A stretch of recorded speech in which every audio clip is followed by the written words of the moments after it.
Look at that, 4 minutes to. Well, good afternoon, nearly good afternoon. I suppose technically it's still good morning. Welcome to Sydney Parade, home of Pembroke Cricket Club. Established in 1868, as old as Heinz, and even older than Coca-Cola. Well, we're here for cricket, not foodstuffs. So Pembroke are taking to the field with the umpires. The two railway batsmen also entering the field of play. And earlier on we had the toss, Nick Stapleton tossing up the coin. And it landed the way of Railway. And Railway decided they'd have a bat first. Captain shook hands, team sheets exchanged, and now we find ourselves live at Sydney Parade.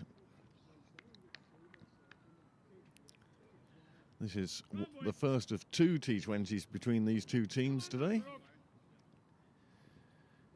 This one starting at midday, almost exactly, and the other second game will be starting at 4 o'clock.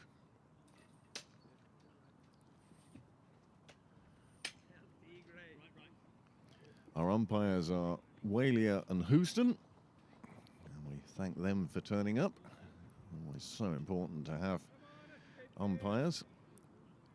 And already the batsman looking for a sight screen to be moved.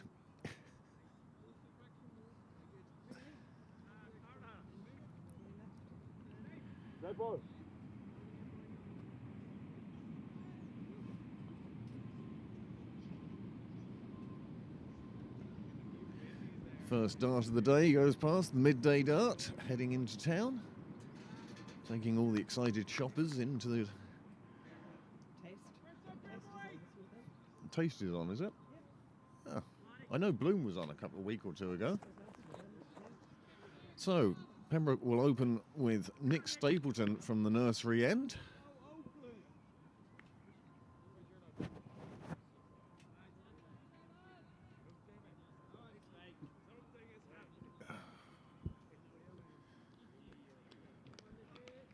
Gogani, Prakash, the two opening batsmen for Railway. Railway, of course, playing in the Championship this year. And Pembroke riding high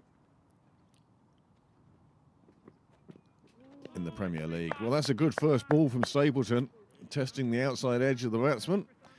Two slips in place, unusual in a T20, but you can see Pembroke are definitely chasing after wickets at the start. They'll be looking to just put some pressure on the batsman, and the best way to do that is to take some wickets. So we're underway with the dot ball. The weather overcast today. If you are Peter Prendergast, it's puffer jacket day today. Another good ball. There was a noise, but it was bat off the ground for sure. Stapleton having nothing to do with that appeal. It was strangled in the slips.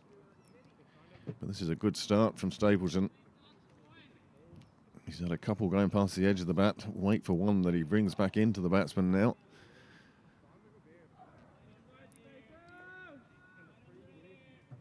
Danny Hogan, keeper today. And a couple of slips in place.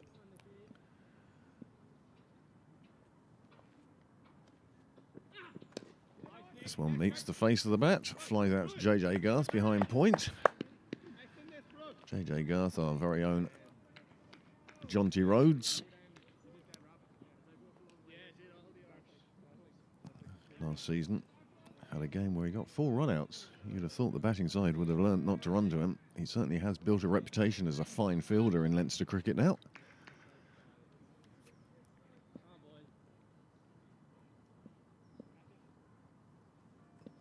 Side missing Gavin Hoey, of course, today. He's off with Emerging Ireland. And that's the first run on the board, just pushed out on the leg side. D. Tucker does the fielding. And that's the end of the first over with just 1 run. Oh no, 4 balls gone. Left-hander. That's what all the movement is about.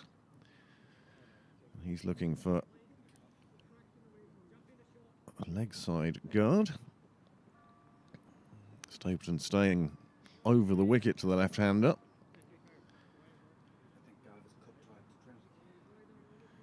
Could also be cup tied, yeah. but he's also away with Emerging Island, and I suspect that it won't be released for tomorrow's game against Warringstown, which is a shame. But we'd also say Warringstown have at least 3, if not 4 players involved in that Emerging Island side, playing the West Indies under-23s at the moment. It's been an amazing series up in Breedy, first of all, for the fact that it hasn't rained. They've actually had a couple of games of cricket up there, and one of them featured a most amazing finish. Worth having a look at Cricket Europe's website. They have great reports on these games. That one jumped right up to the batsman's feet. Prakash could do nothing but play it out. That is the end of the over and just the 1 run from it. And one would have to say that's a good start for Pembroke.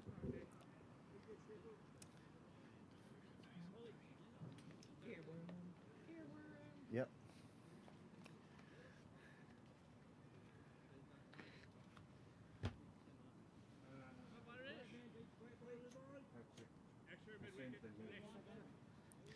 Well, we have our first viewer from France. Graham Mooney in the wonderful town of Cherbourg. He's obviously making E for drive so that he can tune in and watch. Well, at least I hope he is, because otherwise the family's in grave danger, driving on the wrong side of the road, steering wheel on the wrong side, and then trying to watch YouTube at the same time. That would be interesting. Oh. Well, the first moving of the sight screen about to occur, and that will be the moving of the camera. Byron McDonough, it will be, opening the bowling from the St John's end.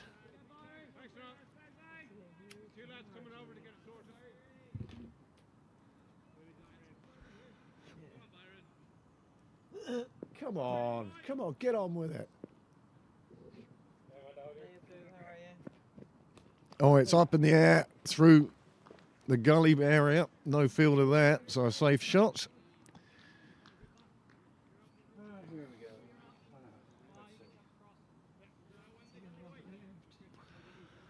And now there's going to be loads of moving in the sight screen.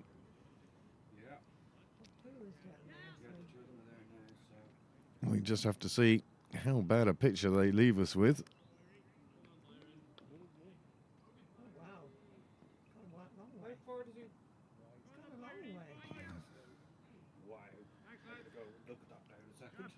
Well,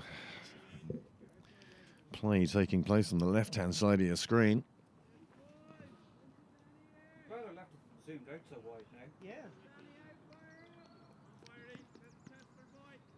Well, I know that Niall, for one, will be hoping that Byron McDonough goes straight through his defences, crashes into his stumps and brings a right-hander to the wicket. The left-hand, right-hand combination certainly will play havoc with our pitches for you today. Well, big swing outside off. That could very easily have taken an edge. Our director, producer, editor, runner is now heading over to the sight screen in an effort to at least put it in the middle of the screen. And there it is.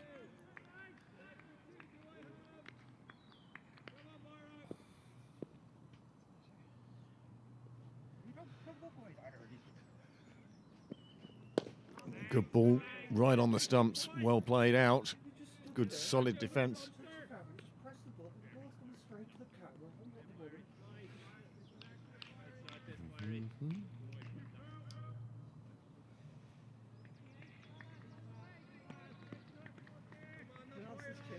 Well, we have a second person in front. France seems to be our major contributor of viewers today. Thomas Musgrave is in France. He's returning home to Ireland today. Probably on the same boat. Oh, my word. I think he took that one to the face anyway. JP it is, who went down. All right, on the neck, not the face. Here is a replay. Could have lost a lot of things there, but it caught him on the neck. It was in the air, and you could see Joe decided to go forward to the catch, and it came up and just caught him on the neck. He'll be fine. She'll be all right. So where else are our viewers from today? Feel free to drop us a line on the live chat. I've now got 19 countries that we've broadcast to.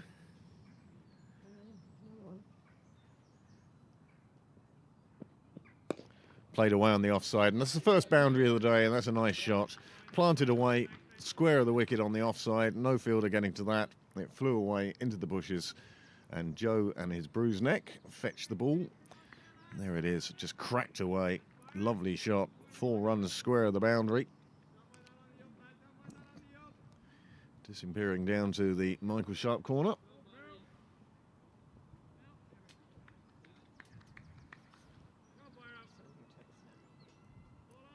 James, that's good to hear that James Cresswell's watching.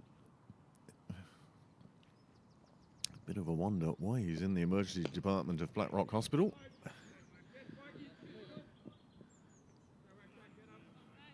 Hope everything's okay there, James.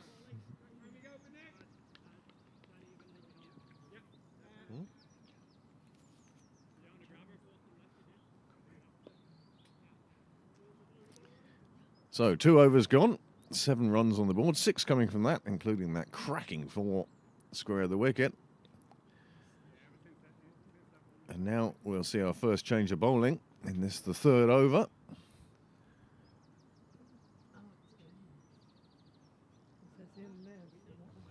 What have you done, James?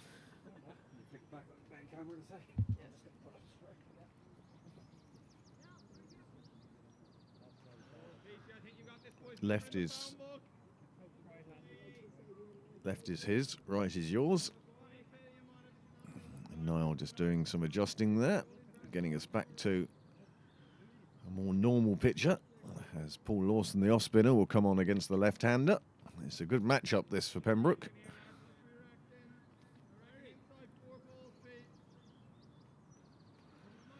Ideally looking to take the edge here. No slip in place for Lawson, though. 2 players quite close behind square on the offside, covering that area. Tector and Stapleton, it looks like, fielding there, as Lawson comes in to open his bowling for the weekend. A bit wide outside off, it's cracked away. The boundary rider in exactly the right place. Tucker. Amanda, they're on your head. Yeah.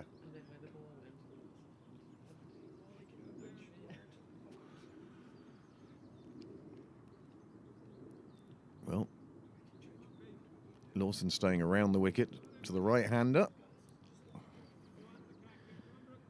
Be looking to attack the stumps here.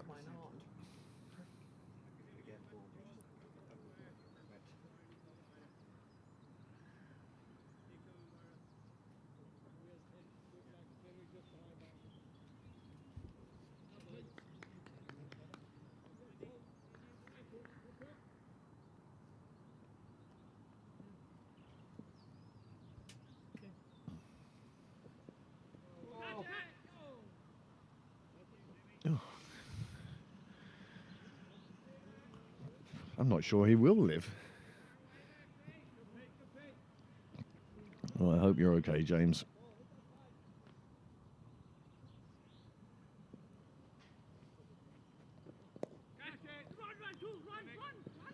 Well, the batsman calling for 2, but they nearly ran into each other on the first. They are going to take on the second. It will be a gentle jog. Ball comes back in from the boundary. 2 more onto the total.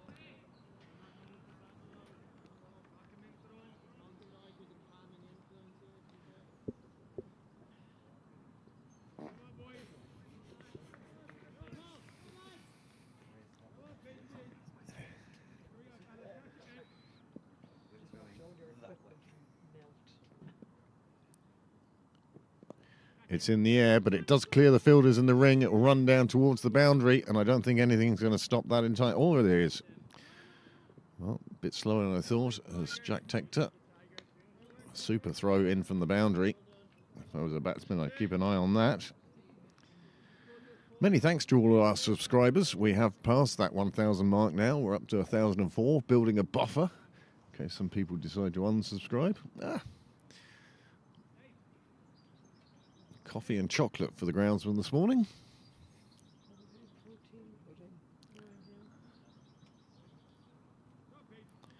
Another man going out on the boundary on the leg side for Lawson here.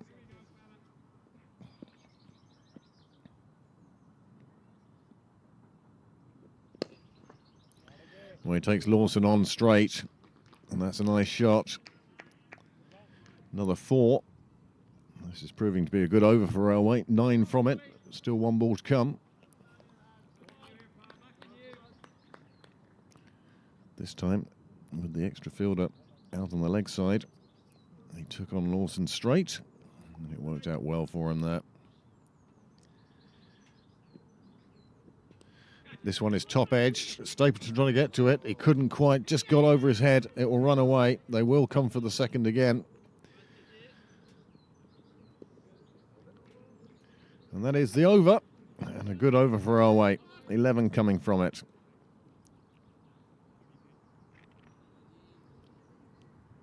This one top edged. His heart would have been in his mouth for a moment, and Stapleton realised it was just out of his reach.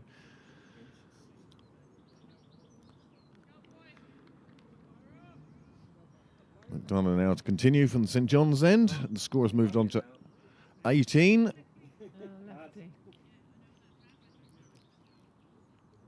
Left-hander facing, so expect your picture to change dramatically.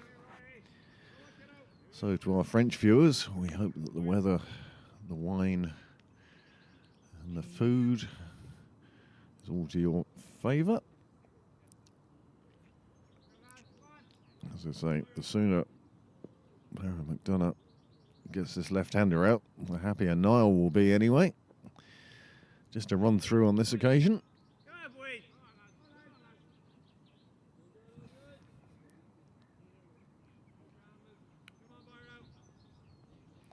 The Fifths are out in Mount Temple today. They're playing against Terenure. Oh, against Clontarf. Clontarf in Mount Temple, isn't it? And we wish the Fifths all the best there. Clipped away on the leg side. First fielder was so close to it, the batsman quite wisely decided not to take a run.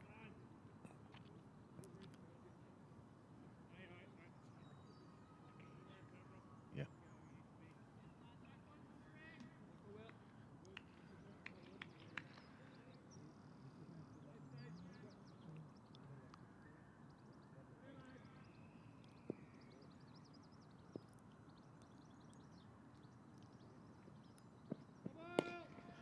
Overstepping on this occasion. This will be a free hit now, and that's just what they didn't want. Really want to keep away from that. Will Houston it is. It's just showing the bowler how far he was overstepping, and now it's a free hit. And we all have to take cover. Field can't change, no single taken on that delivery.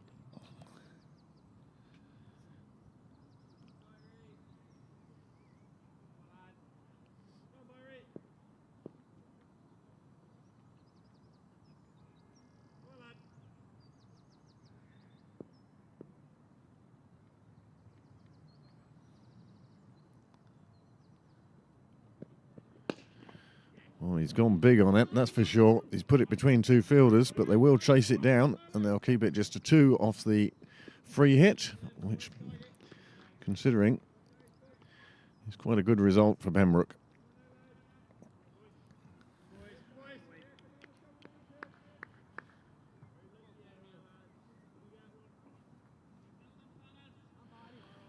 No sign of Kate Hurley on the live chat yet.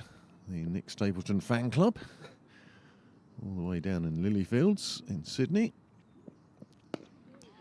Talking of things Australian, this is a busy weekend here in Sydney Parade, certainly for the stream team. We have these two T20s today with Railway and the Alan Murray Cup. And then tomorrow it's the Bob Kerr All Ireland, where Pembroke will be entertaining Warringstown. And then on Monday,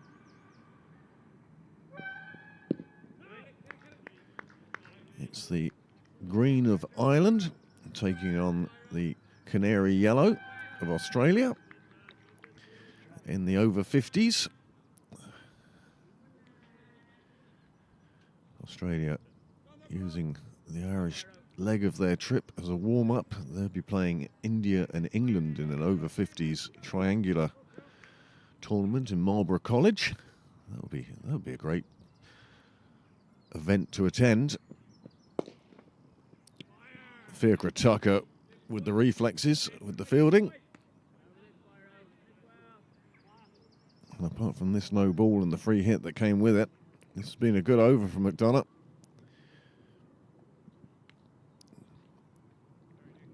Pembroke trying to keep these batsmen quiet. In fact, trying to get rid of one of them for Niall.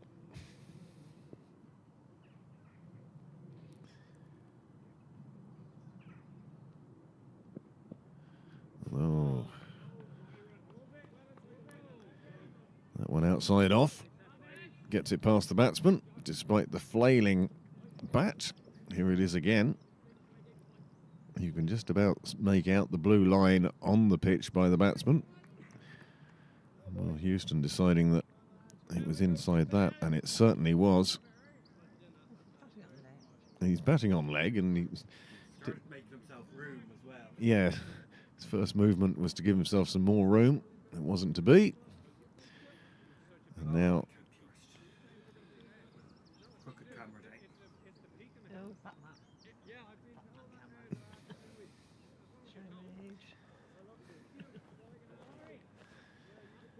and there'll be a change of bowling now at the nursery end as Mark Berry is introduced to the attack. Another guy who's joined Pembroke during the off-season.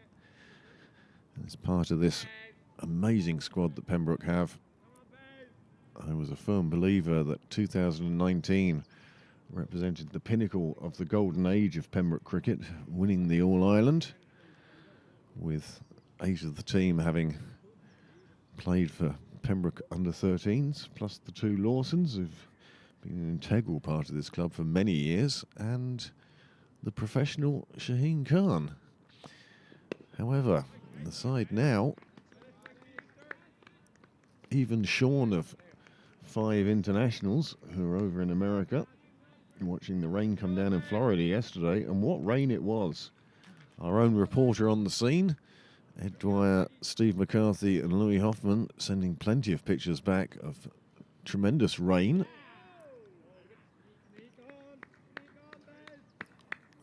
There was certainly some surface water on the pitch yesterday, which saw the cooling off of that game. A point each, Ireland's first point in the World Cup. Default.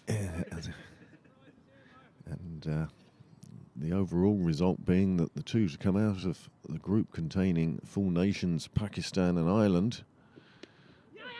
Danny Hogan doing well to get across to that wide. They take a single as well.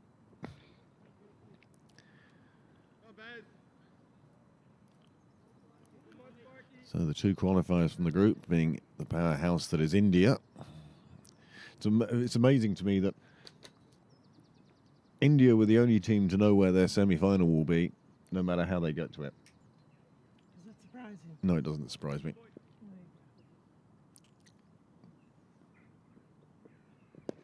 Played away on the leg side. They think of the run. They're not going to take on JP there. Quite wisely. So yes, we'll be reaching the Super 8 soon.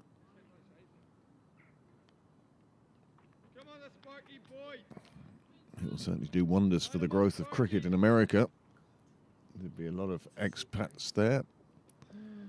This one, the batsman really goes after. It's going to fly out to the boundary rider. 2 bounces, gets to him. Just a single. But this is a good opening start for Railway. 23 without loss. We're now in the 5th over. Still in the power play. It's a good power play. It's not a great power play.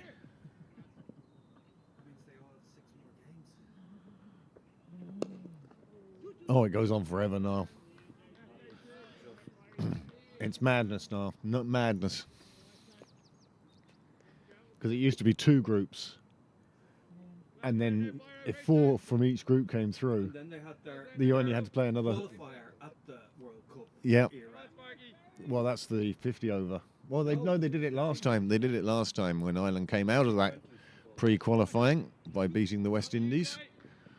Remember taking the flight back from Hobart on the same flight as the West Indian team. Well, they were very subdued on that flight, weren't they? It was a very quiet flight. Very quiet flight. For us, because of, well, needing more sleep. Stumble, but make sure of it. Well, if you're going to be standing in front of your coach, you certainly don't want to be missing that one.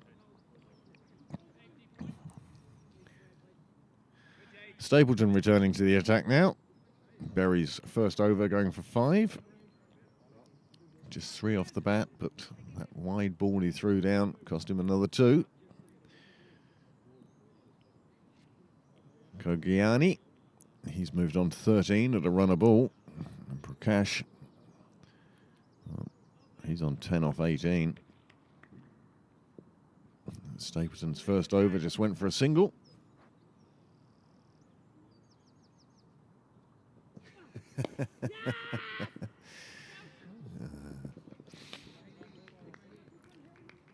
Billy Birmingham being channeled by James Cresswell. That's Australian gold, my friend. He didn't put in the next few words. It is a family show. Bit of sunshine.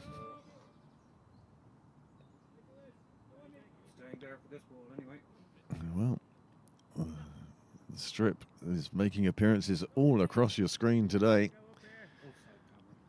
Niall thought that he perhaps had set up that camera a little too wide today. As it turns out, thank goodness he did. Oh, an inside edge squeezes past the stumps. It very easily could have careered into the stumps. Slower ball from Stapleton. Clever batting, and now it's the left-hander.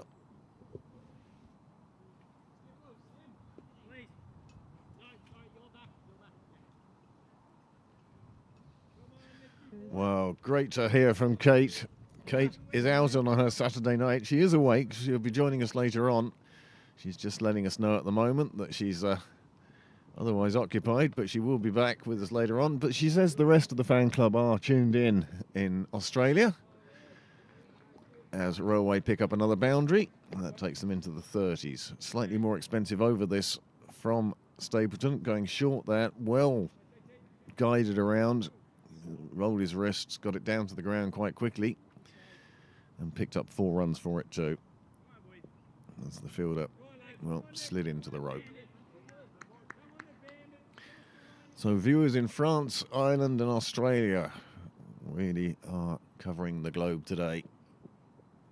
Stapleton just getting this one past the edge of the bat. Good response. Yeah. Using change of pace as well as everything else in his armoury today, Stapleton.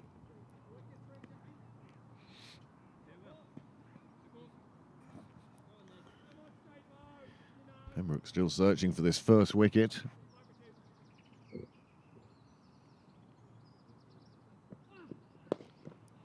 It goes high and wide on the offside. No fielder on the boundary there. And picks up another 4. 10 off the over and still 1 ball to come.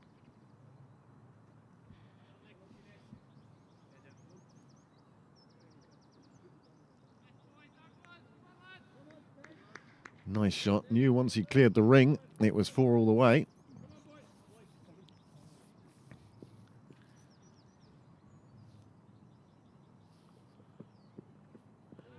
Flashing blade outside the off stump to finish the over. The score is 36 without loss. Railway is scoring at a runner ball.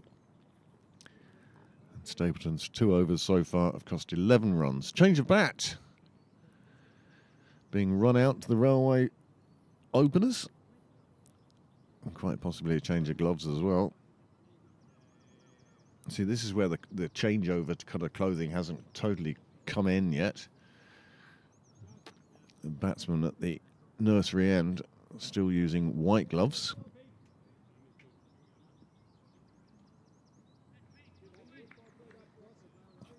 Another sight screen moving going on.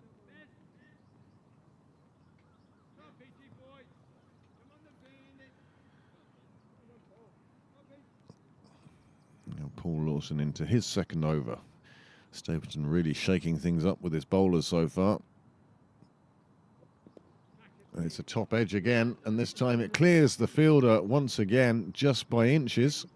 It's pulled up inside the rope. And they look for a third, but it isn't there. Stapleton makes sure of that. But another top edge. The thing is, they're getting those top edges to fly about 33 yards. And that's enough to get it over the fielder in the circle.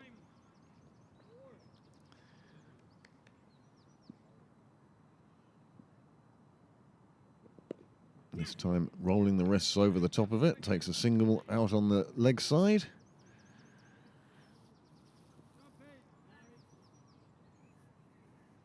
Stapleton making changes to the field for the left-hander. Tucker coming up into the circle on the offside, and Byron McDonough has gone back to the wall at square leg. JP is over at Michael Sharp corner, and he's got him. He has got him. Beautiful delivery from Paul Lawson. Picks up the first wicket, 39 for 1. Pembroke have been searching for that, and these batsmen have given Railway a good start in a 20-over game, scoring it over a run a ball. But this time Lawson getting through the defences. The first wicket falls. It is the left-hander. And here is that delivery.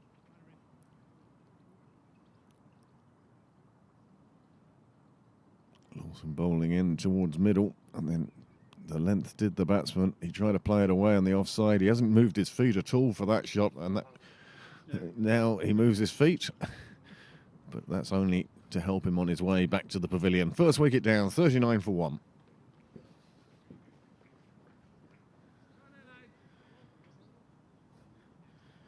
I'm wondering if the Paul Lawson fan club is tuned in today. Theo and Jack. No doubt, keeping an eye on proceedings. It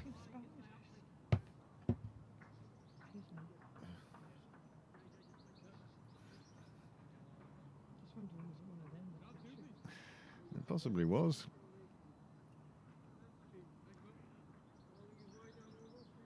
Spiders always remind me, you know that Family Guy episode where Stewie is an octopus? He starts off with, well, I don't know, childbirth seems quite easy. Ow, ow, ow, ow, ow, ow. Multiple births, not so easy.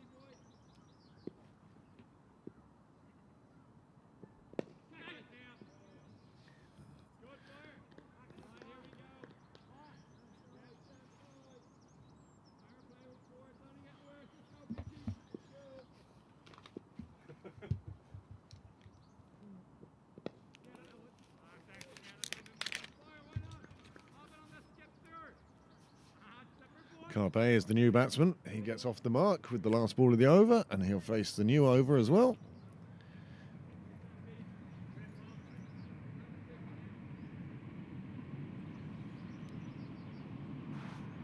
Well, many thanks for the greeting from Kingsford. I don't know where Kingsford is. I wonder what happens if I put it into Google Maps. I don't know which country it is.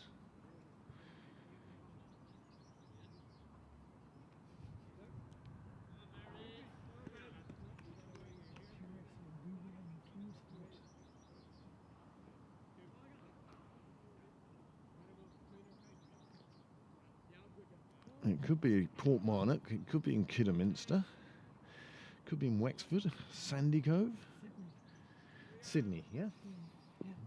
Kingsford, Smith Airport, Kingsford and Sydney. Well, that's great to see. Somebody else spending the New South Wales.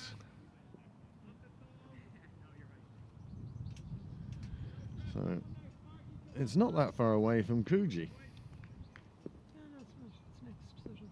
Next province over, next township over.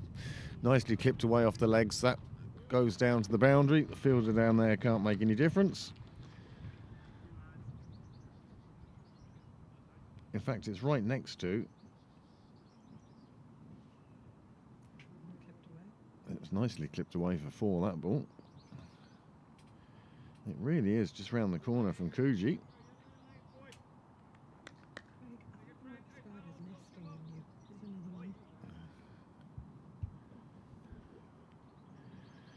Berry's second over now, coming from the Sydney Parade end.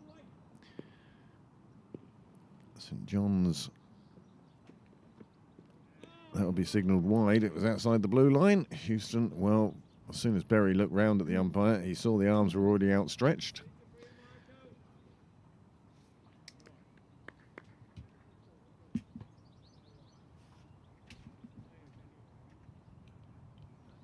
Jack's in the middle of his nap, but Theo is making Caroline watch. Yeah, that sounds fair. Makes it sound like she's been tied to a chair.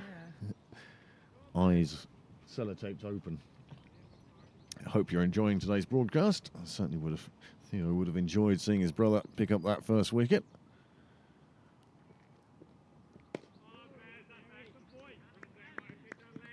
The thing is, Theo, it may be that Jack's taking his nap in the middle of the day now, but give it a few more years, it will be Jack that's up watching and you that's taking the afternoon nap.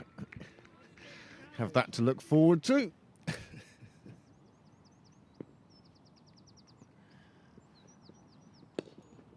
Well bowled by Berry, saw the batsman advancing.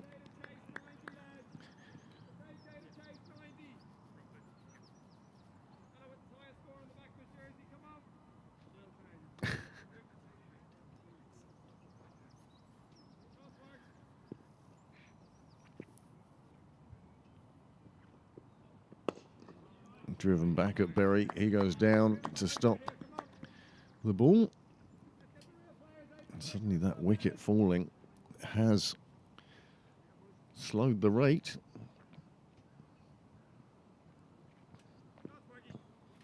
Five off this over so far.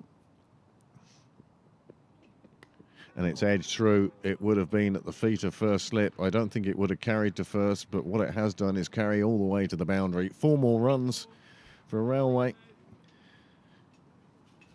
And suddenly that run rate does pop above 6 again. And we've 1 ball left in the 8th over.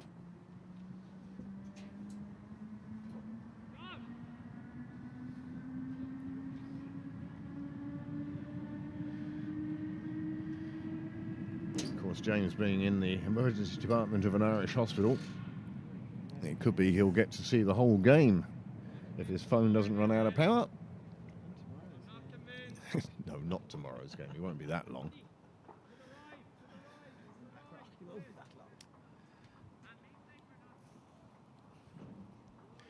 Well, they're still searching for the ball. It's disappeared into the box hedges at the end.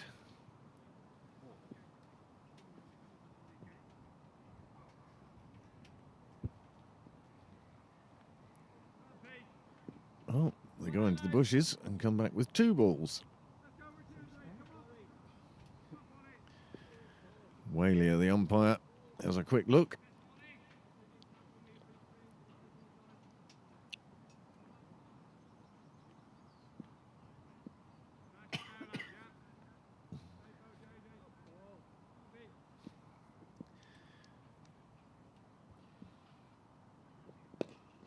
Well, he's gone big. There is a fielder down there.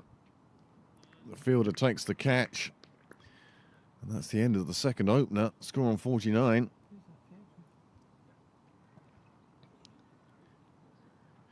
Nice safe catch back on the boundary by Fia Kratoka. And that sees the end of Kogiani. 49 for 2 in the 9th over.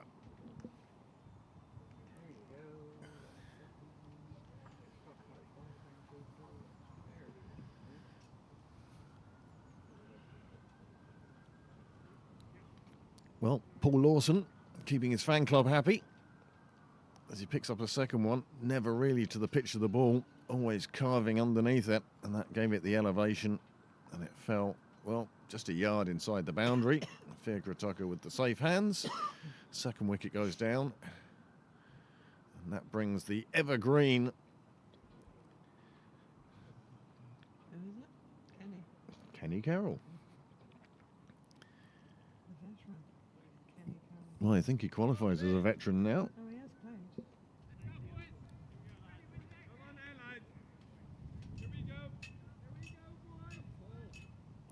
A man who deserved far more Irish caps than he got.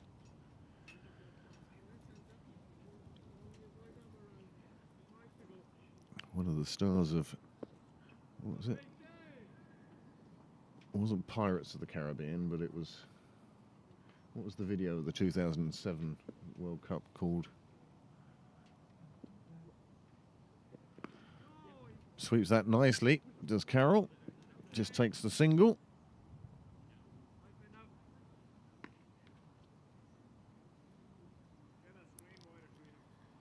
International hockey and cricket.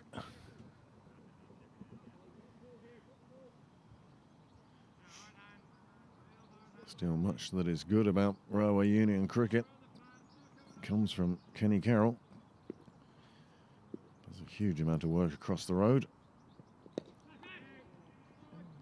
Just drops in short in the fielder, and that fielder's JJ Garth, and you know that if there'd been any sniff of a catch there, he'd have been throwing himself headlong at it.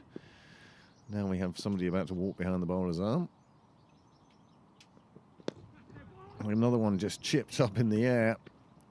Danny Hogan exasperated.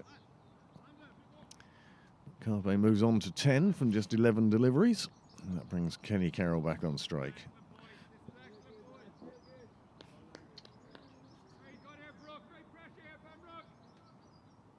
Sight screen moving. I think it was one of the 017.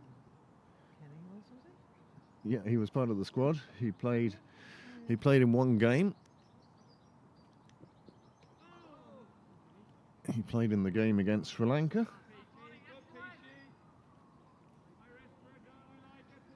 That was his appearance during the 07 World Cup. Sweeps again. This time he's thinking of two.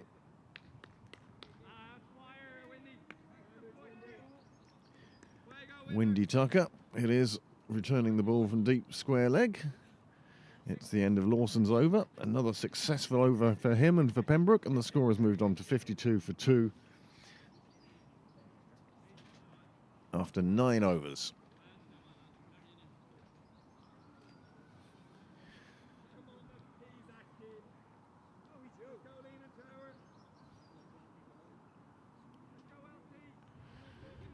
JP, well, all we've seen from him so far is getting hit on the neck by the ball as he dived forward for an attempted catch very early on. He now comes into the attack to finish off the first half of this innings.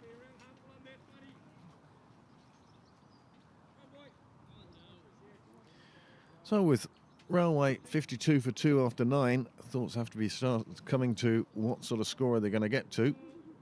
This one goes down the leg side, helped on by a glove from the keeper, and it runs away for 5 wickets to start, and that won't be the start that Stapleton was looking for from JP with the ball in his hand. But very gratefully received by Railway and Steam Packet Union. Well, first couple of spectators are here this afternoon. It's good to see the O'Briens, Miller and Ginger, sat on the wall watching their beloved Railway. They'll be happy enough with the way this has gone at the start. They've put in a good base now. Looking at a runner ball for the first 10, and I'm sure they'd be looking for a higher run rate for the final 10. No, they're both right-handed. How wide can I put the side screen,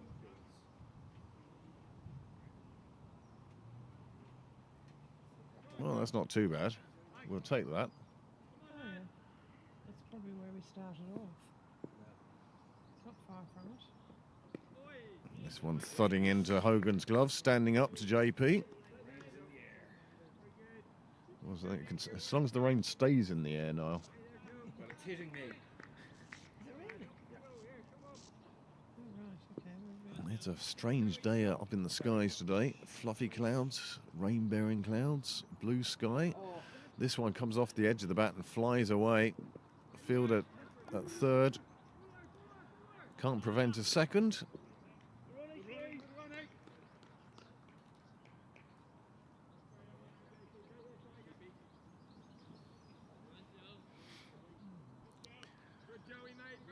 It's going to be a mixed day of weather today, that's for sure.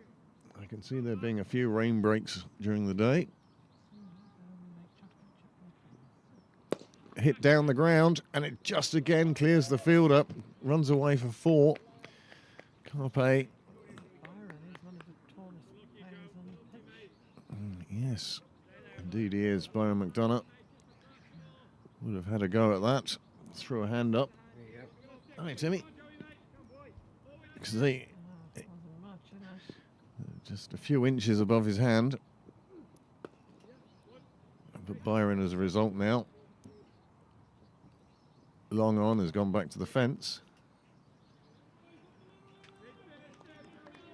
And single brings Kenny Carroll on strike. Good over for Railway this. 12 off it so far. Well, that was very, very good shot from Kenny Carroll. Swept it off middle, but great work on the fence as well. Kept it to a single. That's the end of the over. Good over for Railway. And at the halfway mark, we will take a look. Nice bit of fielding there. Saved 3 runs.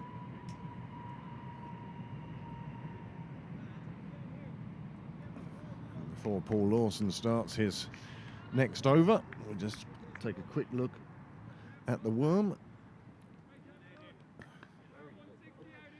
Well, it does appear to have gone down.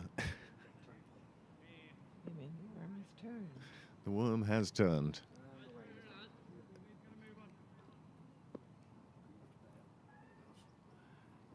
Reverse sweep attempted, clears the man in on the single.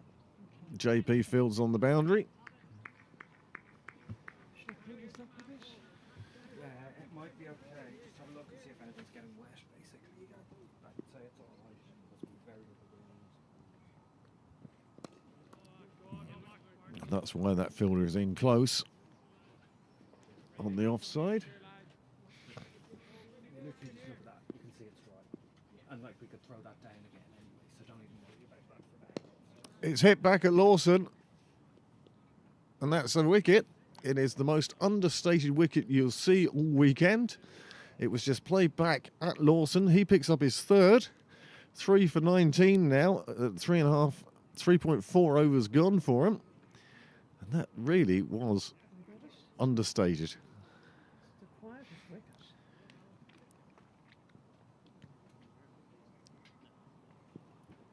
Lawson just bringing the batsman forward and then taking the return catch. And 3 down with just 67 on the board. That's nonchalant, but a super wicket for Pembroke. Kenny Carroll still there. He'll be the big danger man, especially going into these last overs. If he can still be in at the end, then Railway are going to have a very, very good shot.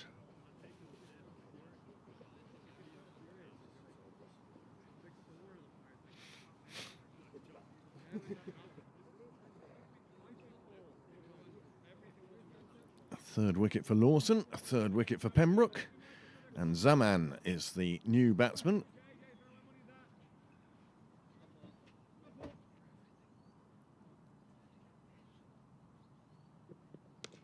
First ball, he cracks away on the offside.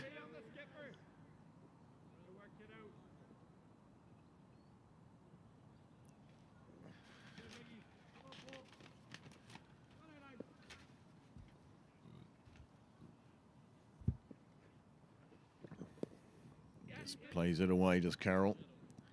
Just looks to have so much time at the crease. Picks his shots, picks his areas.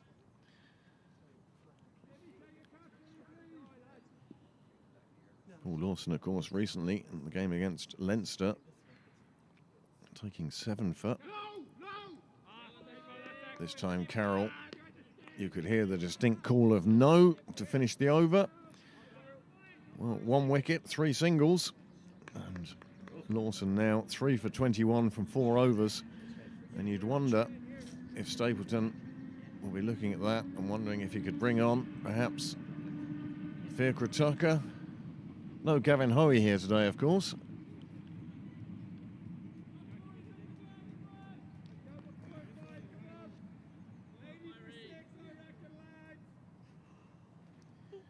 Well, there's a cry, optimistic cry. And when it's that time of the day now where we say good afternoon to James Cresswell. Hope all is going well for you and not keeping you waiting too long. 69 for 3.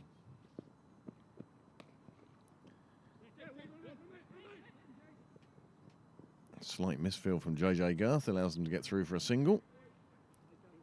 And the score moves on to 70. How brave do you have to be to take on that run misfield of JJ? Yeah.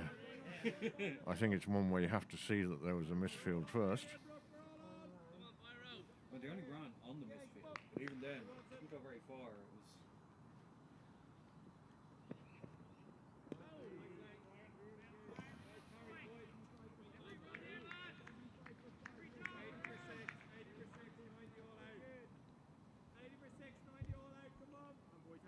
Well, Danny Hogan getting into the prediction game. He reckons it will be 80 for 6 and 90 all out. I think he's being exceptionally optimistic there. That one's hit down the ground. Tucker looking at it, and another one that just clears the fielder. That's the story of today for Pembroke. There's been 4 or 5 that have just cleared the fielder in the ring or outside the ring. And this one, again, keeping the fielder interested for a very long time. Yeah, miracle.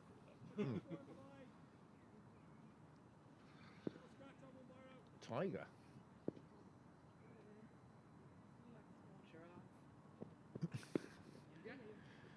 Well, that one's just dropped on. Well run from Railway. Zaman doing a good job of getting Kenny Carroll back on strike. 31 of you out there now tuned into this game. As I say, viewers in France, Ireland, but most importantly, down in Sydney. Nobody in Queensland viewing today, yet.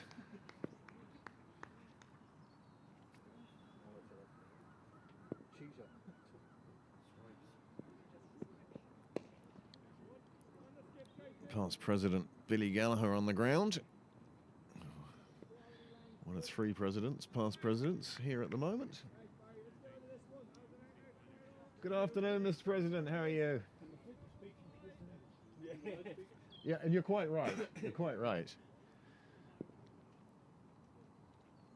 74 for 3.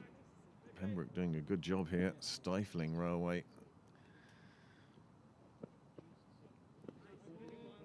Wide ball again for McDonough.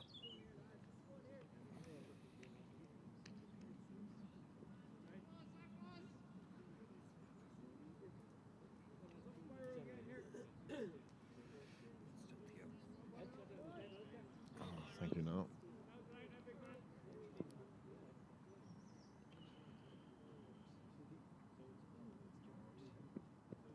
It's in the air again, and again, the fielder thinking he's going to get to it, and he's taken a fabulous catch. Oh my word, Dermot Tucker, what a catch. Absolutely fabulous. Finally one that didn't clear the fielder. He had a lot of room to get there. He did a lot of work. He's delighted, his team are delighted, and Byron McDonough must be delighted too. Look at the big smiles on the Pembroke faces there. That was a super catch, made a lot of ground, put his hands out, and the ball nestled beautifully into them. Well, that's superb. That is superb. He is delighted. And a first wicket for Byron McDonough to end his over. He's now bowled 3 and has 1 for 15. He'll be delighted with that. And here is a replay. You can see the batsman saw the width but hadn't gone across to it, gave himself almost too much room, and it meant it came off the toe of the bat, not where he wanted it to. and Dermot Tucker with an absolutely fabulous catch. Well, there you go. He only needed 4 fingers to hold on to it. The 5th one raised in celebration. 4 down now, 75 on the board. We'll see you later on, Billy. Good man. Well, here it is. Worth seeing again. Cleared the front foot, just never really got the ball onto the meat of the bat. And, oh, my word. You can tell his delight at taking that catch.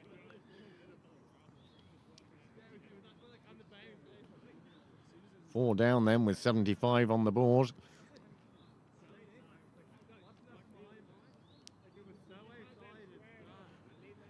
Kenny Carroll, not for the first time I suspect, finds himself having to be the absolute rock of a Railway innings. Change of bowling now at the nursery end. Fiacre Tucker with his leg spin coming on. Sight screen moving a long way now, moving to another county. Nobody in America yet has joined us on the live chat. I'd have thought either the Balburnies or the Hoffman, Dwyer, McCarthy. Well, it's not even 8 in the morning yet there, so. Yeah, but Hooters has been closed a while, so Steve is probably getting a few hours kip. Cracked back at the, well, it was a loosener from Tucker, and Carroll, well, he was dismissive there. Absolutely just smacked that back past the bowler for 4 runs.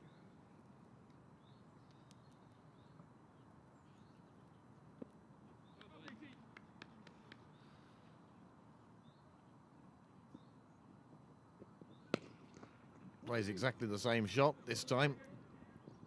Without the same power, doesn't reach the boundary, just a single.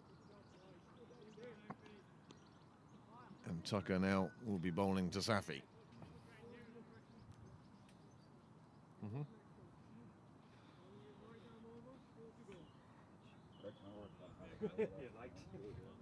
Good catch, that one, though.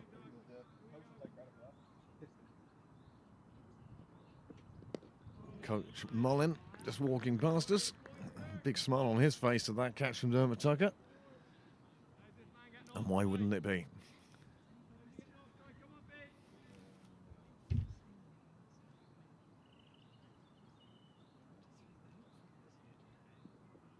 The bar is open.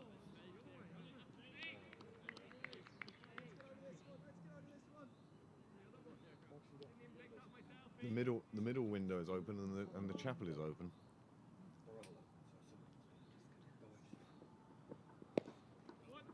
Swept away to square leg.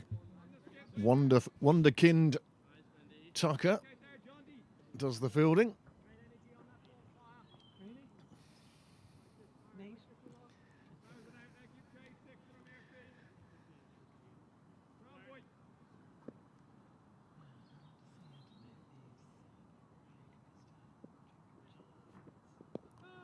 Just dropped onto the leg side. They'll just take the single. This is smart play from Carroll. He moves on to 14 from 12. He seems to have been there a long time. Doesn't seem to have had a lot of the strike. But when he's had the strike, he turns it over.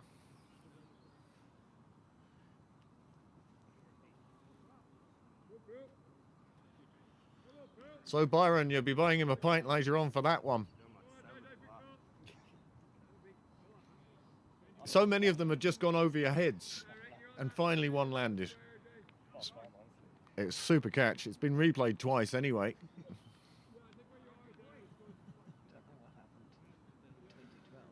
One for 15 off. 1 for 15 off 3, Byron. Here it is again.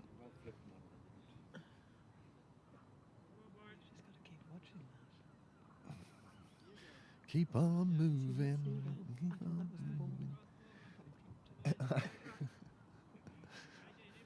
No, the seagull in the background, just a flash of white distracting. If you are going up towards the bar, I'd love a cup of tea.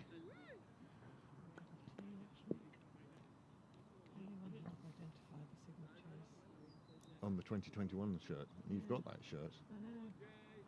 I'm unsure how many things are on it. Oh, it's on 39. So it doesn't include the Geography 6. It's 2021. There was no Geography 6 in 21. 17 was the Geography 6, wasn't it?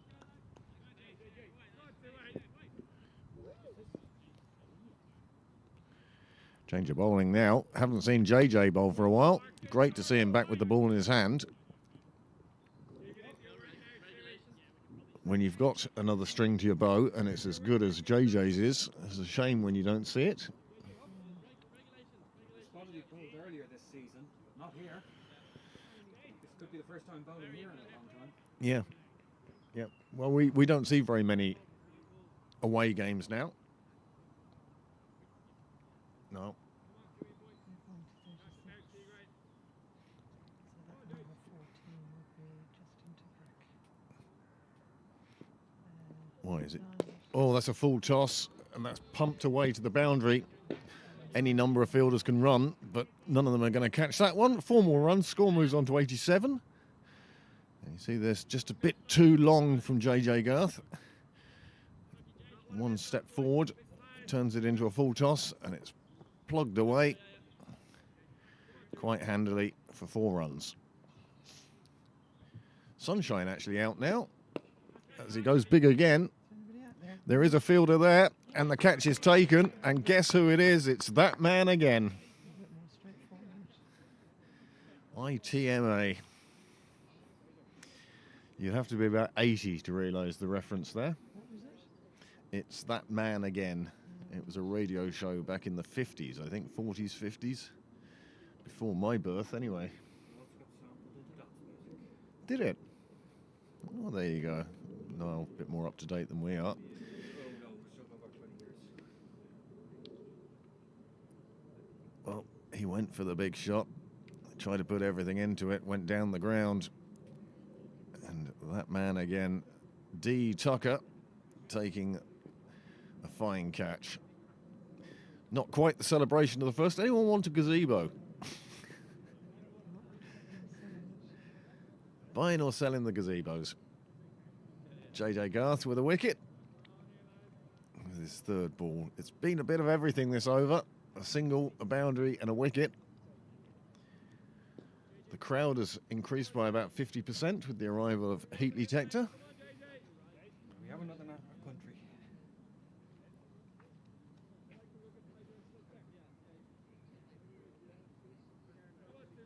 Italy, brilliant. Who's in Italy? Greg McNamara, he's out enjoying the sunshine of Italy, and no doubt the coffee of Italy. Pizzas, the pasta. No, well, he likes the pasta. I'll give you that, but he loves the coffee and the limoncello. I believe there's a bottle of limoncello in a fridge in Queensland somewhere as well, waiting for him. I think there is. Might be in the freezer even. Kenny Carroll now, 15 off 13, and you see he really isn't getting much of the strike here. So Italy makes it, what did I say before, 14, 15, 16th country now that I know of. Is it 18? Was it? Oh, in that case I'm up 20 because I hadn't had anyone from France before, and we hadn't had anyone from Italy. Oh, I haven't seen France on the analytics. Ah, yeah. Well, that's a different one. I know we had France. I'm sure we had Graham from France before. Oh, that was last season, yes, yes. I've only started looking at it this season, that's the problem there. I'm sure France will appear on the analytics during the week. Now that there's 2 of you out there, Thomas, have a good trip home. I'm sure Mum and Dad will be delighted. Well, Mum will be delighted to see you. Dad probably has a list of jobs for you to do.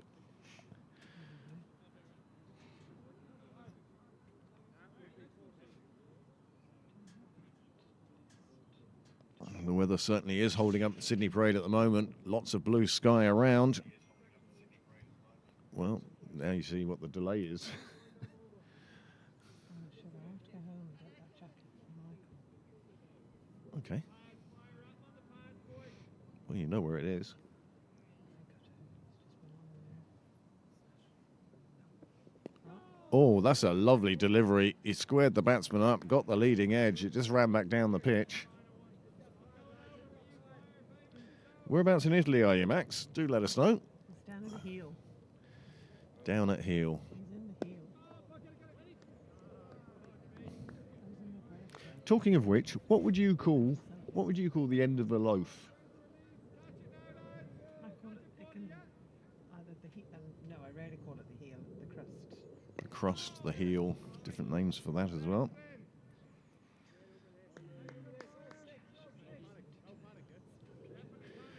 Well, I have to say, it's been a relatively quiet game for the Nick Stapleton fan club so far. So far. But they're staying up late to watch this. They might like to see stuff early on. It would encourage them to stay up even later. I'm sure they went to the Bottle-O earlier and got in some supplies for the evening. Big game tomorrow, have to tell you as well. Pembroke taking on Warringstown, a team that Pembroke beat in 2019 to win the All-Ireland. And have played a couple of times in the earlier rounds, and we rarely win when it's up there.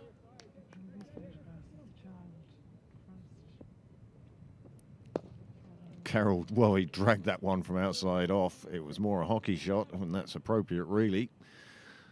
But it went out to Carroll. The fielder is out there, kept it to a single. That's the end of another over. 5 overs to go. Oh, yeah. Outdoor, indoor, and full and overage, and probably underage as well. I'm not sure if there was underage hockey when Carroll was a young lad, was a mere nipper. Well, you know, when Kenny was young. I say that, and here we are sitting here. Oh, from my pedestal. The view from my pedestal is fine, thank you very much. It's a lovely day out there now. For those of you interested in the Prendercast, I would suggest perhaps bring the puffer jacket, but shorts may be in order, and certainly baseball cap. Right this second, you have to wear the shorts. Yep. It was cold and raining half an hour ago.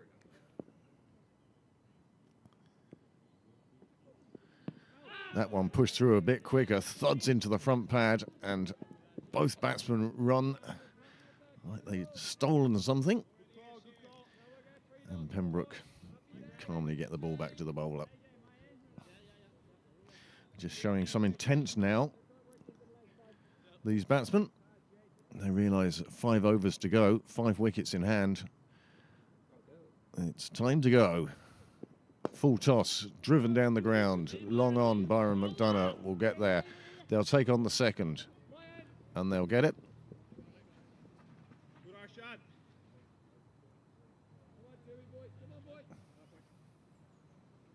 Oh, good. I don't know, but they're parking between the ball and my car. Driven down the ground again. This time by Safi. Byron does keep this one to a single. It's a white Qashqai. Who is it?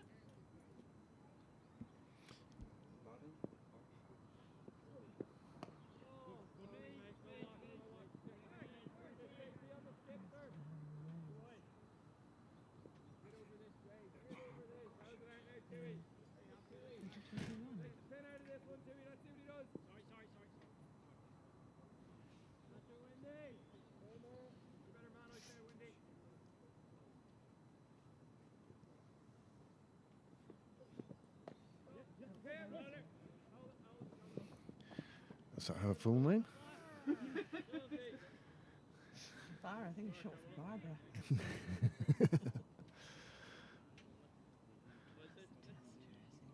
JJ Garth gets through the 16th over and does so very neatly. Just 6 runs being added to the score. And JJ now having 1 wicket for 11 runs. You did get told a while ago where he is. I'll let you mispronounce it.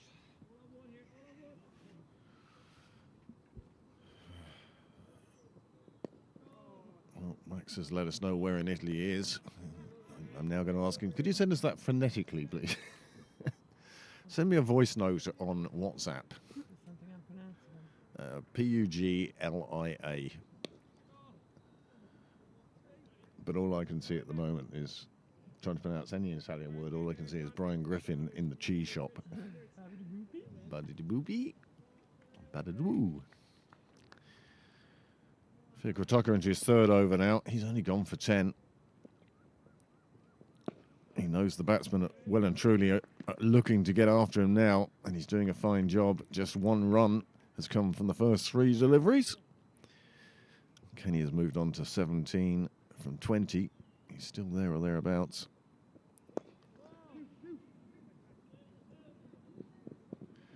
Puglia. That's how you pronounce it. Puglia. Thank you very much, Max. I hope you're having a great time. I hope you're enjoying the sunshine and the Italian way of life.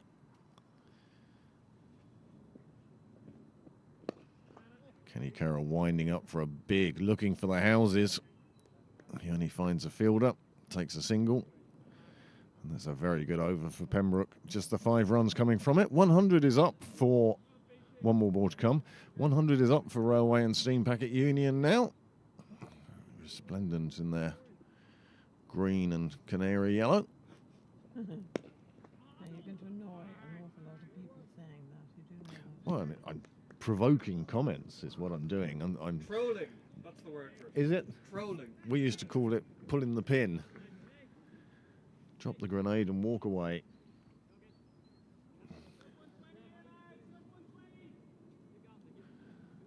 So with 3 overs to go, Railway, well, they found it difficult to score, and when they've tried to go big, they found the fielders. It all started with that magnificent catch from Dermot Tucker.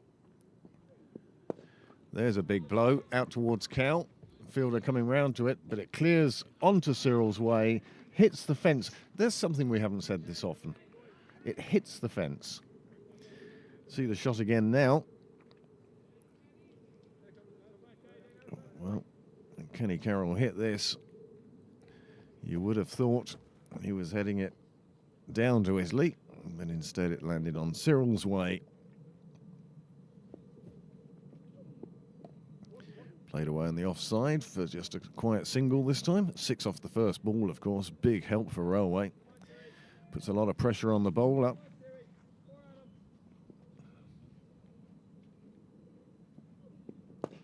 Goes down the ground on this occasion to Safi. Byron McDonough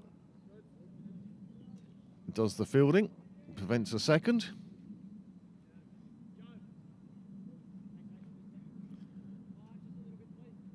So what sort of target are Railway looking at?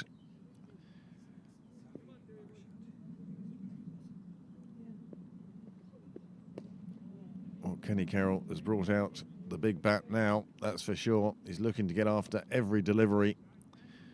This is, well, I think, very good captaincy from Nick Stapleton. Keeping his spinners on, even though he knows just what Railway are looking to do now.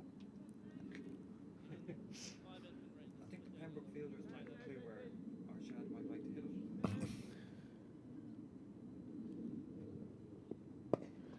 Hits that one down the ground.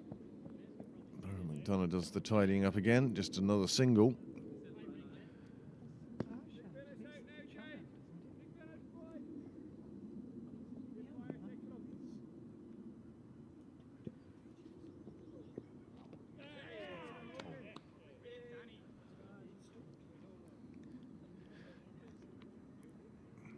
Neat work from Hogan on this occasion, combining with Garth, and they see the end of Carroll. He takes a very slow, leisurely walk back to the pavilion.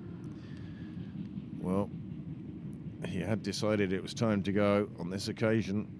You see the delivery that got him. JJ Garth picking up his 2nd wicket. That 6 at the start made it an expensive over. But they've dragged Kenny down, and the foot wasn't back in time, still in the air. If he'd slid it back along the ground, I think he'd have been okay. But his balance lifted his foot as he pushed it back, and he departs. And that brings young O'Brien to the crease. He's had a magnificent start to his senior career. He's certainly one that Railway looking to the future, part of the O'Brien dynasty, third generation. I don't know, did Ginger's dad play cricket? Ginger's dad? Yeah. No idea. Ginger's about 90. Yeah, no, but I don't know. talking about an O'Brien dynasty, is this the third generation or? Robert.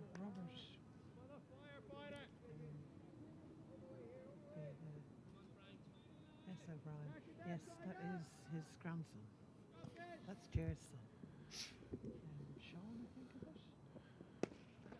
Well, that's a cracking shot from Safi through extra cover. He leant back and just powered it away. Super shot this. A bit wide from Tucker, but beautifully powered away. Front foot going down the track, not cleared. Yeah,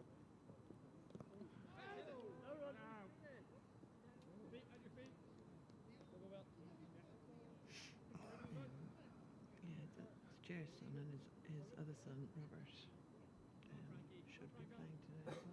He normally opens the batting, actually. One of them opens the batting. T20 here. Played away by Safi.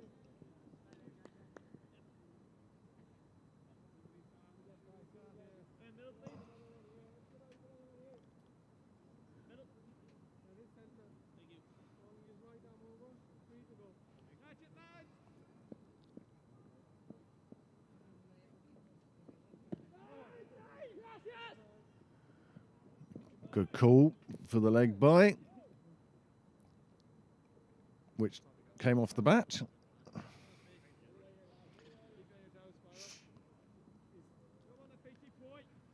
Warringstown 4th 11 played last night. There's certainly no 2 there. Very optimistic call of 2. Look at that. It's like where's Wally? Andy Leonard in amongst the Nepal fans. This one played out on the offside. They'll just take a handy single.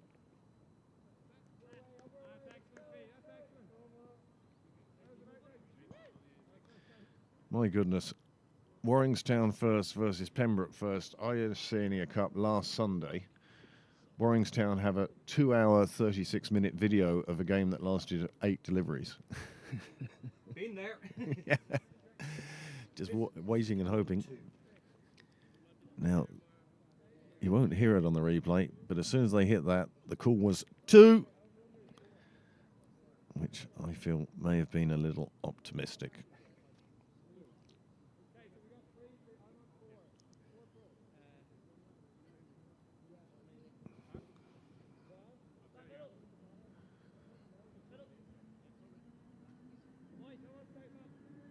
The other thing about it, those 8 balls have had 566 views.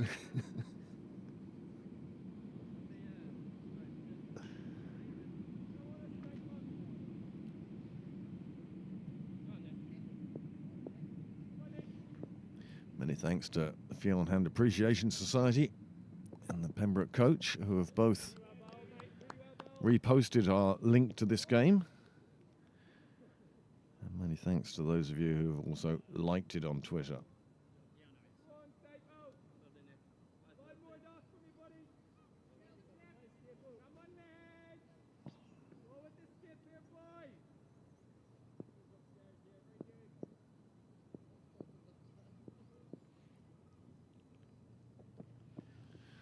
Oh, an attempted scoop.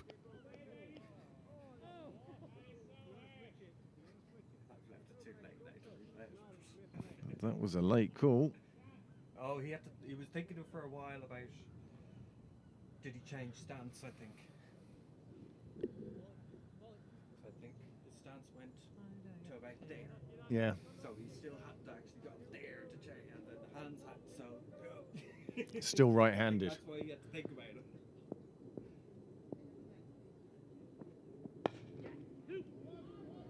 It is the captain who's back on.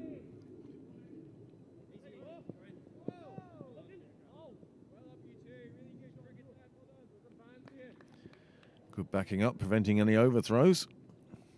Well, Railways, I suppose, adjusted target. They've got it over 120. They'll be hoping to get it closer to 130 with a couple of big blows. Nicely bowled, nice change of pace. That's really clever bowling from Stapleton. Just left it outside off, but changed the pace. The big swing of the bat came in. It wasn't to be.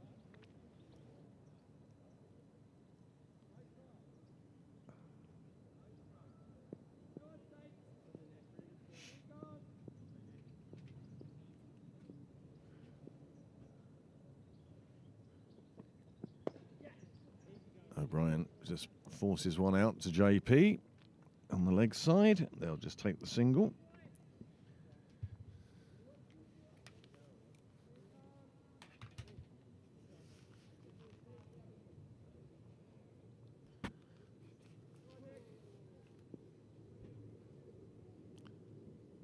Just 2 balls remaining now. Just 2 balls remaining now. Oh! Danny Hogan, wicketkeeper, takes the bails off at the non-striker's end. Run out off a wide. Waiting for the scorers. They've got a bit of work to do now.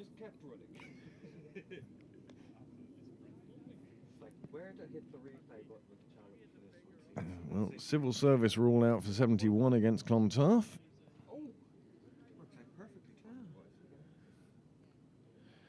Called the run. And Danny Hogan realised he was going to make it down the other end himself. No need to throw the ball. He comes.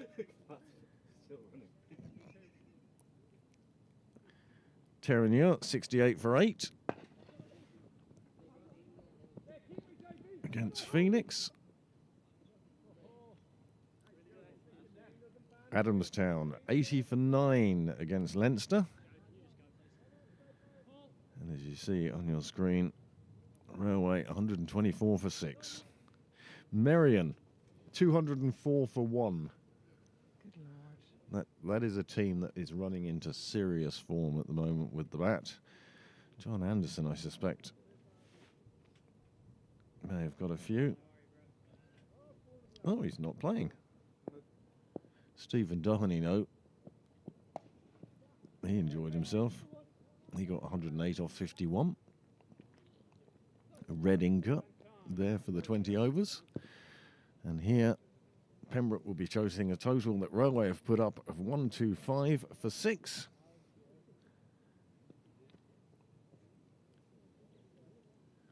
And I think that Pembroke will be leaving the field the happier of the two teams. Swapnil Modgill, he got 47 today, and Peter Francis 37, but Stephen Doherty 108 from 51, 11 fours and 6 sixes. That'll be a tough one there. North County 112 for 5 against Balbriggan, and Dublin University 95 for 6 against the Hills. It's great to see live scoring appearing further down the leagues. Wham Salva games on today.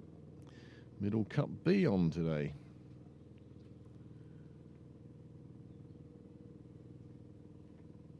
Oh, I was going to go down and get your tea, wasn't I? That was an hour ago. And here is the Railway card. Good up front.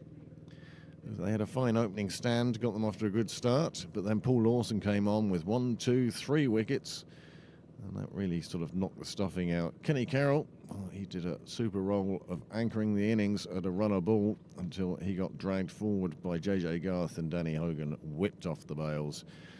Catch of the day, Tucker off McDonough. Well, you've seen, I think, 4 or 5 replays of that so far, and then Tucker taking another catch for Garth. The run out by Danny Hogan was at the non-striker's end. That will tell you how chaotic that was. Oh, James, sorry to hear that, mate. Hopefully you'll stay with us for the day, and in fact tomorrow we have the Warringstown game as well. Hopefully you'll be out again by Monday. So that was the batting for Railway. And this was is the bowling. Paul Lawson with 3 for 21 from his 4 overs, and that's a fine run for him. Jonathan J.J. Garth picking up 2 for 21. And Byron McDonough, well, he was the beneficiary of the catch by that man again. 1 for 15. Joe Prendergast was the only very expensive over. And Railway, well, they lost wickets so regularly, no real partnerships in there to speak of. And just the 14 extras, which included 1 5-wides. So there we go, not too bad at all. We'll now leave you for the 7 minutes remaining of the break. Railway, you can see, already out there, warming up. Pembroke need 127 from 20 overs at 6.35. We thank you for joining us and hope you'll join us in, as I say, enough time to go and put the kettle on, watch it boil, make the tea, grab a bit of cake, or just open another tinny. But first,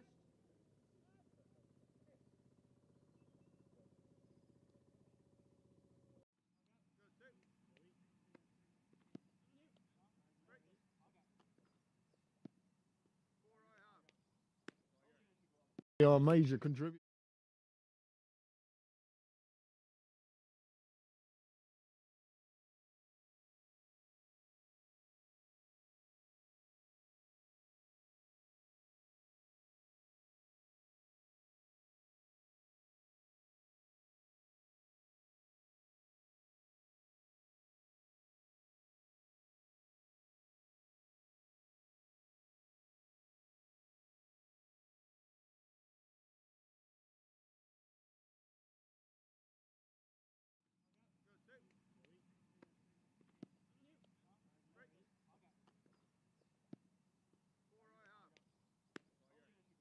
Our major contributor of viewers today, Thomas Musgrave, is in France. He's returning home to Ireland today, probably on the same boat. Oh my!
Well, there is the match summary ahead of you.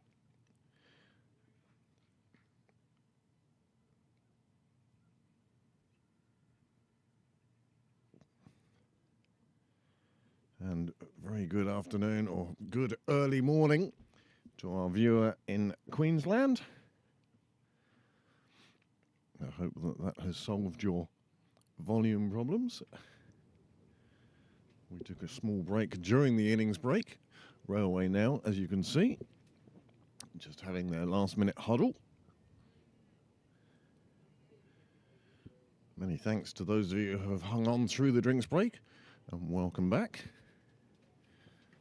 That's the scorecard from the end of the Railway innings.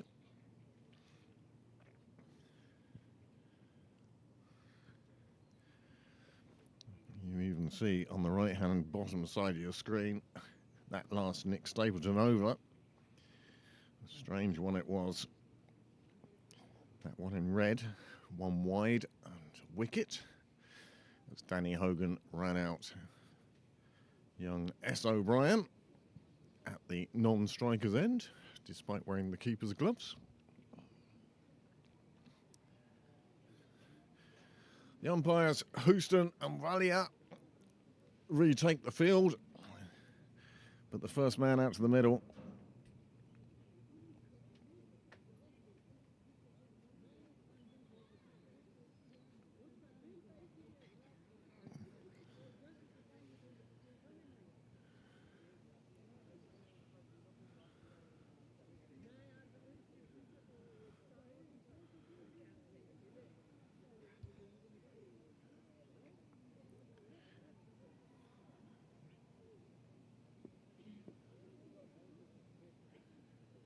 So Pembroke will require 127.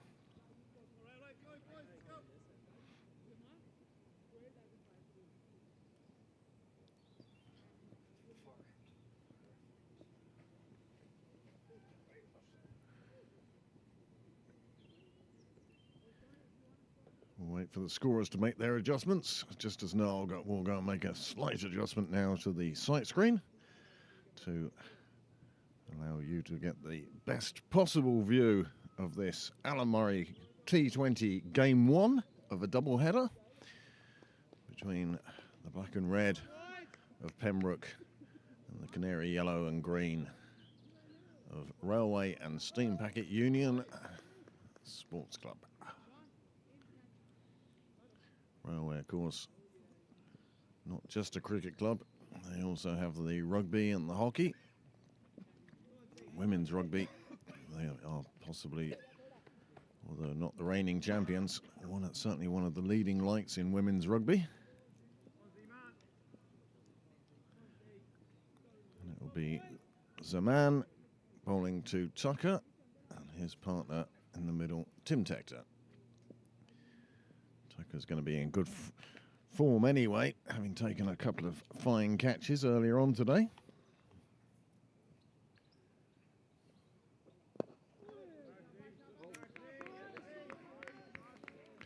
Railway opting to start with spin. The two men outside the circle, long on and mid-wicket. It's the one at long on who comes in and collects just a firmly pushed ball, really. And that will bring Tim Tector on strike. No change in the field here either. Just 4 on the leg side, 1 slip in place.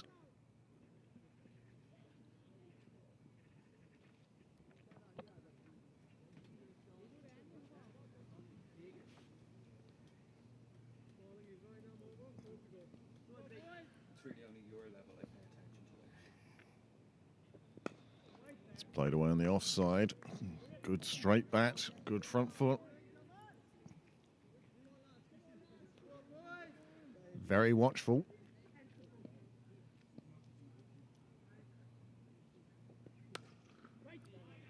This time, nice bit of fielding in the ring.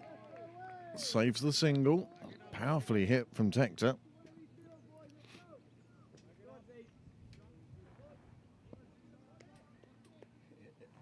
Yeah. This one hit past the fielder. It will run away to the boundary. Both the boundary fielders outside the ring in this first 6 overs are on the leg side. So once you pierce the field on the offside, like Tector did here,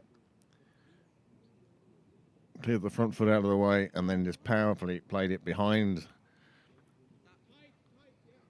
to find the 4 runs almost exactly square of where he hit it from.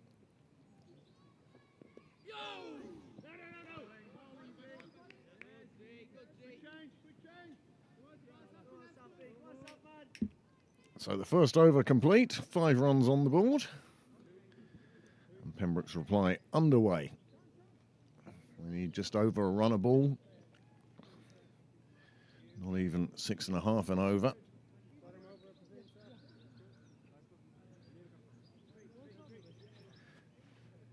Yeah, I know. I know. This is why I like the headphone thing, because it's always a set distance from my mouth. That's more that it lets you know how consistent you're being. Yeah. And how the balance works between the two. Because you have that control over there, it doesn't tell you how loud or quiet it is overall. No. So that's all I'm looking at is how loud you are. But when I'm not smoking, I'm closer to the microphone, you see. Well, that was so fun.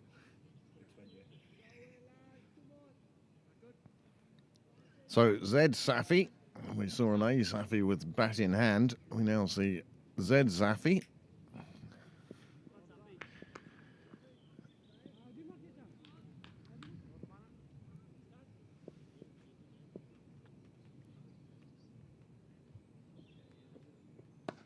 Pace on the ball, powered away by Tucker through the offside. It may get pulled up ahead of the rope, but they certainly are going to take 3. And to our regular viewers, you'll have noticed, you recognise the fielder there, Pooh Sharma, who made the trip across Park Avenue to join Railway this year.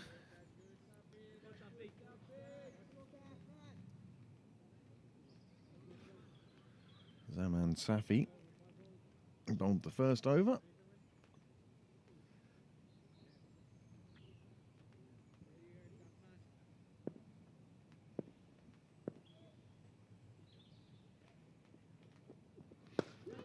Oh, that's hit beautifully through the offside. There's no need to run for that. That has gone all the way to the boundary. Super, super shot. Took no effort at all.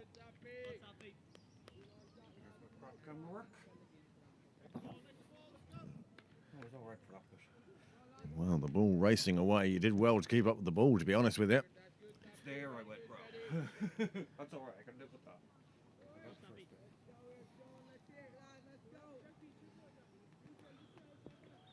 Well, Tim Tector very strong. Sounds like Now a 6-3 field.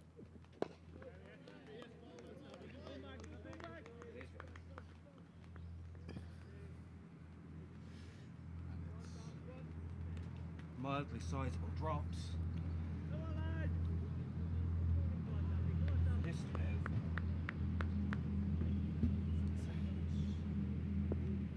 Big old diesel making its way down.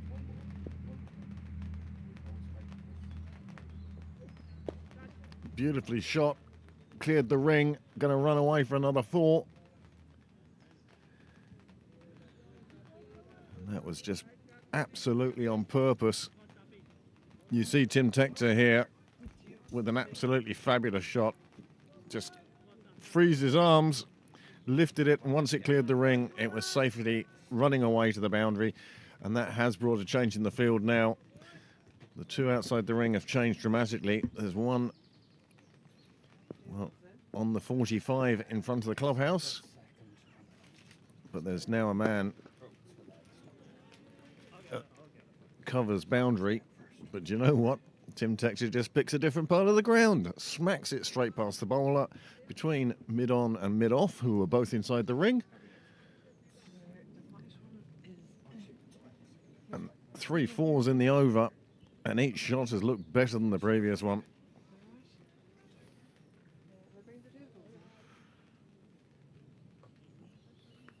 Give it a sec. Yeah, they can stay a minute. One ball left in this over. 13 off it so far.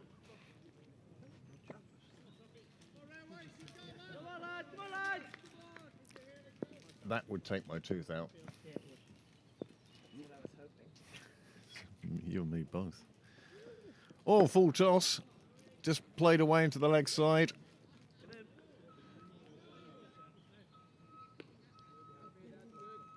Two fielders were out on the leg side then. There's lots of changes going on, but 14 from the over. Oh, even more.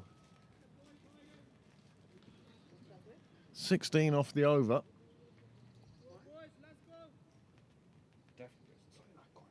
21 without loss. Tim Tector's moved on to 17 from just 9 deliveries.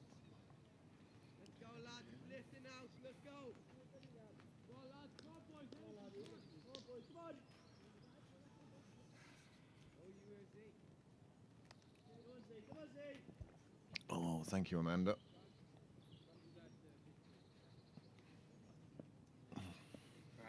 Stunning catch over there now, Well, it's up there a long time. The fielder's trying to get to it, and he just can't manage it. He was close to it, though. You'll see it again here. It's a strange action that Zaman has. Fielder thought he was in with a chance. He goes chasing after it. Hands out, and in the end, can't quite get there.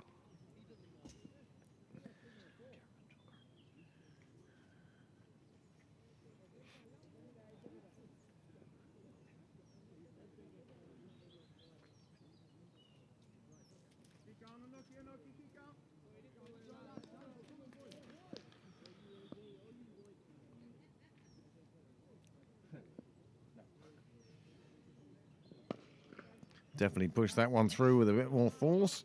Played out to the fielder on the offside. Dot ball.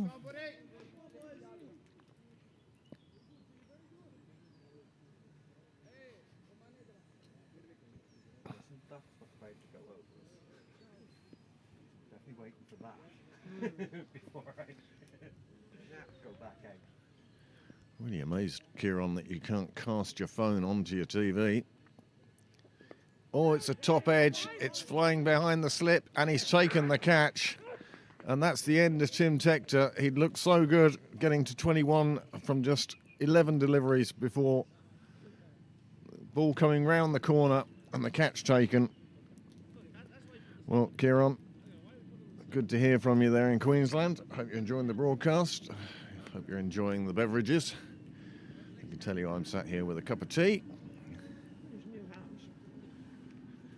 Yes, the new house with the one bottle of beer in the fridge. And here is the demise of Tim Tector. Just getting an edge on that one. It flew away. See the way the fielder just keeps his eye on the ball the entire time. And he gets around to it. It was spinning away from him. So the first wicket falls with 25 on the board. Pembroke still require, as you can see on your screen, 102 runs.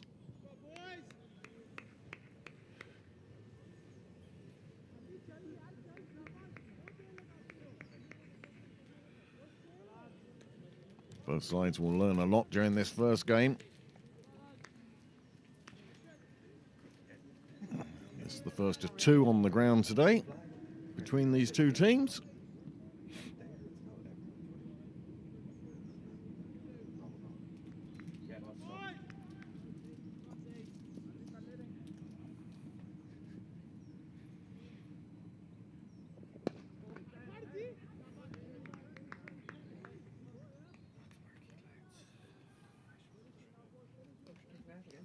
It's just because now it's down.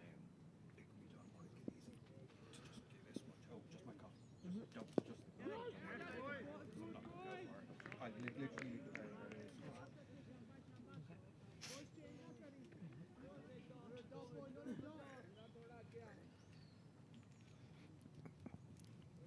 Very good over for Railway so far. The wicket of Tim Tector.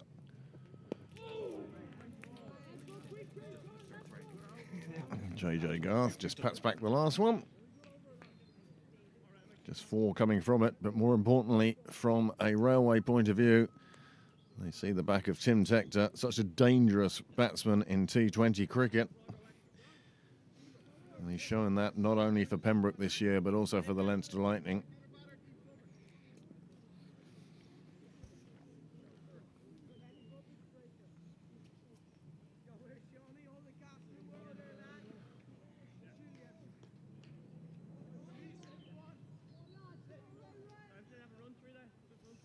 James, I hope you're sorted out and comfortable now and back watching with us. Change of bowling now at the St John's end. Where's my phone?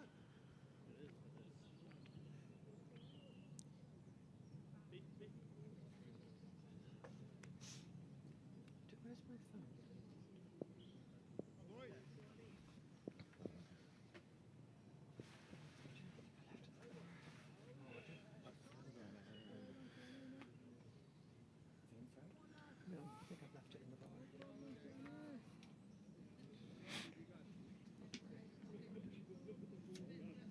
So, with the change of bowling for this, the 4th over.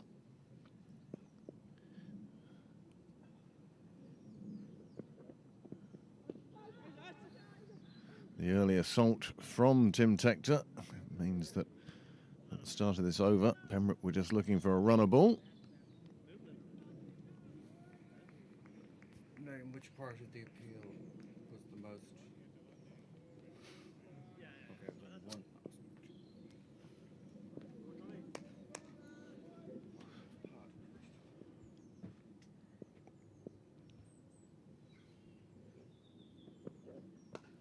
Cracked away on the offside. You can't bowl there. It's just Dermot Tucker. And he cracks that one away, and it runs all the way to the railway line.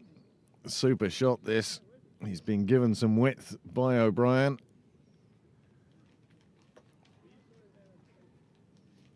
And he just got on top of it and just powered it away.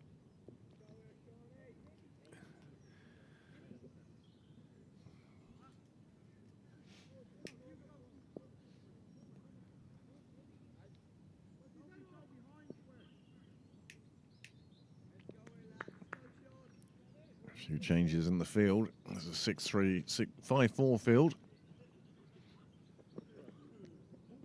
We are still in the power play. That one seemed to take an edge and bounce before the keeper.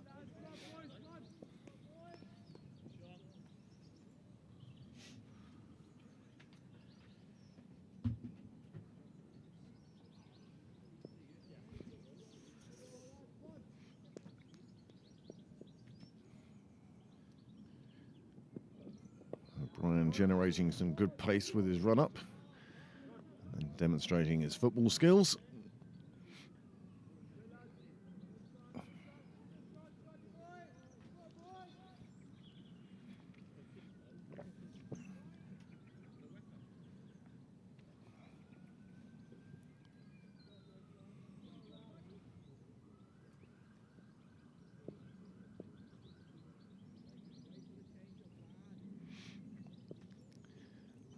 Pretty much suppose that the temperature in Queensland at the moment is probably higher than it is here at Sydney Parade. Well, a big slash of the bat at that one. It flies off down to 3rd. The fielder will pick it up, but there'll be 2 more runs onto the total. And 2 more runs for Tucker.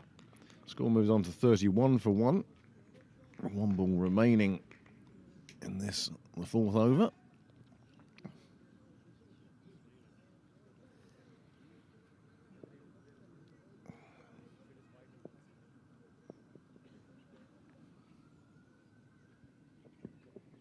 Another flashing bat. It gets through the hands of the fielder and it's going to run away for 4.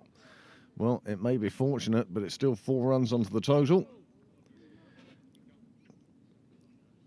You'll see how fortunate he was here. O'Brien, again, with a bit too much width, and then, but this occasion it finds the edge of the bat. Flies away, and the fielder, well,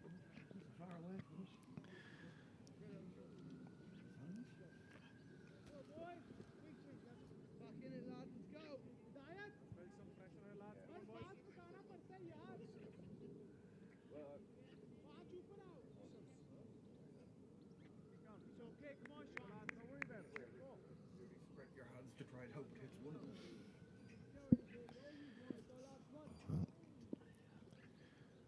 Start now of the 5th over, and it starts with a cracking shot through extra. The fielder thought he was in with a chance for a second, but it flew away to the boundary.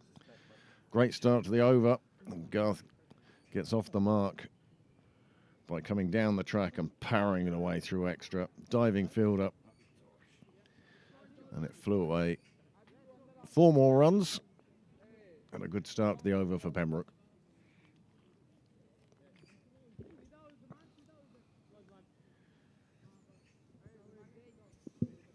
Still in the power play. 2 men out now. 1 at cover. 1 at the technical term for it, of course, cow corner. Down at the Willfield Road gate. Down that direction. But he's not close enough to it, and the rope isn't far enough out for it. 6 runs. And they were added to the scorebook. Just like that.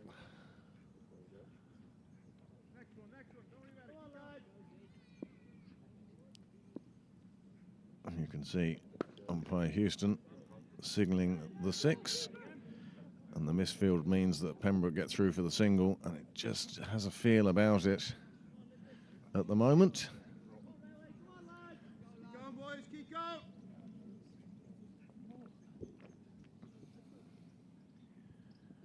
11 off this over. We're only halfway through it. Zaman's going to want to get out of it without too much more damage.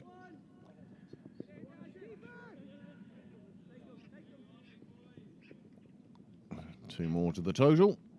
2 more for Tucker.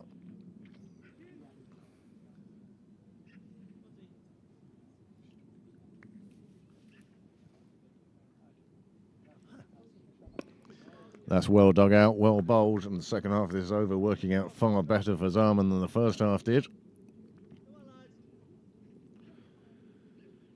So anybody in America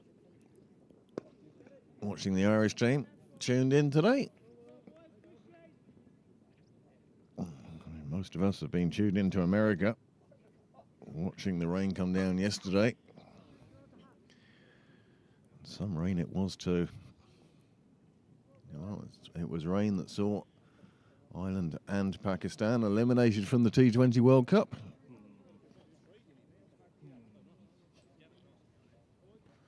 Icing on the cake for Ireland, maybe.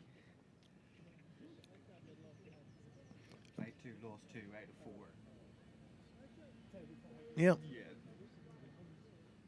Well, look, You've asked the gods to decide for you. they were painted into a corner by themselves, really. One might argue that, you know, if they'd won 2 tosses instead of losing them, it may have been a different story. But that's one for the keyboard warriors to debate. This one's played away behind square on the offside. They'll just jog through for a single. That takes it 49.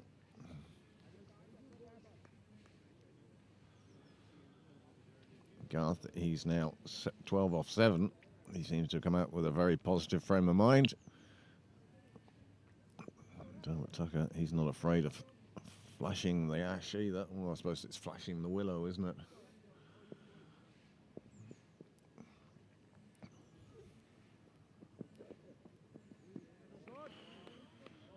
And as if to demonstrate my point, he plays that shot.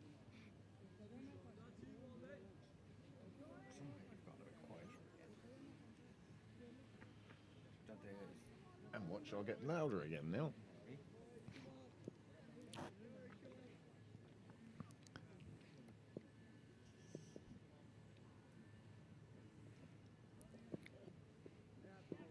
Another flashing blade. More flashing blades than Gillette.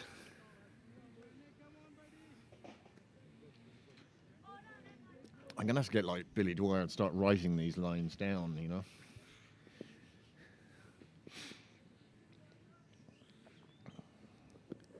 Full toss, it's clipped away.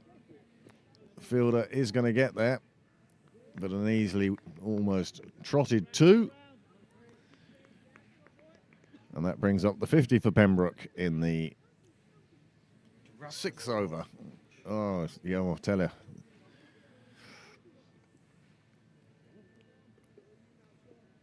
They look very comfortable there at the moment on the bench. O'Brien is going. That one's been clubbed away towards the car park. It's going to run all the way along the ground. It went between two fielders, and nothing was going to stop it. Now.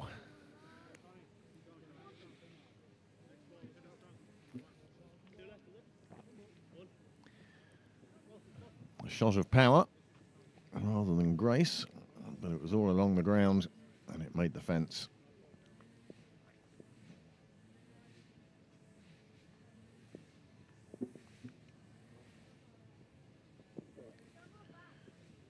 Well, a roll and a tumble usually comes from the wicket-keeper. On this occasion, it was the bowler, O'Brien.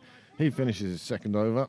They've gone for 17, and Pembroke now requires 72 from the remaining 14 overs.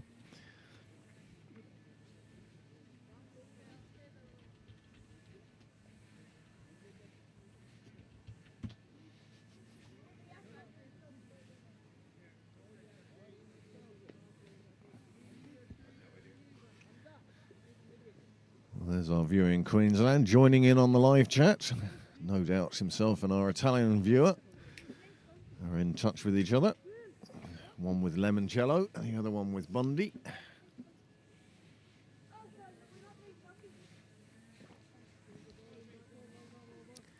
Late afternoon, of course, in Italy now. Very early morning in Queensland.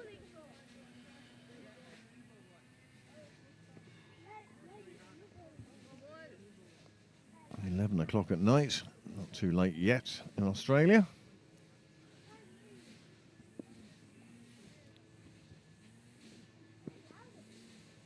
Well, attempted sweep.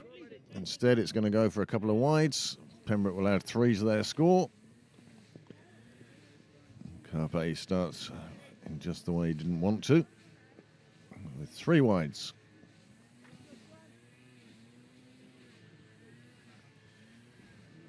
Here on, there have been many, many times that I've wanted to give the mic to Niall. So Pembroke requires 69. Good afternoon, James. Of 14 overs, according to your screen.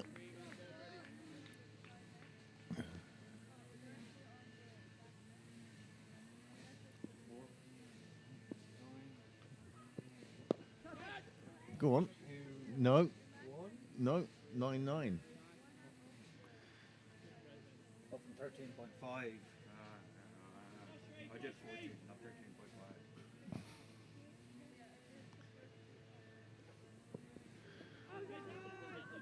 Well, he's got a signal leg buys, but I don't think that hit his leg. I think it was more posterior. Either way, they got away with 1 for there. That brings the score up to 60. In cricket, everything except your bat is your leg.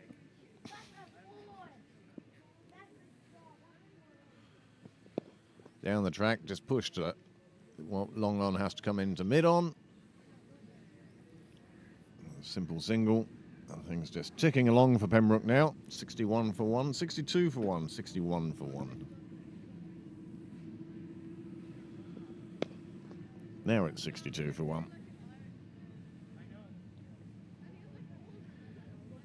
You never know how much of a delay there is on the live scoring.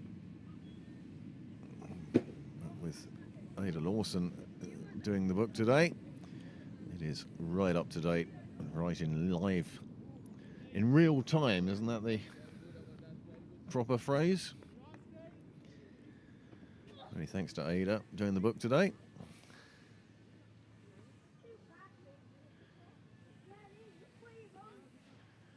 11 o'clock at night in Sydney as well, of course. Thank you very much for staying with us.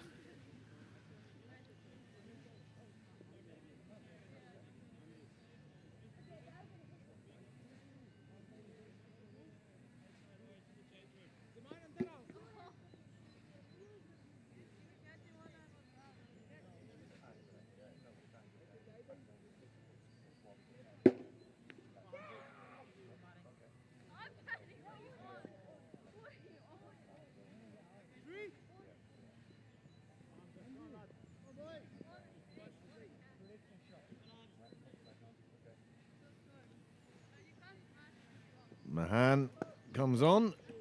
Gentle off spin from the St John's end. It's powered away and runs away for 4.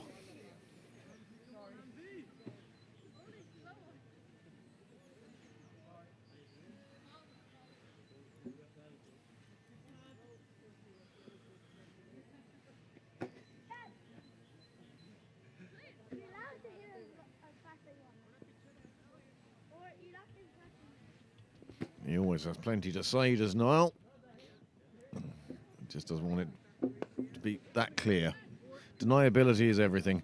Lovely shot over the ring, running down towards the boundary, but it won't make it. But my goodness, how many are they going to run? That'll be enough.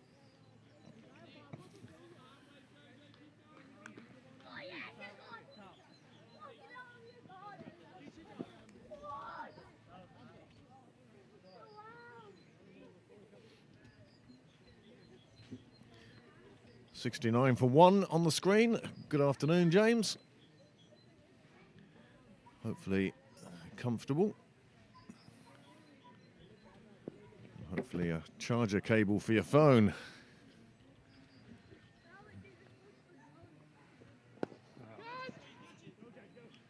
Hit nicely square of the wicket on the leg side, but the fielder positioned there exactly for that shot. And as a result, just a single takes the score on to 70.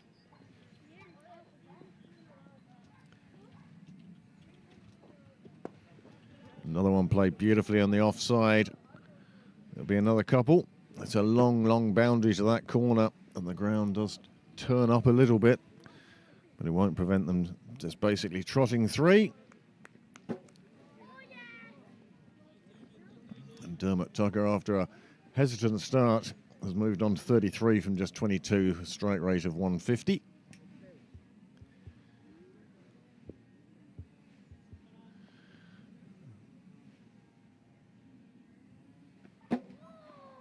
Bowler making last-minute adjustments to his field. And JJ Garth gets down on one knee and sweeps to square leg, where O'Brien does the fielding.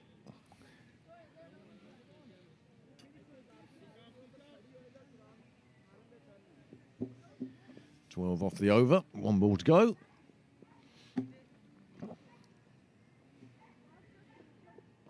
Nice bit of turn from the leg spinner with his last delivery, and the over is gone. 8 down now, 74 for 1.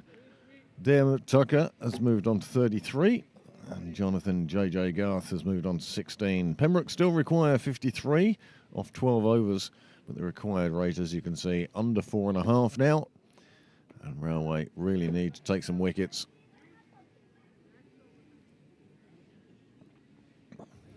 The second game in this doubleheader, of course, will kick off at 4 o'clock. Niall, do you know what time tomorrow's game starts at? The All-Ireland Bob Kerr? No. No. That one's available on NV Play or here on Pembroke Cricket Live if you want to watch pictures rather than just see the scoreboard. Beautiful shot, cut through the offside, ends up in the Michael Sharp corner. 4 runs for Pembroke. Neither fielder could get to that, and this is a lovely shot from Garth. He does like to free his arms down the offside, and on this occasion, he came down and met it as you're meant to, smothering any turn. Does it again, goes straight on this occasion, crashes into the wall. The umpire signals 6 runs, and he moves on to 26 from just 15 after this shot. That's his cracking 4 to start with. And then this 6. Back to the live action now. And he goes big again, he goes straight again. There's 2 fielders down there, and neither one of them could get to it. Another 6 runs, and Carpe's over.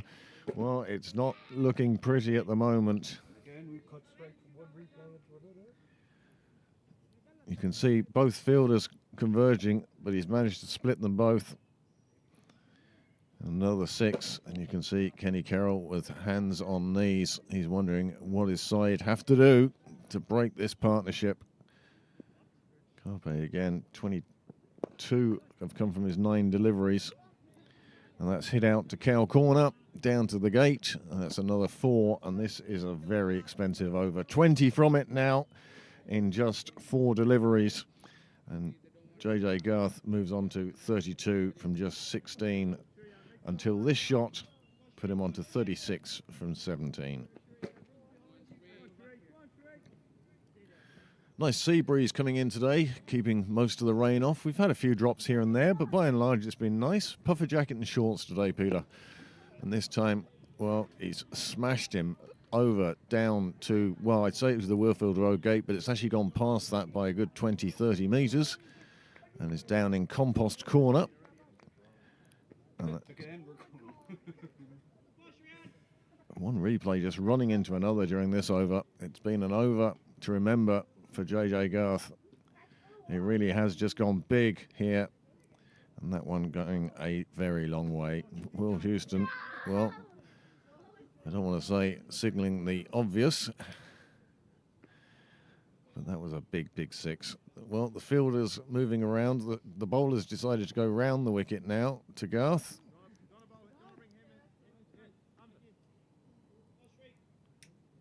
Carroll still trying to organise the field. You get the feeling that this over is kind of knocking the stuffing out of Railway. The required run rate now below 2.5. Just 27 required for victory, and we're not even at the halfway mark now. 100 up, and this the 9th over. He goes big again. It's almost a punch, that one. Not really a follow through there, and another 4. And what an over that was for Pembroke, for JJ Garth. 4 6s, 2 4s, 32 off the over. And that was an over of highlights that just kept coming thick and fast.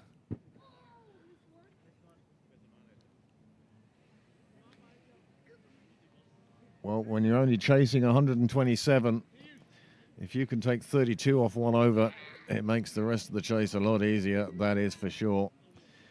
Carpe now, 2 overs, none for 38. Not figures he'll look back on with any fondness, and Pembroke's required rate now, well, it's under 2 and over, and I suspect this game will be done sooner rather than later. Railway will keep fighting. They'll want to take a wicket. They've only got the one so far. These two have put together a fine partnership to take Pembroke to the brink of victory. Arshad Safi now to come on and bowl.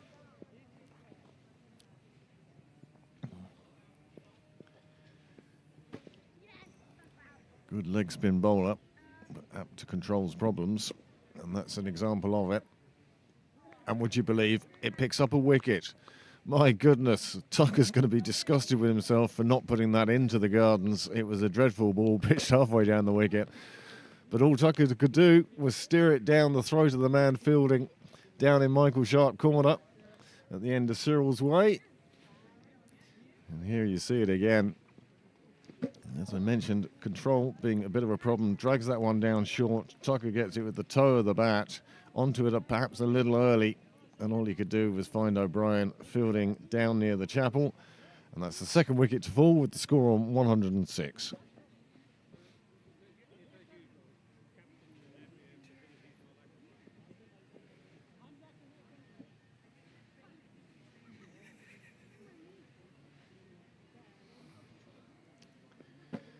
Well, if you're a member of Penbrook, haven't been here for a while, everyone would know where the compost, the grass cuttings are kept. Oh, it's another one pulled in short, and this time the batsman just pulls it out to the leg side boundary, and delight in Sydney. You can almost sense it here, because that's Nick Stapleton's first delivery. The captain's come in at number 4, and he starts with a long hop, punished. 4. 110 now, Pembroke. 17 more required, and this game could be coming to an early finish. This one clipped away on the offside. The fielder throws himself at it, does a good job of getting some body there, and keeps it to a single. And Stapleton's run rate plummets to 250.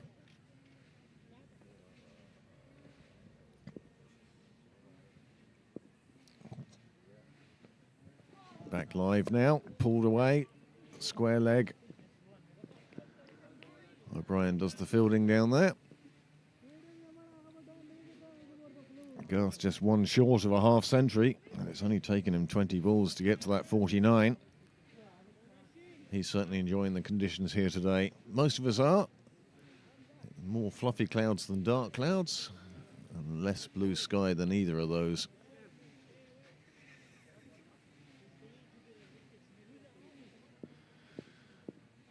Hope you had a good night out, Kate. Back home in front of the TV now, as Pembroke look to finish off this game without further concern. Garth now on strike. He's on 49, and it's been a fine knock, certainly helped by that over of 32. And he pushes it out on the leg side, and that is a well-deserved 50. You'll hear the applause on the ground. A mere ripple. It's been chanceless. It's been a very good half-century from the young man. Destructive, powerful, great timing, proper shots. That over a 32, none of it you would call slogging. He played shots and placed the ball where he wanted to each time. He did favour that shot down the ground. Always a very satisfying shot when it comes off, when you get the timing right. And JJ Garth reaches another half century.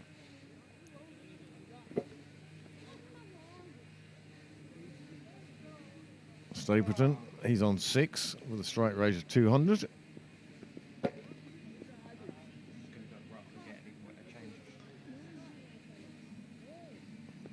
And there is Garth's 50.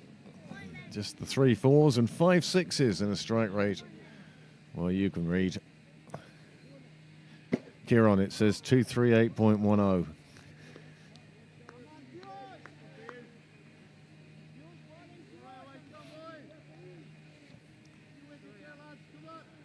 Garth looking around, just 13 required now. Pooh Sharma it is for his first appearance back in Pembroke since he made the trip across Park Avenue to Railway. Pooh, who certainly was part of that very successful side a few years ago. And now starring in the championship with Railway.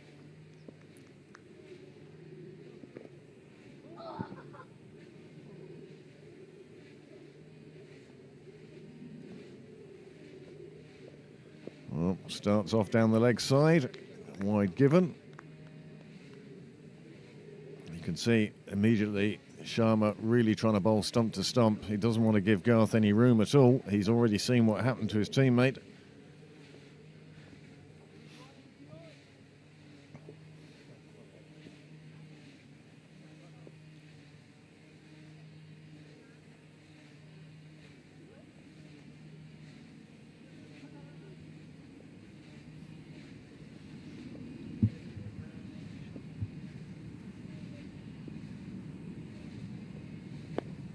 This one comes off the inside edge. Again, Sharma trying to cramp, and it worked on this occasion. It flew out to square leg on the boundary. They just take a single.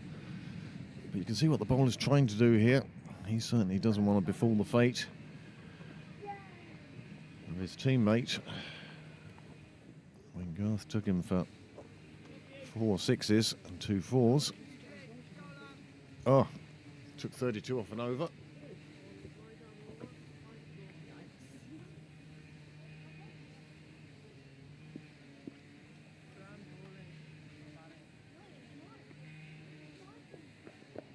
Again, he's looking for that stump-to-stump line, but on this occasion he drifted down leg. Stapleton was on it so quickly, and he put it away for 4. He could have left it for the wide, but instead decided to take advantage and punish Pooh.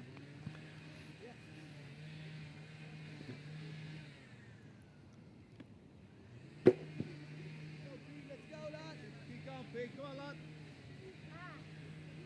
it sounds like Kate had a fabulous night tonight. down in Sydney. She's now made it back. No doubt sat in the comfy chair watching the cricket. Well, there's an appeal from somewhere.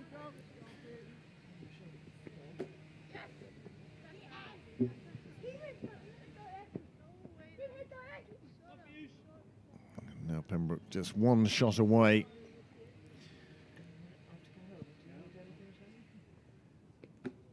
I don't think so. Or a fruit and nut. I think would do it for me.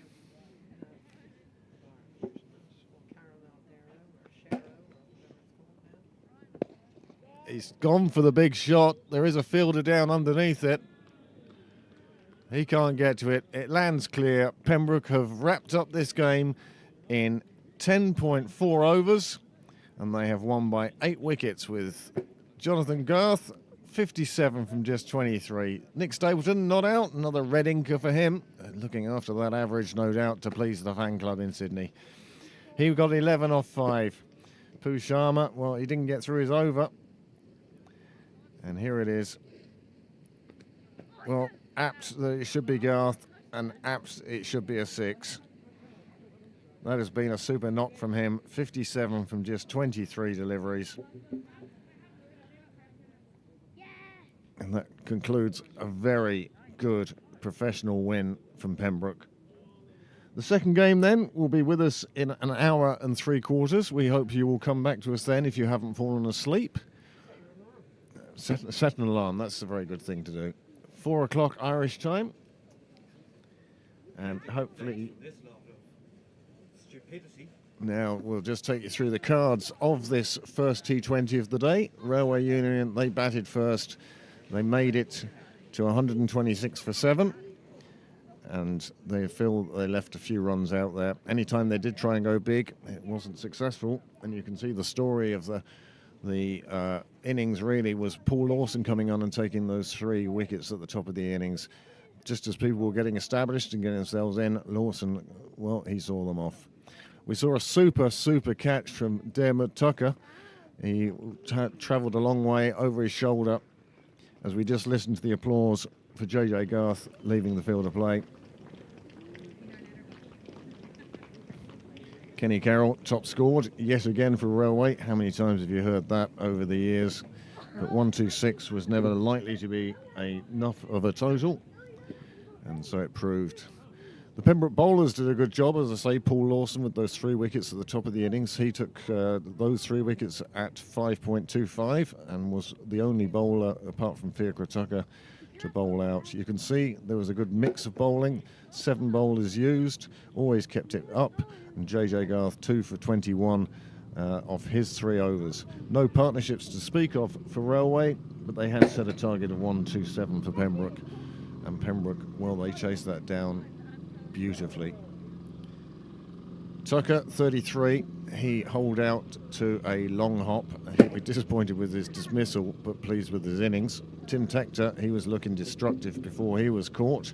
But then Garth and Stapleton, well, they were good, but Garth was especially good. He was scoring at a rate of 238, and Pembroke got their 127 for the loss of only 2 wickets with 9.2 overs to spare. Well, Railway knew they were up against it, going into the field with only a total of 127 to defend. They did try 7 bowlers in just 11 overs, and, well, you can see there who worked, who didn't. Wickets up top for Zaman with the spin, and then Arshad Safi, he'll be pleased that he got a wicket as well, his 1 over going for 8 runs.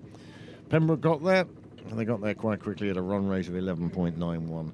So first victory to Pembroke. Join us again at 5 to 4 when we'll have a quick chat before the start of the game at 4 o'clock. The second T20 between Pembroke and Railway. And if it's going to be any earlier than that, well, I will put it up on Facebook and on Twitter. 3 o'clock. 3 o'clock. 3 o'clock. So 3 o'clock. You do in fact have 40 minutes in which to go and make yourself a cup of tea or have a quick nap. So we'll join you again later on. Thank you very much.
fielder getting to that.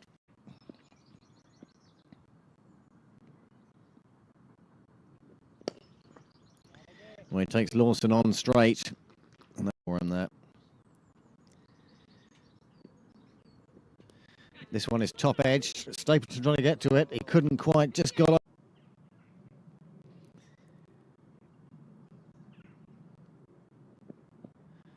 Oh.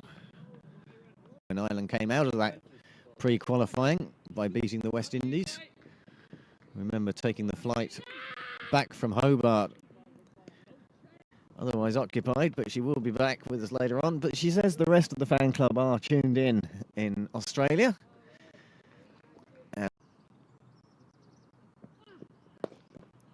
It goes high and wide on the offside. No fielder on the boundary there. It's a top edge again, and this time it clears the fielder once again just by inches. It's pulled up inside the rope. Michael Sharp corner. And he's got him. He has got him. Beautiful delivery from Paul. Next province over, next township over. Nicely clipped away off the legs. That goes down to the boundary. The fielder down there can't make any. Well, he's gone big. There is a fielder down there. The fielder takes the catch. There's a huge amount of work across the road. Oh, just drops in breaks during the day. Hit down the ground, and it just again clears the fielder. Runs away. Well, that was very, very good shot from Kenny Carroll.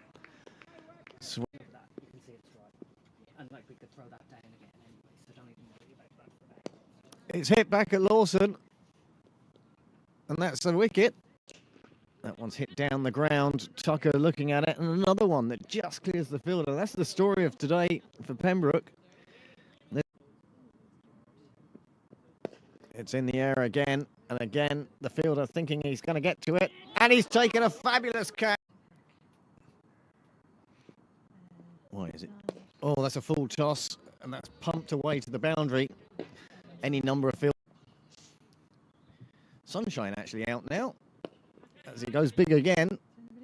There is a fielder there, and the catch is taken, and guess who it is? Going to his third over now. He's only gone for 10.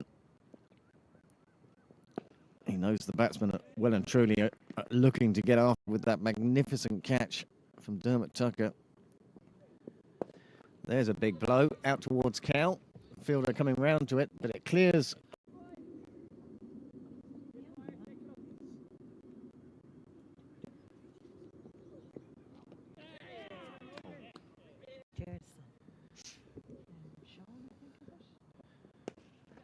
Well, that's a cracking shot from Safi through extra cover. Played last night. There's certainly no two there. Very. Just 2 balls remaining now. Oh, Danny Hogan. This one hit past the fielder. It will run away to the boundary. Both the boundary fielders. Oh, that's hit beautifully through the offside. There's no need to run for that. That has gone all the way to the boundary. Super.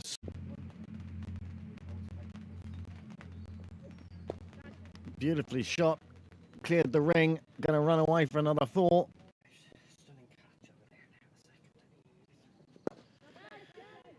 Well, it's up there a long time. The fielder's trying to get to it, and he just can't. That you can't cast your phone onto your TV. Oh, it's a top edge. It's flying behind the slip, and he's taken the catch.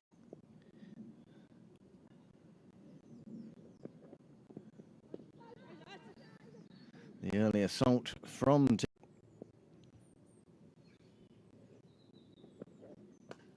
Cracked away on the offside. You can't bowl there.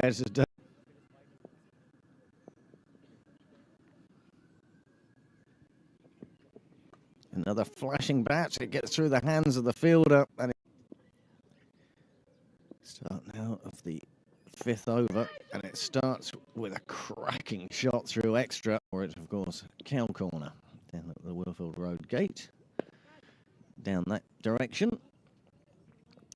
But he's Brian. He's got that one's been clubbed away towards the car park. It's going to run all the way along the ground. It went between two fielders, and nothing was going to stop. Available on NV Play or here on Pembroke Cricket Live if you want to watch pictures rather than just see the scoreboard.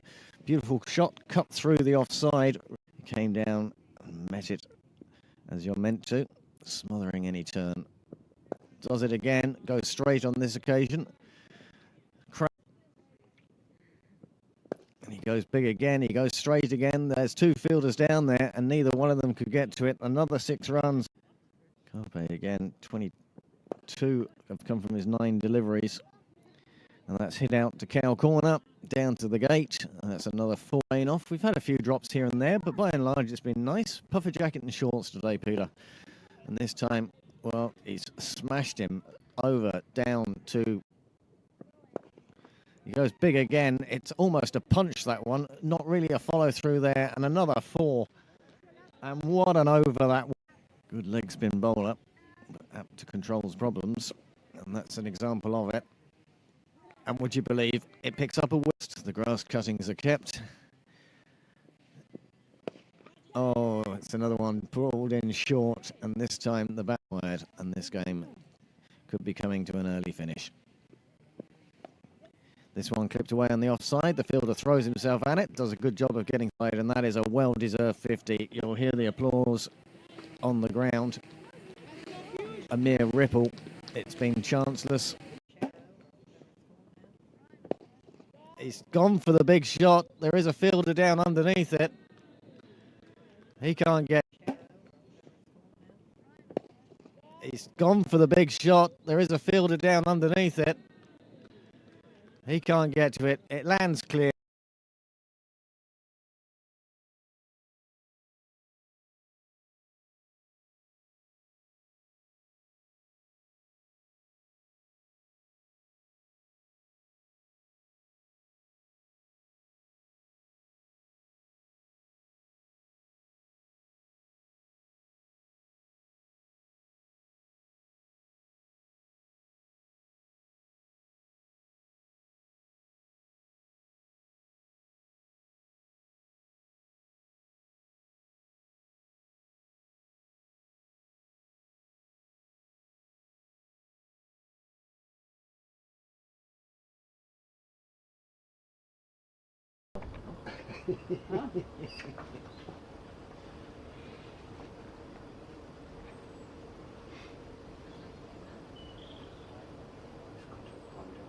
Railway Penbrook 0, there we go.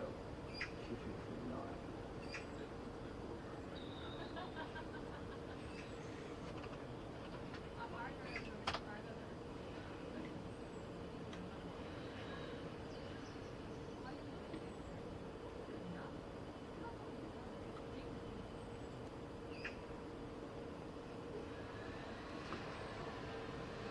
Where's Boo-Boo going? To the bar. Oh, just as far as the bar. He Yeah. said he was dragging Bill with him. To the bar. He Ah. says, I can't go and drink by myself. I didn't want to say. Oh,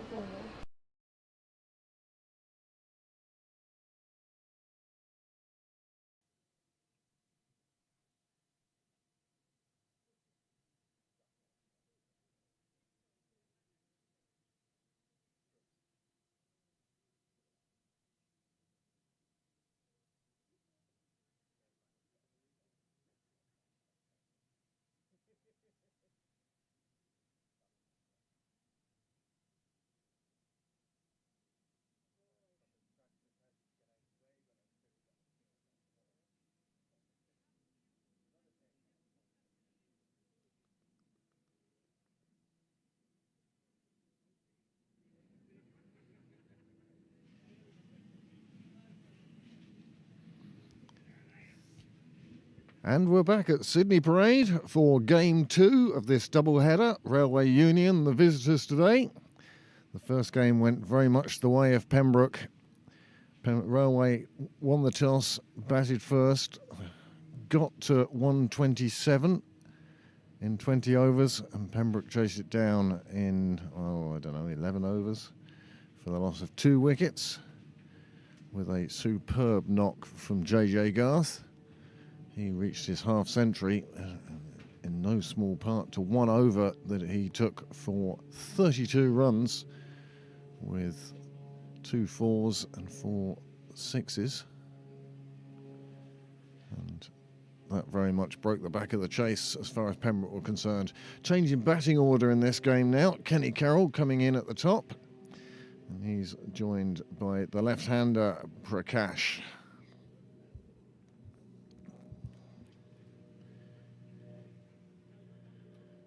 Good to hear from the Stapos watching from Ramwick. No doubt part of the Nick Stapleton fan club, the Ramwick branch. And indeed it will be Nick Stapleton to open the bowling from the St John's end, as Pembroke now will look to add a second win to their first game victory. 8 wickets was the margin there. Everything seemed to go Pembroke's way once Tucker had taken that fabulous catch in the deep. After that, every big shot seemed to land in the hands of a fielder.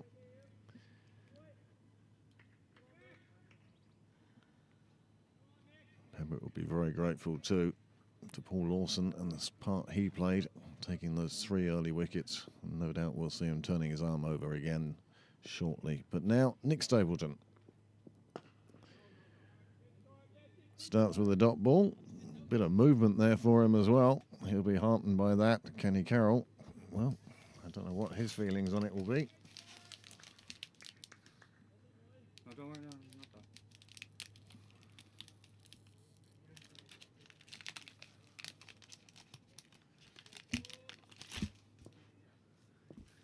Away from the microphone. Crinkly paper. Oh, that's a good delivery. Just getting it past the outside edge. Really quiet, just hold it right on top of the microphone. It's like every.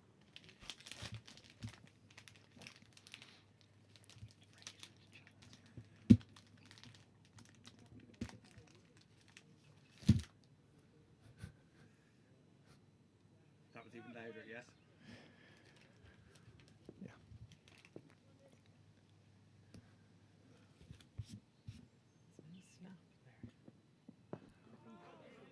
Stapleton getting a lot of movement with this new ball. That one, the in swinger, catching Carroll by surprise.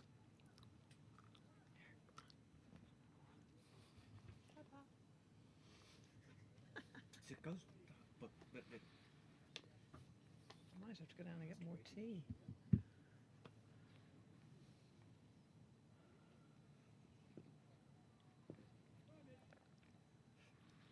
Stapleton with one slip in place. Only 2 fielders outside the ring in this first 6 overs. Now they've gone with extensive movement away from the right hander.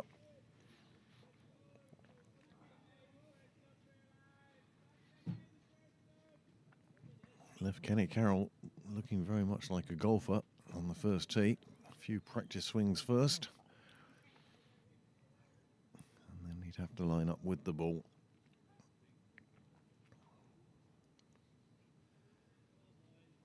Good afternoon to Mary Sharp. Great to see you watching, Mary.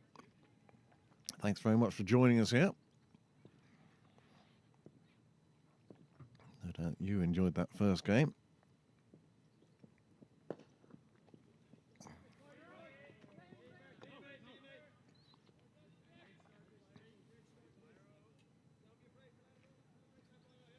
Well, that's a quite enough start from Carroll. Finally gets one away for a single. what's going to happen now?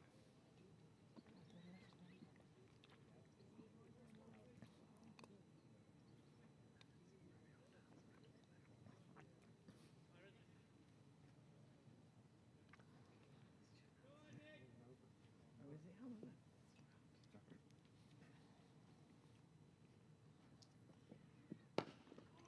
Another in-swinger to the left-hander. And that closes out the first over. Just the 1 run coming from it, which I do believe happened in the first game.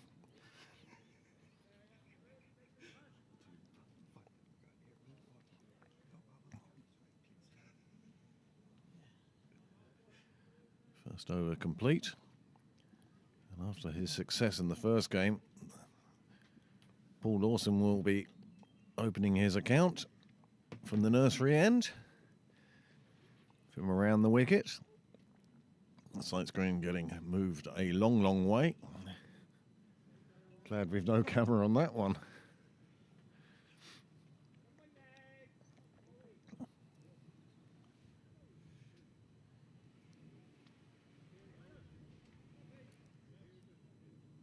See why I came up with the plan I did at the other end.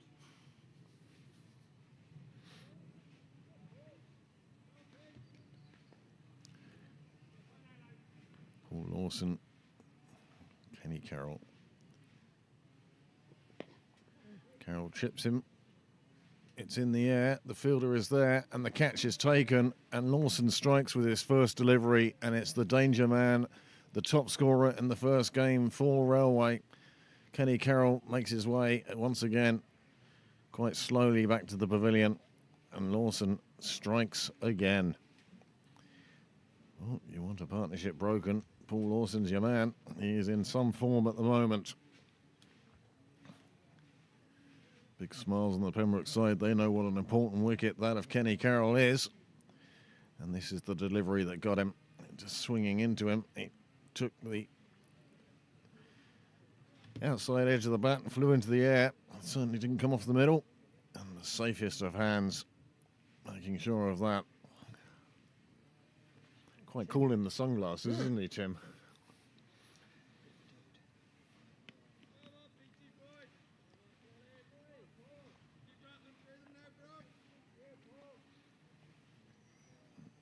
Lawson deciding to stay around the wicket as Koagani, who opened in the first game, number 3 this time round. He's the man to replace Kenny Carroll. And Pembroke will be delighted with the start now. 1 for 1 in the second over. Well, that one lands safe. It lands for 6. He's over to hit them.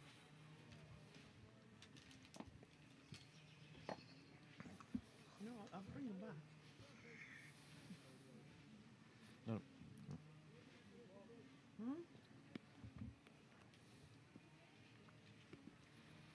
Back to the live action now. Well,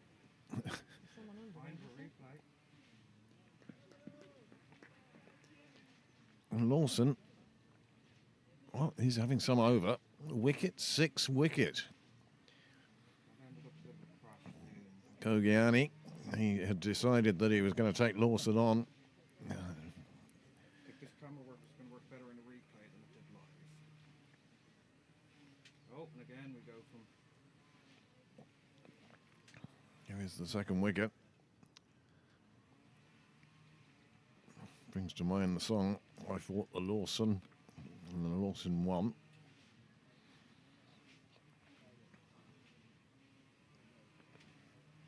Seven for 2, not the start that Railway were looking for. Stay there, Paul.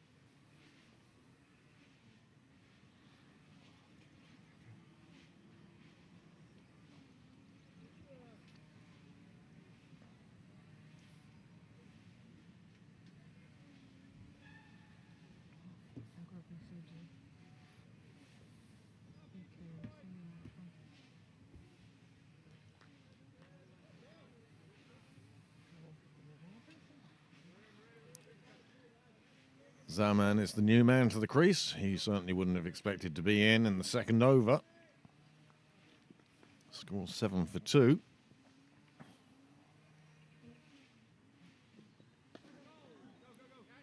And this one gets past the fielder in the ring, and it's going to run away to the boundary, and that's taken Railway into double figures. Zaman starts with a boundary. On this occasion, Lawson just giving him a little too much room. He had to reach for it. He slapped it through the offside and picked up the boundary.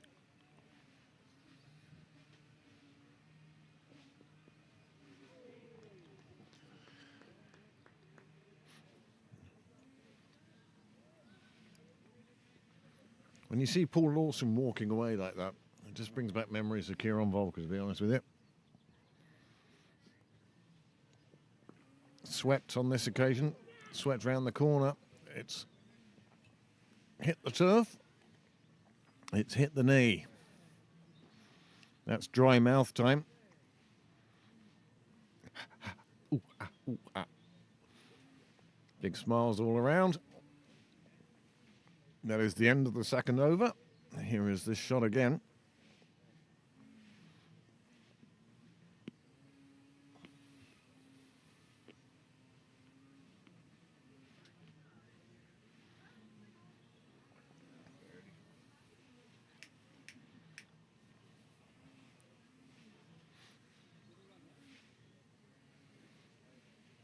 Byron McDonough, who took a wicket in the first innings, 1 for 15 from 3 overs. That wicket was because of an absolutely fabulous catch Dermot Tacker took over his shoulder, running away.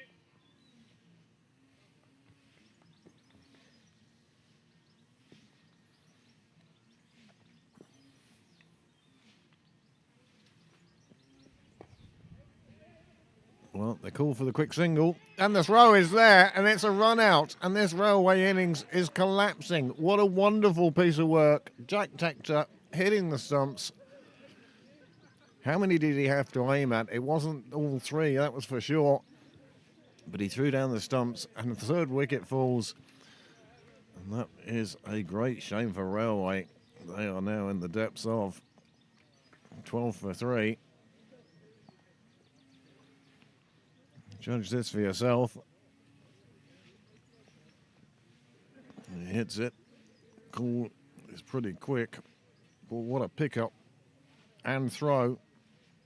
And the bat isn't even down. And he's a long way from home. And that's another wicket down.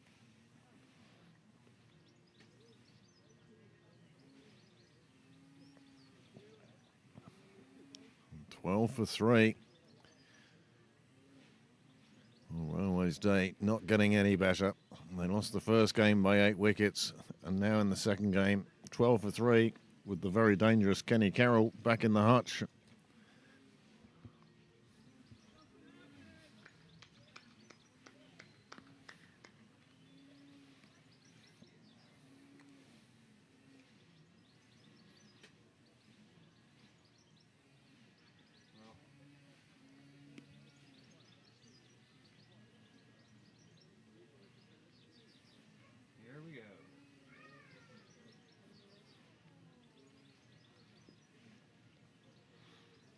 Carpe, the new man to the crease, finds his side in a, well,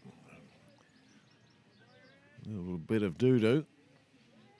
Let's see if we can see the wicket. Just about. Slight screen moved on instructions of the left-hander. Gives us this somewhat unusual view.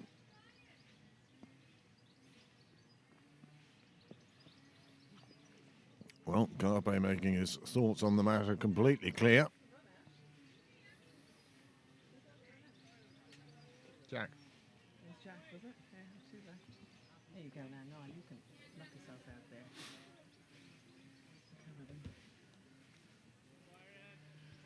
It was a great piece of fielding, one-handed pickup and throw Oh, really? Oh, okay, excellent.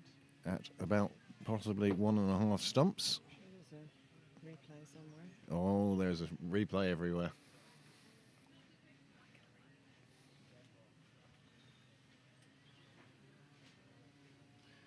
Yes, it's good to see Mary on. Yeah. And then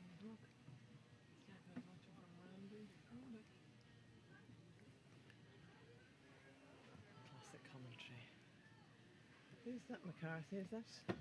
no, Oh, he's just wearing his shirt. yes. From the Umpire has the ball. Player Oh, is it suffering with, I don't know what, something with his, contact lens issue. Or something flew into his Or eye. something flew into his eye, I'd say. I think it's something flew in. he's sending off the attending player. Reassembling the gear. Play will be underway in just a moment.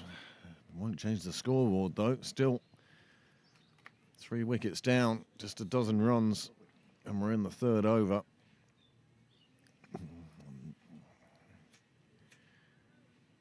It's not the brightest of starts.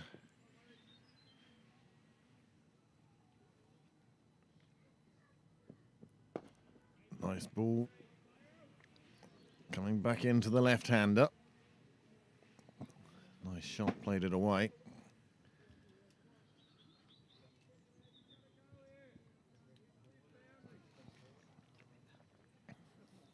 Second game in this doubleheader. Pembroke dominated the first game. They're doing a good job in this second one as well. This one cracked away. Nice bit of fielding in the ring. There's a cry. And the throw at the stumps wasn't far off, and the backing up was superb. This is one thing that Pembroke are drilled at. They're very good in the field. That camera work was so bad, there's no replay.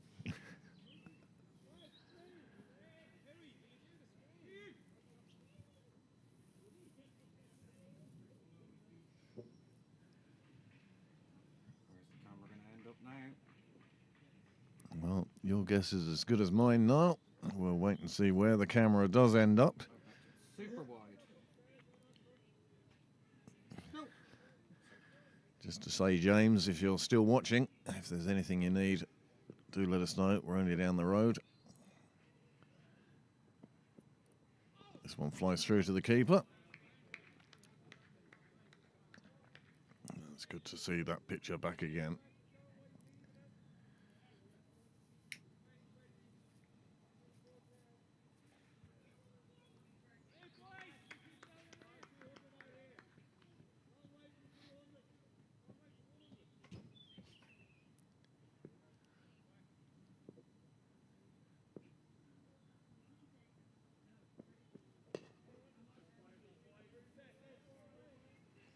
Look at that, just 1 run from the over after that run out.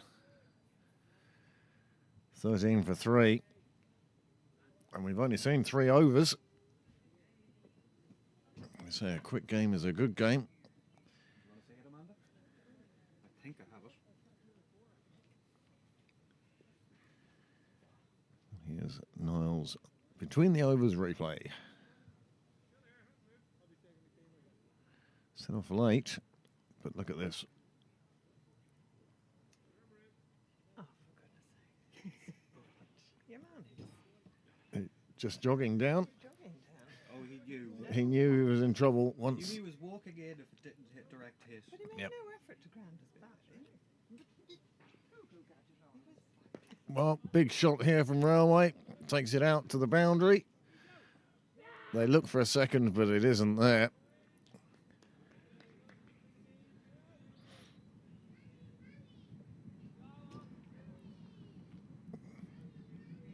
Leg stump guard being taken. Being asked for, perhaps.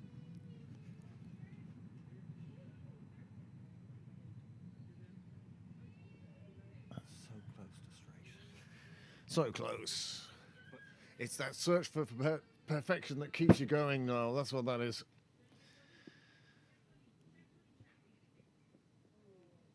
Signals are wide.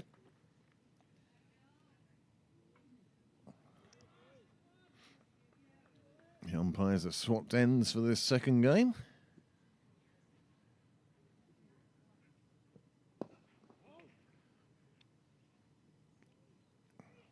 Goes all the way down to long on.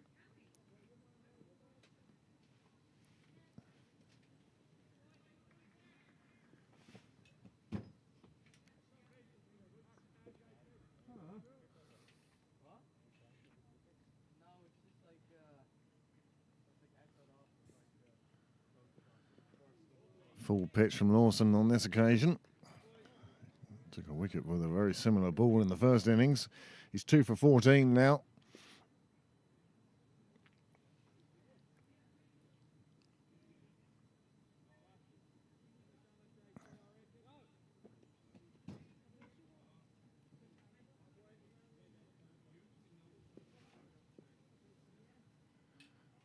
Expect this one to be a floaty. Encouraging the shot out to the leg side. Instead, just played away on the offside. Batsman giving himself plenty of room there.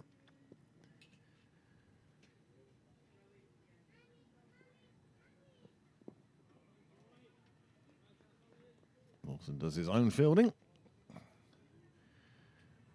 Railway players being a lot more circumspect, a lot more respectful of Paul Lawson's bowling now. He's taken 2 wickets.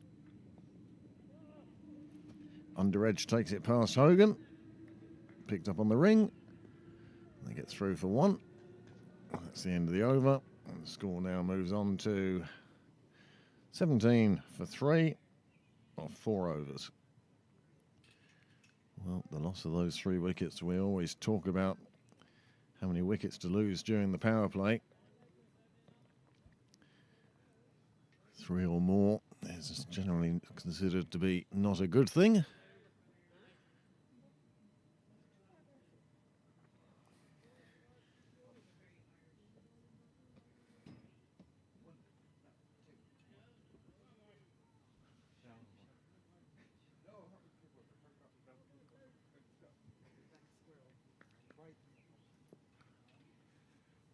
Mark Berry now from the St John's end. Change of bowling again. Stapleton really using his resources.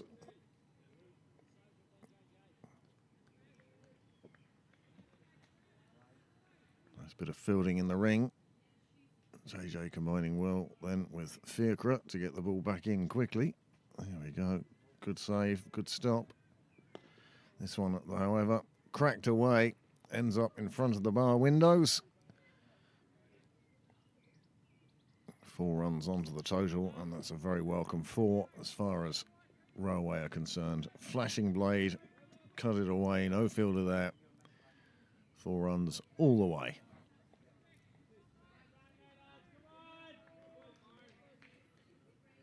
Umpire Whaley signalling very clearly to the scorers. Change of pace this time. It's just dropped down to 3rd. They pick up a single. Quite smart bowling that from Berry.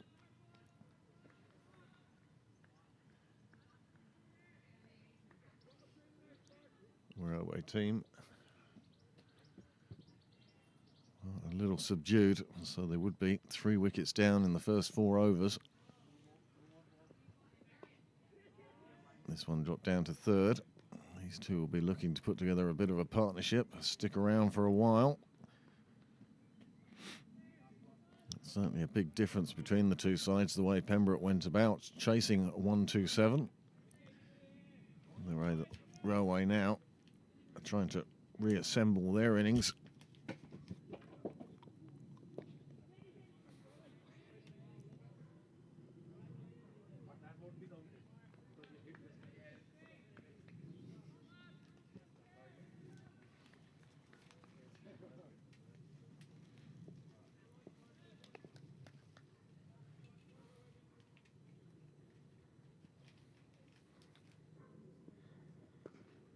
Wow, that's some shot. I'm sure replay will be taken of that one. Not exactly a textbook shot, but a very effective one. You'll see it here. The backward, I don't know, swipe. And it was effective, it worked, and it's 4 more runs. And Berry's first over goes for 10 runs.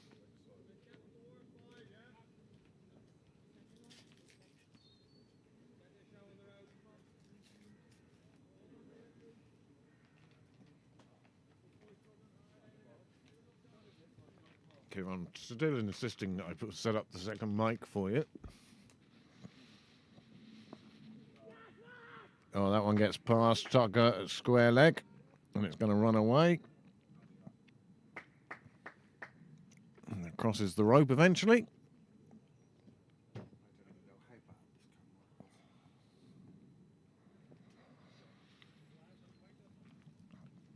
Well, while you're watching the replay, I'm just watching umpire Houston Just ensuring there's no heat in the situation. Discussion between bowler and non-striker.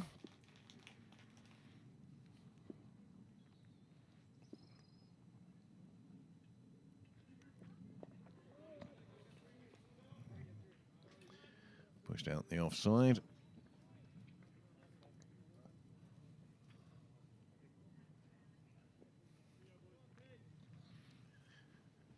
Interesting to see what sort of total Railway can set.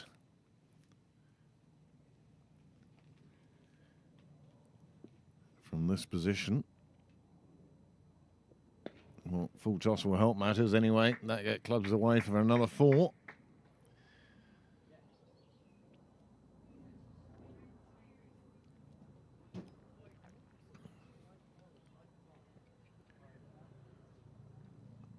Not the best of deliveries from Lawson on this occasion, just far too full. And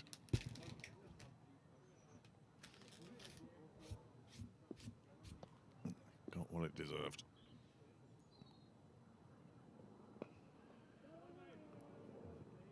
Well, another attempt to pierce that offside field, unsuccessful on this occasion. Dot ball.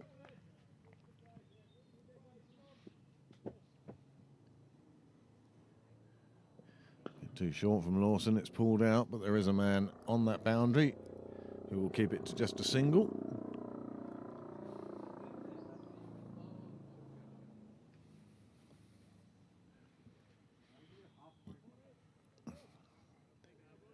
Helicopter making a rapid turn and return to the north side. I wonder what it hits or in the weather.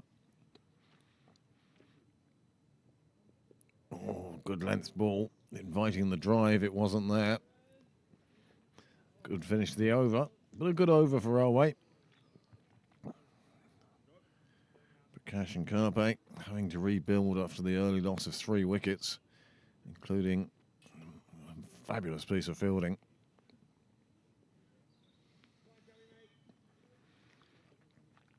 I have a feeling that I'm going to see that bit of fielding that took that run out again before the season's over.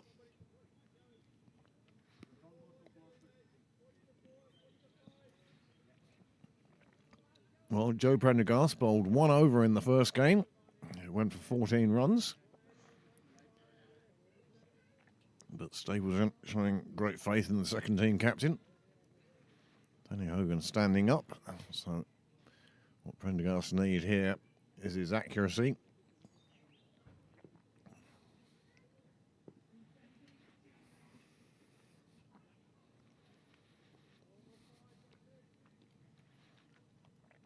Hogan makes the decision to stand back to Prendergast.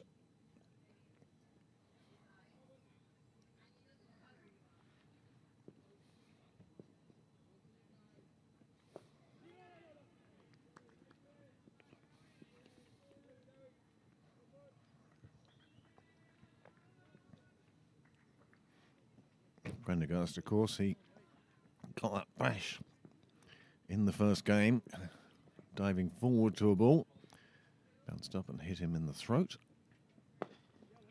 This one's pushed down the ground. They'll just take a single as the ball crosses the lovely green grass of Sydney Parade today.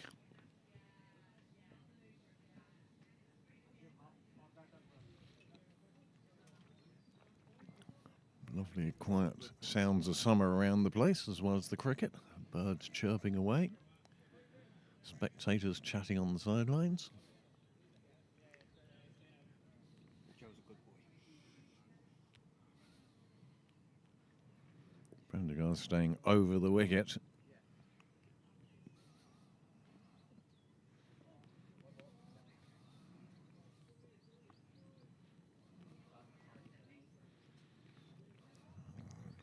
Joe's so competitive. Not really happy with the call of wide. But wide it is. Pick your battles, Joe. Much better delivery. Just drop down to third. They'll just take a single.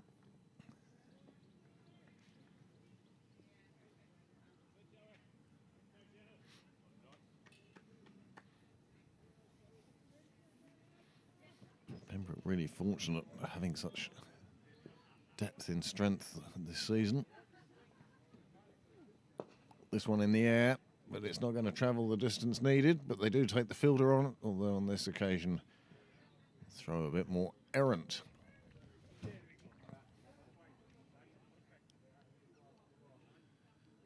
Two balls remaining in the over. Willier and Houston, the umpires, confer. That one's leapt a bit and caught the batsman by surprise. He did well to play it down. It didn't go very far, but it certainly leapt.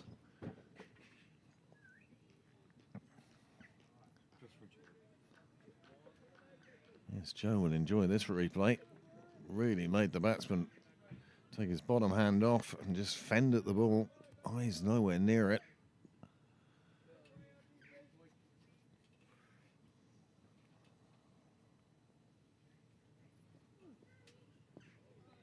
Well, it's an ambitious shot to no avail.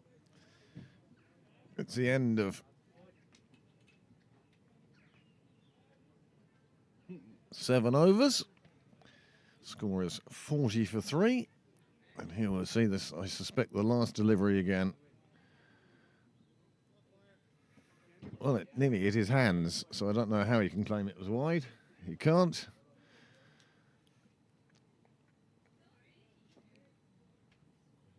And now a change of bowling at the nursery end, and we bring in the leg spinner Fairkataka. Fairkataka bowled very well in the first game, was wicketless.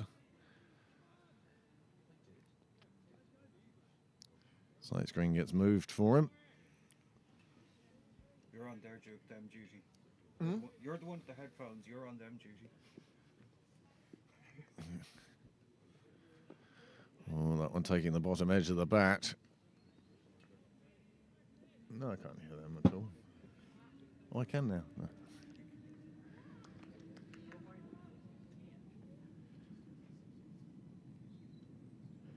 Much more floaty. Turns the full toss out towards compost corner. Fielder down there, just keeping it to 1. Well, these two have put together somewhat of a recovery for Railway. Reasonable scoring rate. Haven't just got bogged down on survival. They have been trying to score runs. But more often than not at the moment, they're finding fielders on the fence.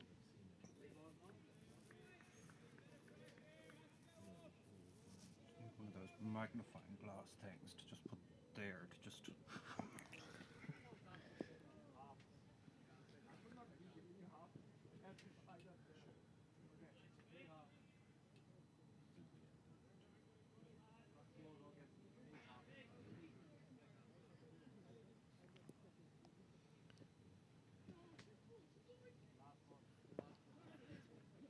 That one just chopped away on the offside. The batsman so desperate for runs, he's throwing his bat that far wide. Oh, nice return from the sidelines. Direct onto the stumps. Nice bit of work. Good over this for Tucker.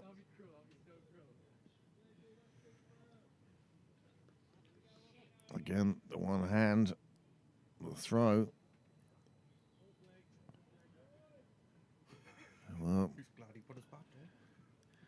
do you know, you could watch Jack 100 times in training, you know, sort of hit it 10. But 2 in a row, that's something special. Good bit of fielding by Lawson as well. The quality of Pembroke's fielding is top class. Do a lot of work on it during the summer. And this is it in practice you see so far. Everyone knows their job, everyone knows their position. Does make the captain's job an awful lot easier.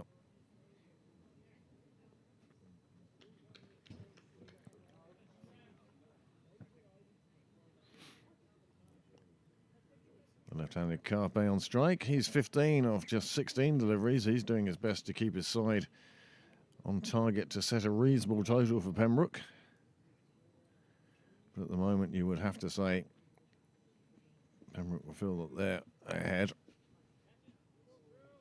8 overs gone.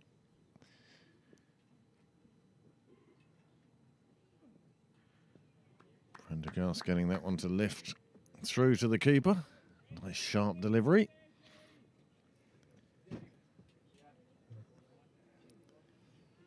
Joe's bowling on form. It just seems to flow for him. Gets through his overs quite quickly. This time goes a little short, and part of that may be a technical difficulty with the front arm not going up quite enough. Punished away. Let's drag down a little bit. Slightly better length, another few inches further up the track. That's where he caused the batsman the trouble first time round. This time he could stay on the back foot and play it away. This time, again, just taking the single.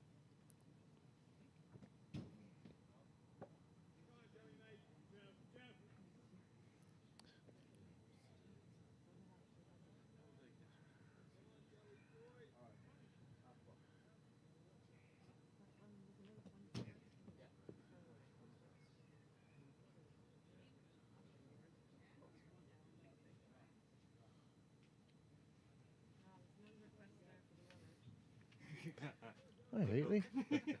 That'll have to wait. Maybe. Prendergast, well, this time he's put the batsman on his back, but only because he had to be there to hit the ball down to the boundary, into the bar windows. You see on this replay here now, he was in position very early. Lifted it nicely away, bouncing in onto the windows. Oh, good job. Strong glass there this season.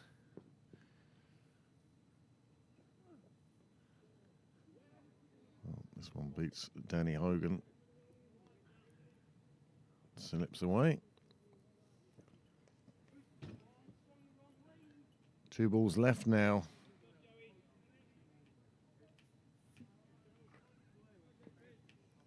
In the 9th over.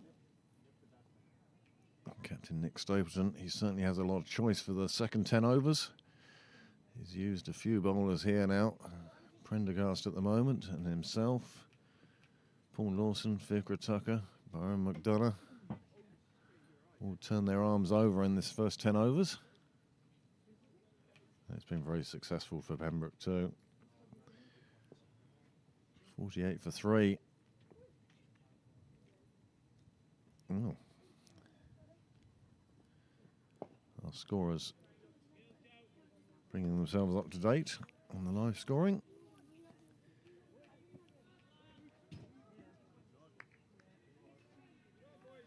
Prendergast finishes his second.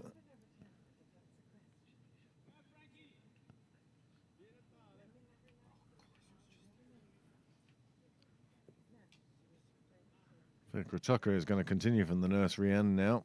He's enjoyed the conditions. It's not the first day of cricket on this wicket. And it's certainly shaping up to turn a bit, and perhaps even tomorrow a bit more. Nicely driven, just out of the bowler's reach.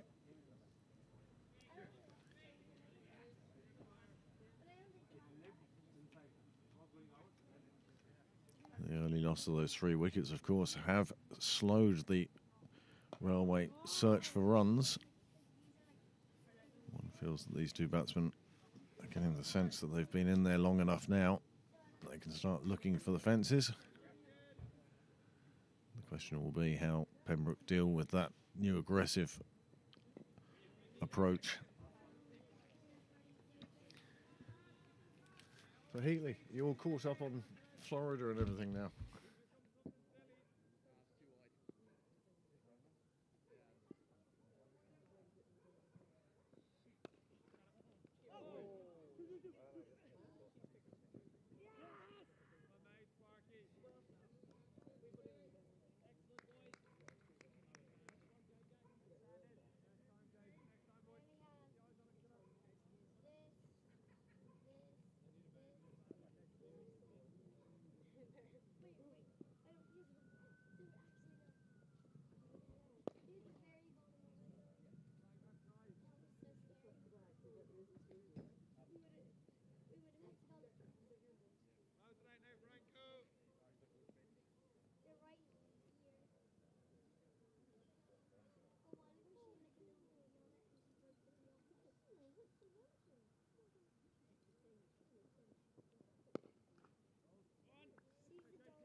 return of JJ Garth to the attack.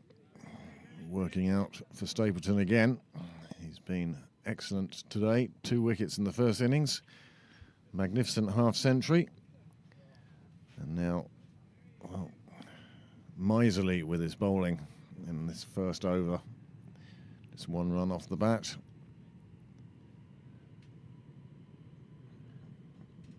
But these 2 batsmen for Railway now. It's an ideal time to bring bowlers like Firker and JJ on. Batsman looking to be very positive now. Halfway through the innings, just about a run a ball for Railway.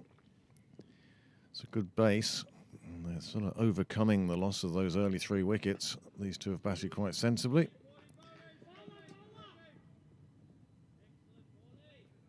Well, one batsman was very definitely thinking of 2. The other one had no thought of 2.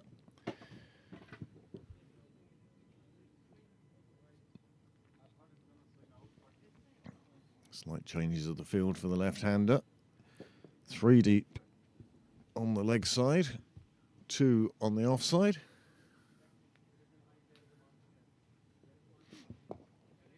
It's the offside he plays it to, Firker Tucker. Does the fielding. That's the end of the over.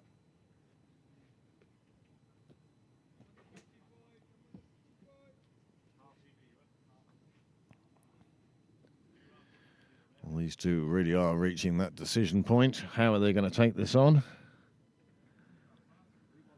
Are they going to try and blast their way out of trouble?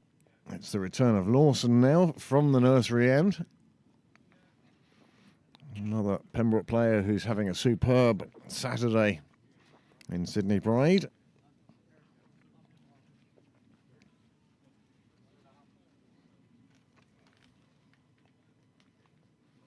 Clouding over a little now. Be a shame if the weather was to interfere with domestic cricket.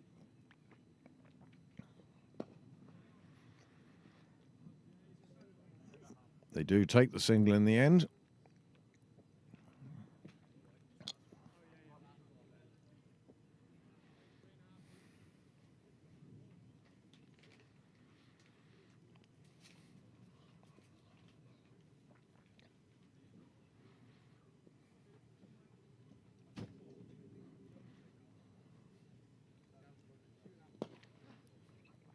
Well, that's a nice shot through extra. There is a fielder down there, and he will keep it to a single, and that shot certainly looked like it was going to bring more than 1. But a super piece of fielding in the deep. Fetches it back.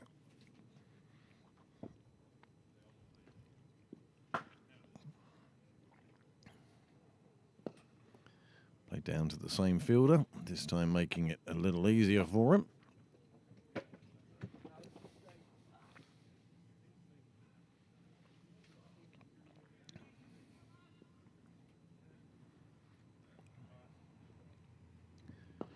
Well, he's definitely going down that way all the time, and this time he finds the boundary. 6 runs. Super shot from Prakash. He's been looking down that way for a while. This time, Lawson left one. A little outside off.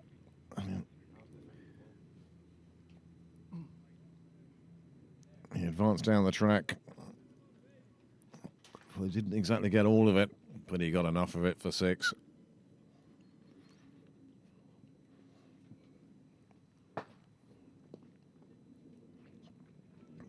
Pushed into the leg side. Fielders all coming in.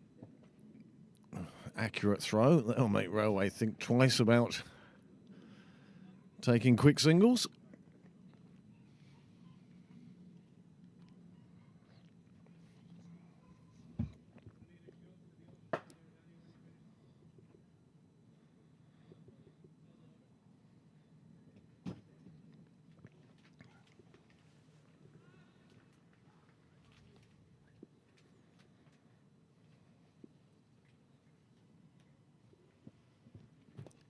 That one sliced away through the offside.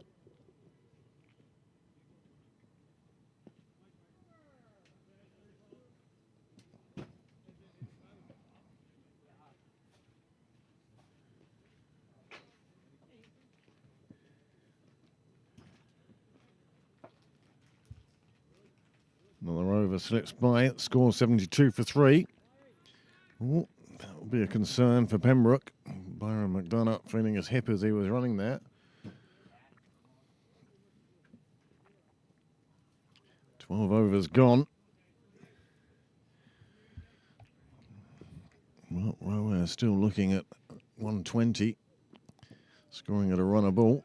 They take on the single this time. No throw from the fielder. Just deciding to hold on to it on this occasion.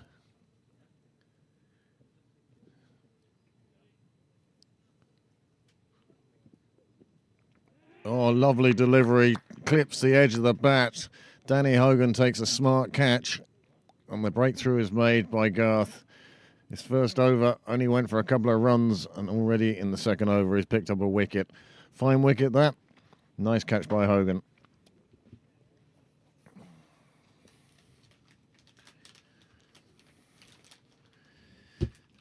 Time for pads, Pooh. Faintest of edges. 74 for 4. Garth gets in on the wickets as well. Well, when it's your day, it's your day. He took 2 in the first game. He's taken 1 in the second game and a lovely half century, including a 32 ball over, 32 off and over. An over of 32 runs. There we go. Use your words, Craig. And now he's contributing again with the ball.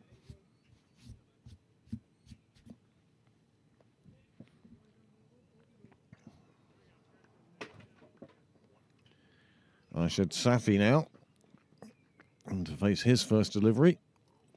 Garth pulls out of that one.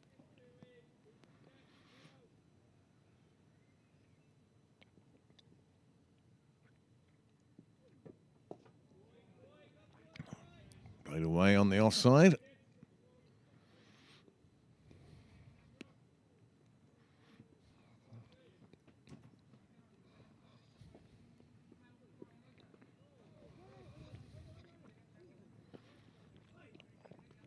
Well, not the greatest to calling between the Railway pair, but they got through for the single.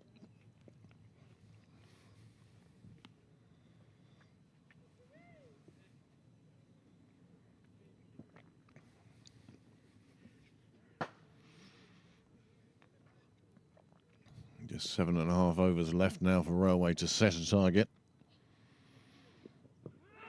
Oh, he's pinned him, but not in front.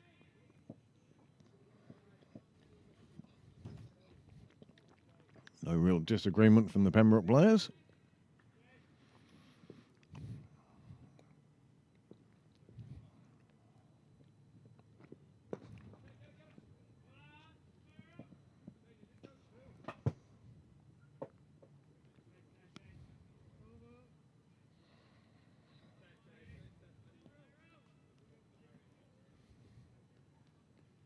So why was the LB not out?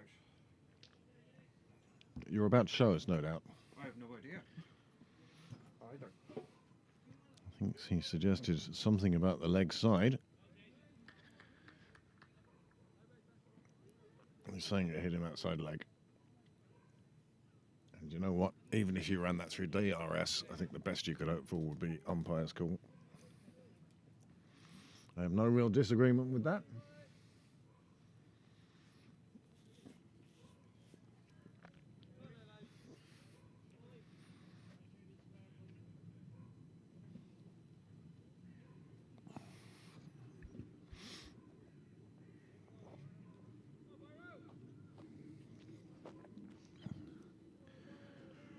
Bowler himself with us here now.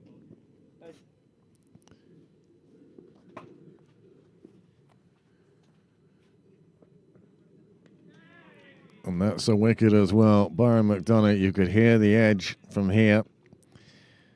And another wicket falls. And again, Railway losing wickets in clumps. They're now 5 down.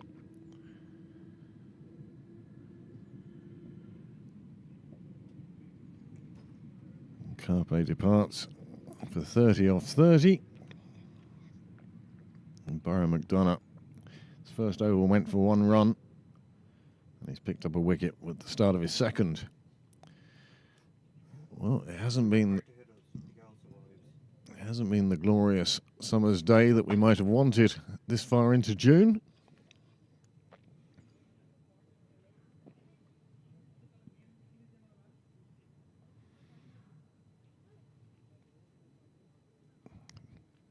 I know there's no volume on that, but I could almost hear a snick as it went past the bat myself. So Railway again in difficulty. 76 for 5.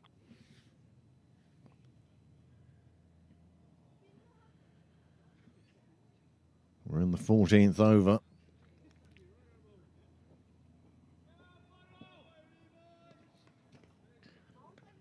For those of you recently joining us, Railway lost 3 early wickets. They were 12 for 3 at one stage. They fought their way back, but 2 quick wickets now mean they're 76 for 5, and Byron McDonough attacking that off stump. Tool bowler.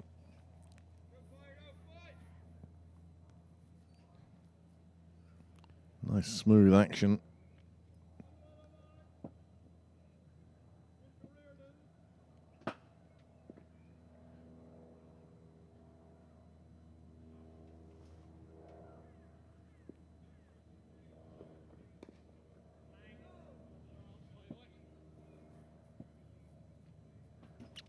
That's the sort of physique of a Steve Finn, Chris Wokes sort of bowler. Perhaps Andy Caddock for those of you of an older vintage.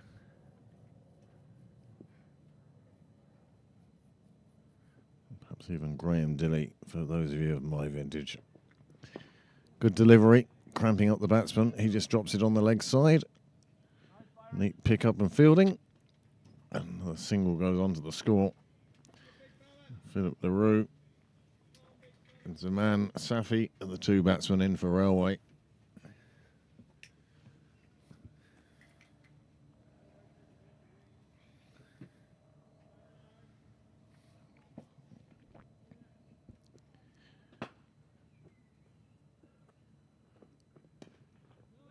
Generating a decent pace here, McDonough.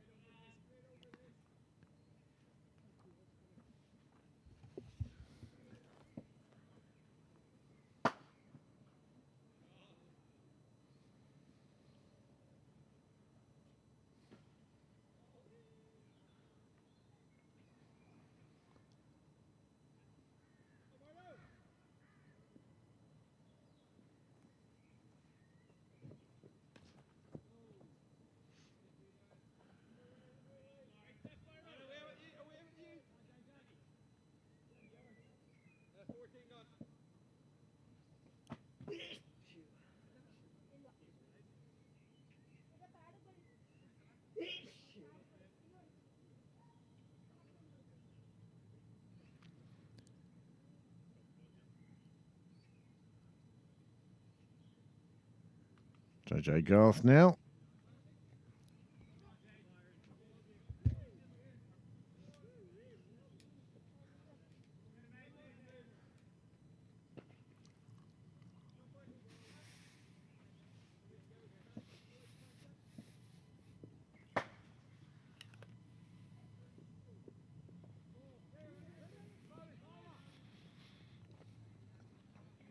Well, a little miscommunication between Philip LaRue and Safi results in a sending back. No problem to Railway though. This one pulled away behind square leg.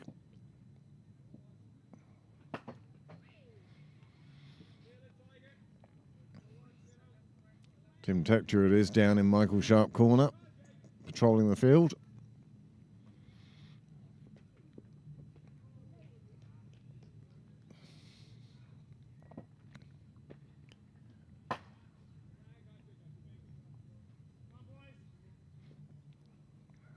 As they enter the remaining overs of this innings, 120 looks like being a very good target for Railway. try and get to. 6 and 7 in now. Still 5 overs after this one.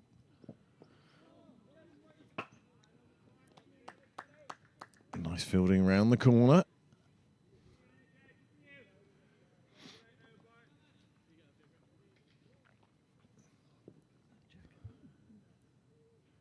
I'm working my way through it.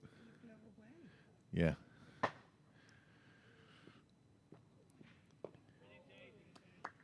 Nice way to finish the third over. Just 7 runs coming from those 3 overs, plus the bonus of a wicket as well.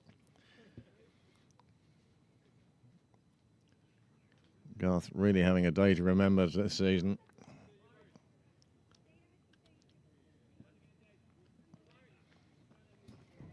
And now it remains on YouTube forever. He'll be able to show his grandchildren. Ah, Grandad, don't make us watch another game of cricket.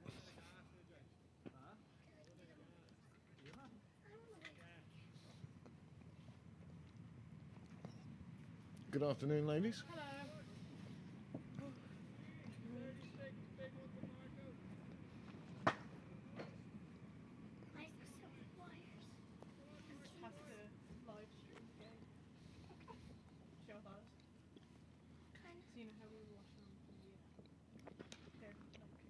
Well,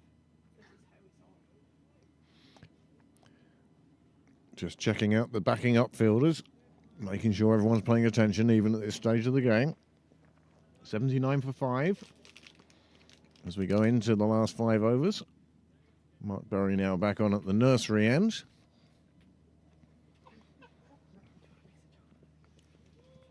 Yes, one goes down the leg side. It will add 1 to the total and take them into the 80s.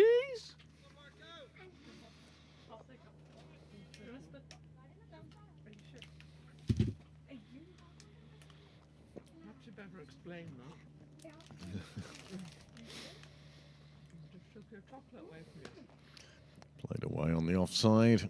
They're looking to take runs wherever they can now, and it's just not working for them at the moment.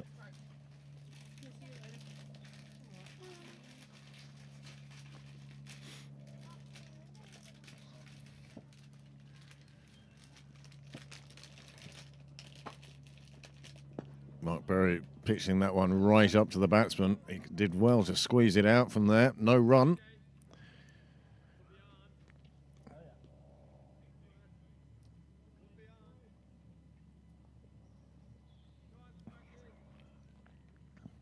Thank you very much to those of you who have tuned in today. Greatly appreciate it. And thanks to those of you who let us know where you were from. Always good to hear. Right, now it takes me up to 20 countries that I know we've been listened to in or watched.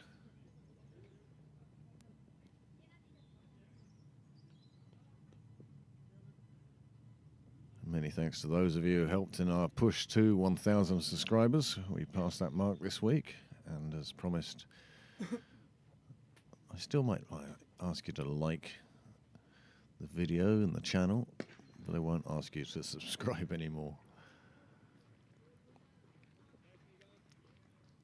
That one's cracked down the ground, a welcome for. It takes Railway onto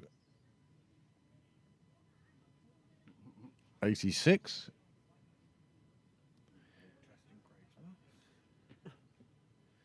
And there are 6 overs gone. Now, the trouble is you're reading the live score and then you look at the live score and go, weren't they on more than 82? And you think, oh, Noel's doing the replay. I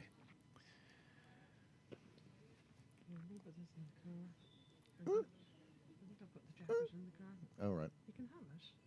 No, I think it's Niles. It's Niles, then. Well, then give it to Niles.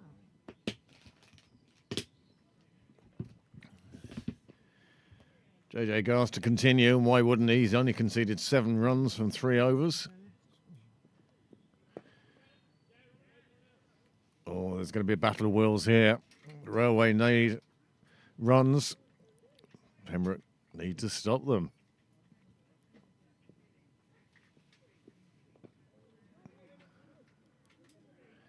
This one gets away from the knees of the fielder, and they will pick up 2 quite comfortably.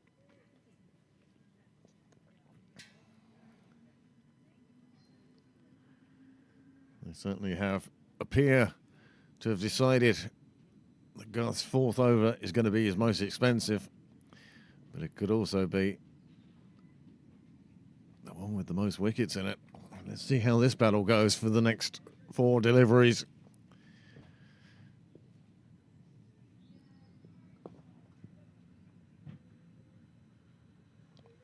Another attempted big shot results in just a single. You'd have to put that down as a Garth win. 3 off the first 3 balls. And now LaRue to face Garth. Not much in the way of footwork, but the eye-hand coordination is good enough to push it out on the offside, where they can take an easy single. And now Safi has 2 more deliveries.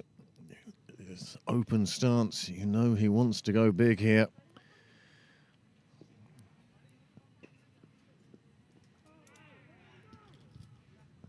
Well, that's just taking an inside edge.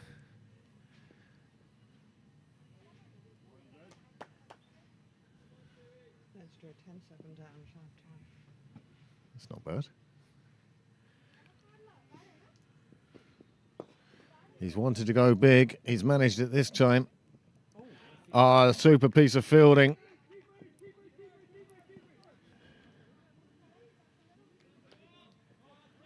Paul Lawson rolling back the ears, throwing himself around. This is that shot. You knew that Safi was running out of patience and felt the need to go big. And you see Lawson with the Gordon Bank-esque dive to push Pele's corner, headed around for a corner.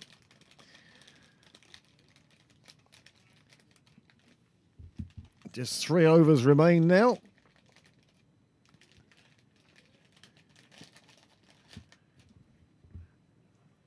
Figure Tucker to continue. From the far end. And the Pembroke spinners really have done the damage today. Lawson taking wickets at the top of both innings in both games, well, both innings, or in both games. Tucker plays this one into the leg side. It will just be a single. Fielder, the captain Nick Stapleton, he'll be pleased with how his team have performed today. They really have shown what a good side they are this year. Railway have struggled. No Liam McCarthy for them today. I'm sure there's a couple of other players also unavailable. Gavin Hoey not available to Pembroke. And of course, all the internationals currently away in a very wet sunshine state. They're finished tomorrow as Pembroke take the 6th wicket, with Paul Lawson taking a nice simple running catch. And the 6th wicket falls with 96 on the board. Well, not too much congratulations going on. No massive huddles, no jubilation. Just business done, wicket taken. The end of the replay. Well, there is the sweep around the corner by LaRue. And it just landed safely into the hands of Lawson.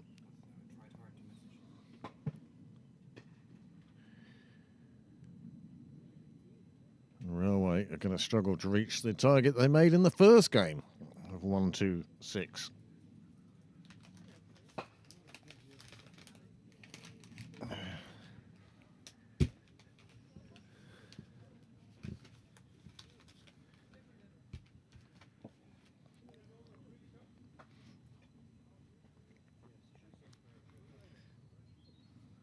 After picking up a wicket, Figure Tucker with 3 balls left in this, his 3rd over.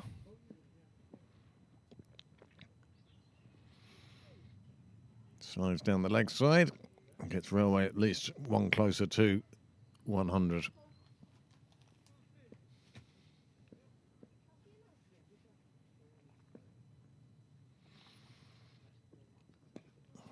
It's good to see Kate Hurley and the rest of the Nick Stapleton fan club tuning in from Lilyfield in Sydney.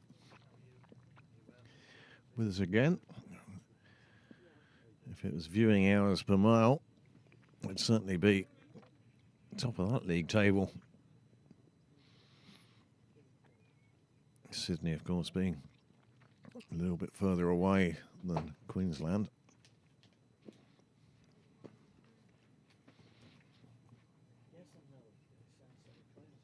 This one dropped in short. It's hacked away. The fielder is running round to it, and he will get to it. It'll just be to the 2. But that will get Railway 2 triple figures. There still remains 2 overs to go.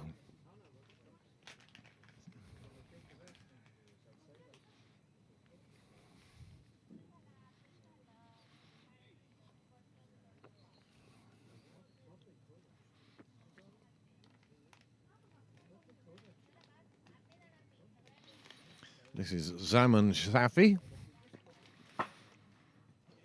and Maman. Arshad Safi was in earlier, ex-Pembroke junior member. Moved across the road to Railway. Now playing for their first 11.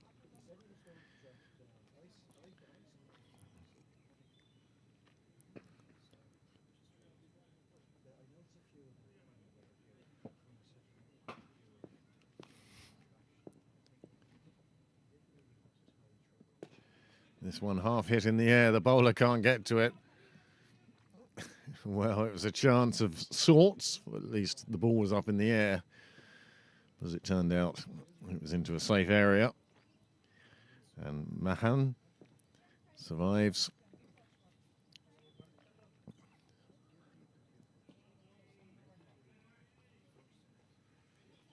It's inside the blue line. Batsman charging down the pitch and then looking at you pleadingly does not a wide make.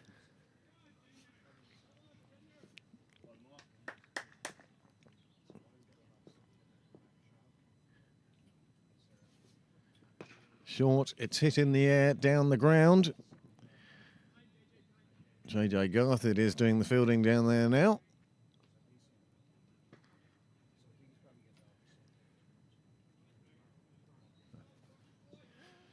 I turned them down anyway. Oh, no, not just he's sitting over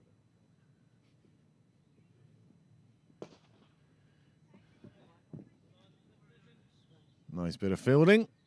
Nice, neat, clean and professional. Keeps it to a single. Afternoon, Michael.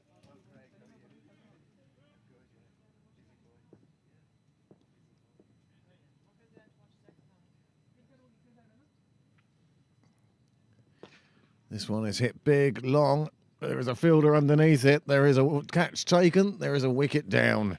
102 for 7 now. As Mahan departs for just 2. It took him 6 balls and a nice simple catch by JJ Garth. Well, Penbrook at this stage not even coming together to celebrate. The bowler back at his mark. They just wait for the incoming batsman. Hit down the ground. Got his pot early. Set his feet. Nice simple catch. Well taken. JJ Garth with a textbook catch. And that's the sort of catching he teaches here on a Wednesday evening to the junior teams. Well, those of the junior teams who still net.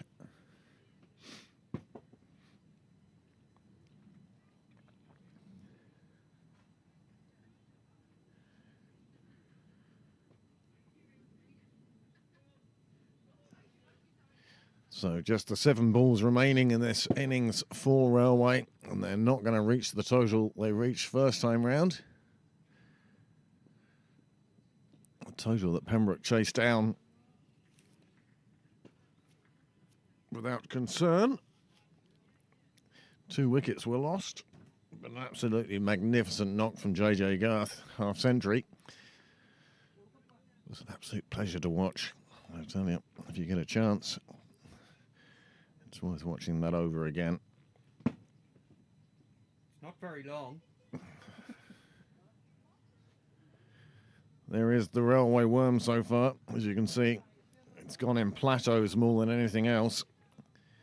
Wickets falling in clumps. Not really helpful to them.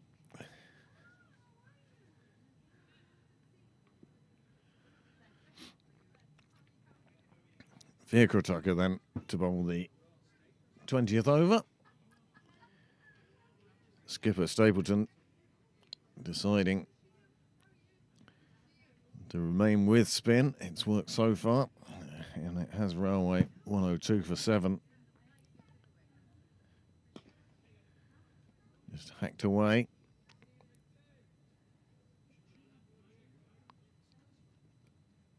That's a wide mid-wicket. Just a single. That brings O'Brien onto strike. It goes for the reverse. It gets through him. It gets through the keeper, and they'll get through for a bye. Inventive shot. Oh, deciding there was some bat in that.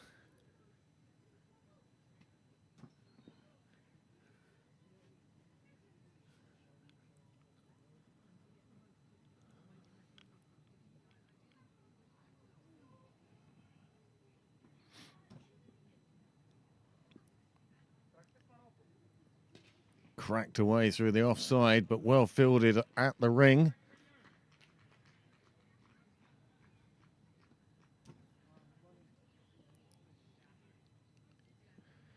The days gone by, you'd have seen a young Graham Toomey making such stops. This one short from Tucker. It's just pulled into the leg side. There is a fielder there. It trickles out to him. It is just a single. As I say, every run mattered. Now with just one delivery yet left.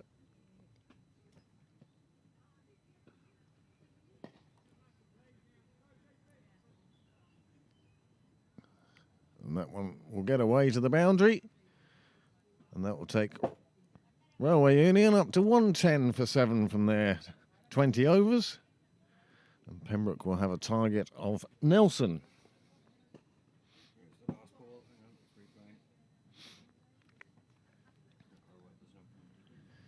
Well, it was the last ball. No point in hanging around. Attempting to punt it into the next county. And it was there for 4.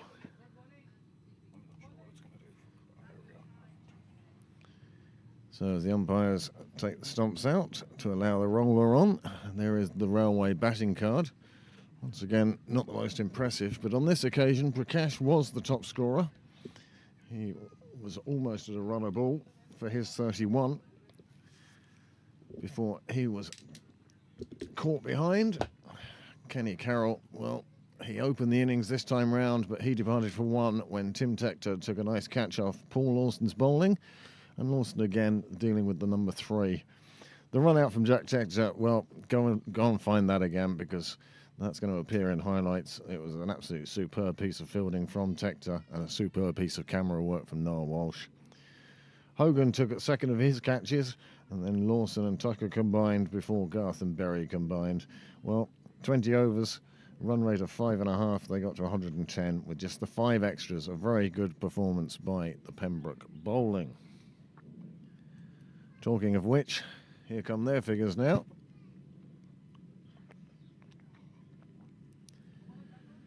Seven bowlers used once again. This time Lawson, Tucker and Garth all bowling their 4 overs each. Just the 1 over from the skipper himself for 1 run. Didn't see the need to use himself any more than that. Why would he? Byron McDonough, 2 overs for 2 runs. In the wicket taking, it was Lawson with 2, but then McDonough, Berry, Tucker and Garth with 1 each. And once again, that fabulous run out. 1, 2, 3, 4, 5, 6, and a run out is 7. You can see there was 1 partnership of 62 for the 4th wicket, but other than that, very little else. And as Dale, the groundsman, does his hoovering for the day, we'll take a short break and we'll leave you with the summary, and we'll be back to you for the start of the 2nd innings in about 7 minutes.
Lovely to see you.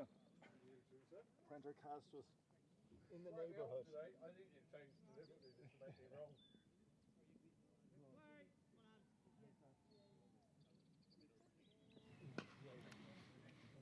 Welcome back, and Pembroke got on the mark. Underway with a single.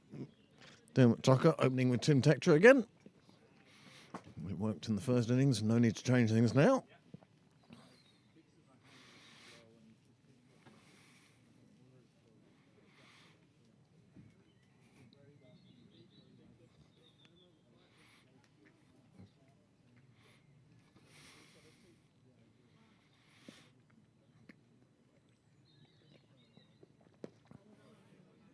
Mahan opening the bowling from the nursery end with his leg spin.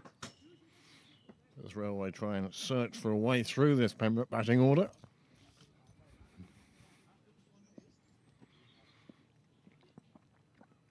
And 4:25 now.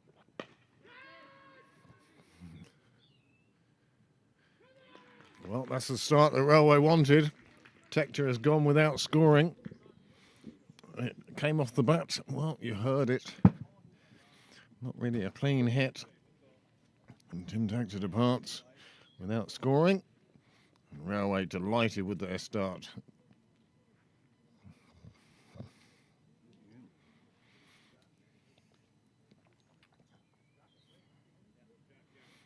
It didn't come off the bat at all, and Tector knew as soon as the ball left the bat that he was in trouble. And thus it was. Pembroke find themselves 1 for 1.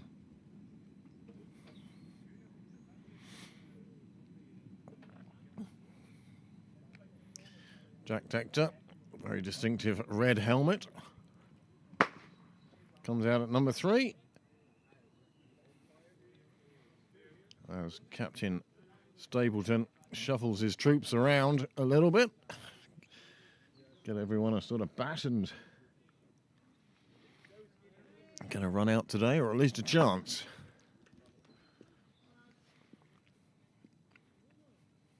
Seven bowlers used each time.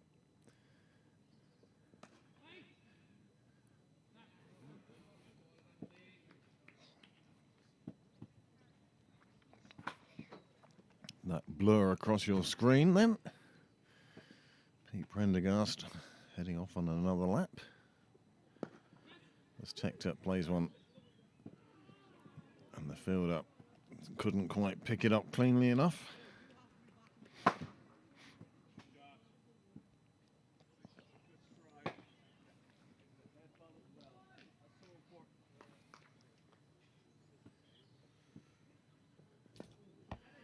It's played away on the offside.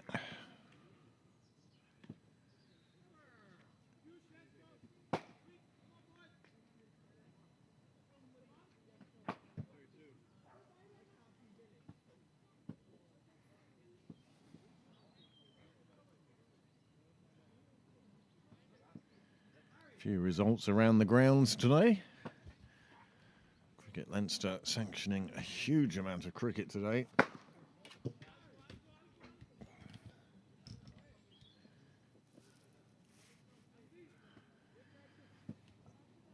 Clontarf first beat Civil Service first by 7 wickets in this competition.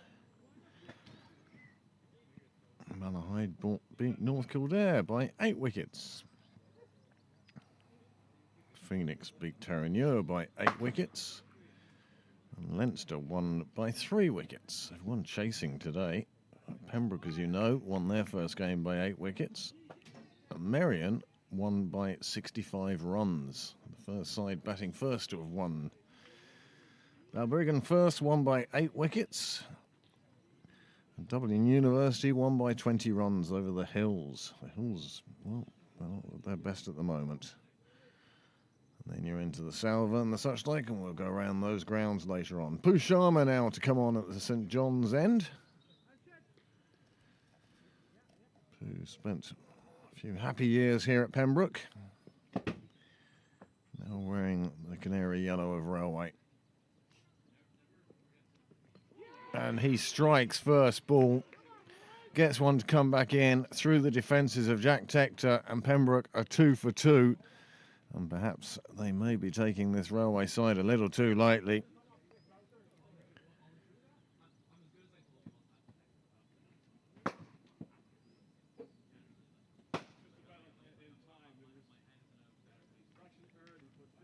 Well, that is a fine, fine wicket for Pooh Sharma, and he'll be delighted. Taking a wicket back in Pembroke. Just getting that one through, it crashing into the stumps.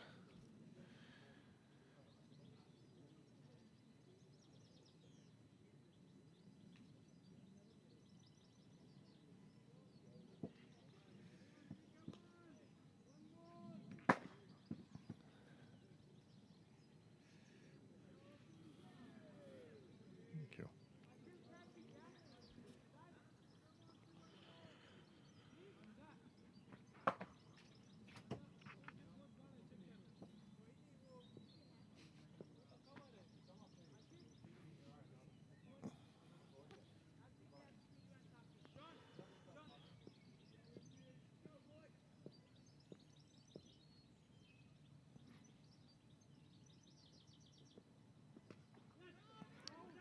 Played away down to the third.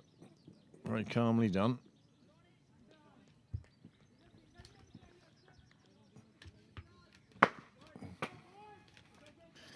Well,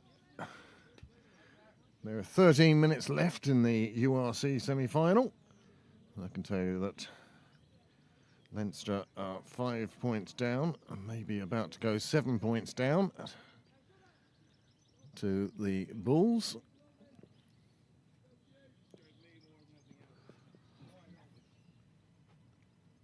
As Pooh Sharma comes in again. Lifted away, down past third, and Tucker, that's a super shot. The brothers Tucker are in now. A desperate attempt to get their father out away from the rugby. Just deliberately lifted. He knew that there was no fielder down there. Sorry, no. No, I'm not looking at that.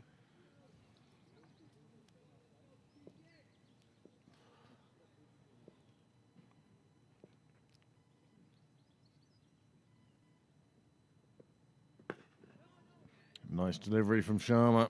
He'd have bowled many, many deliveries at Tucker over the past few years in nets. Now doing it on the field of play for real.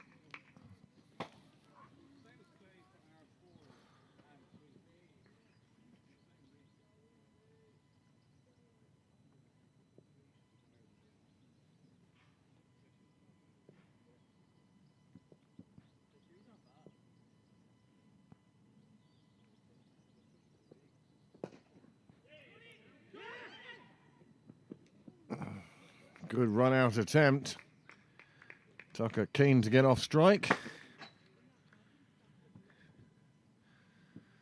Puts his brother Fiacre on strike now.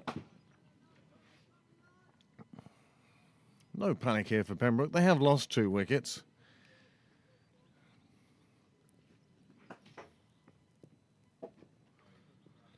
To lose 1 was unfortunate. To lose 2. Just looks careless. Sharma getting that one shape away, but it started quite wide anyway. And that's the end of the over. After 2 overs.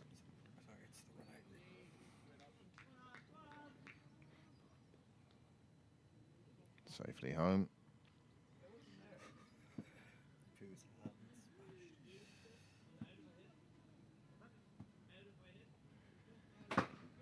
We rejoin the live action. I say action. 2 overs gone. 8 for 2 on the board. Not the start Pembroke were looking for.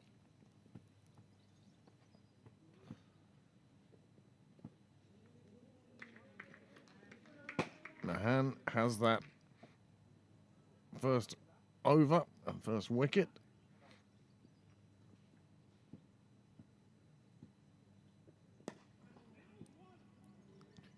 Just one played out in the offside. There is a fielder there in front of the clubhouse.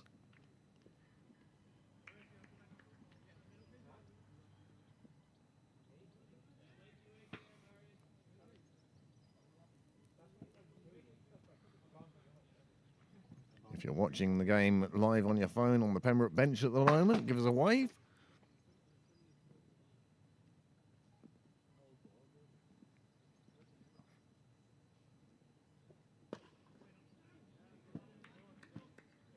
This one just played back.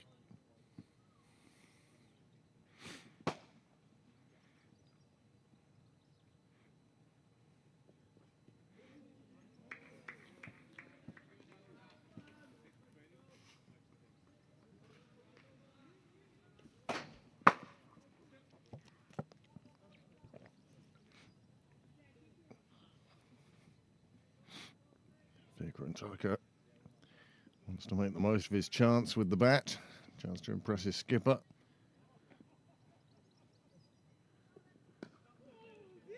Tucks that one away. Into the leg side. Gets through for the single.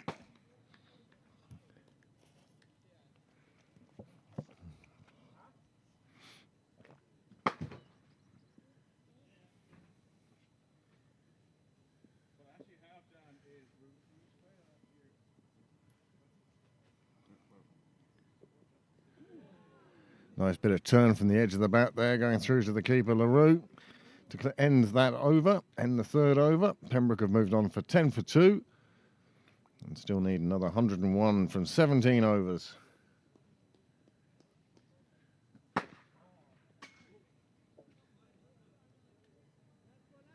So amongst all the different numbers, do you know what the number for today is? For me?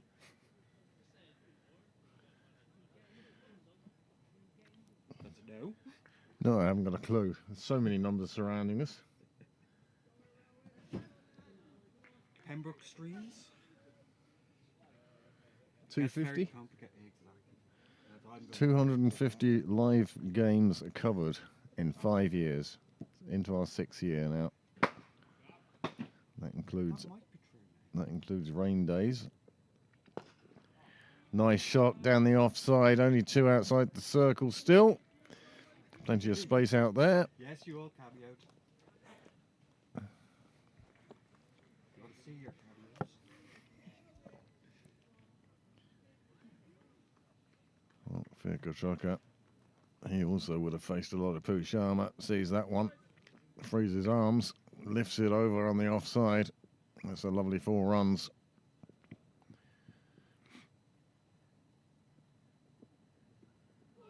This one goes through Tucker. Does well not to get anything on that. Oh, we're going replay to replay.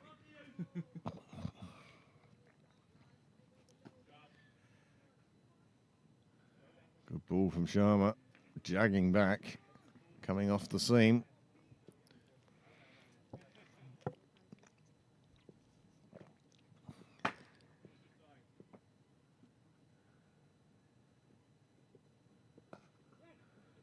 Just tucked away. Fielder comes in, can't pick it up cleanly. Arshad Safi.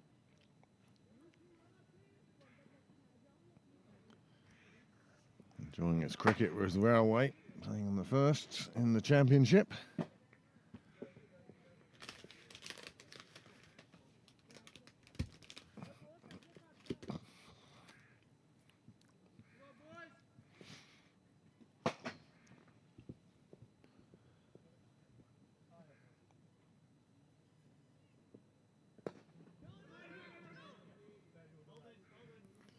Nothing worse than a batsman running towards you shouting, "No, no." No, there definitely is worse.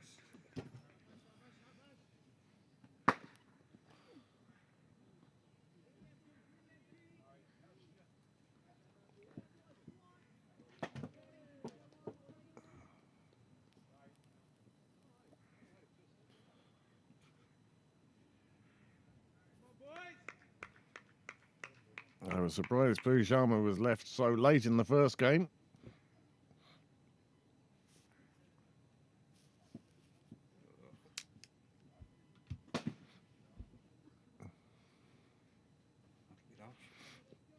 It should be.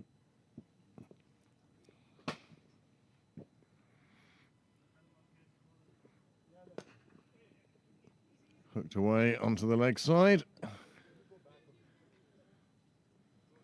Nice backing up, prevents any overthrows.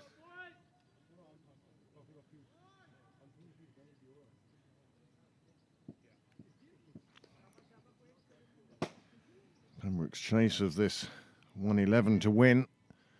Anything but straightforward so far. The loss of 2 early wickets, certainly not helping. But now, the 2 tuckers slowly rebuilding for Pembroke.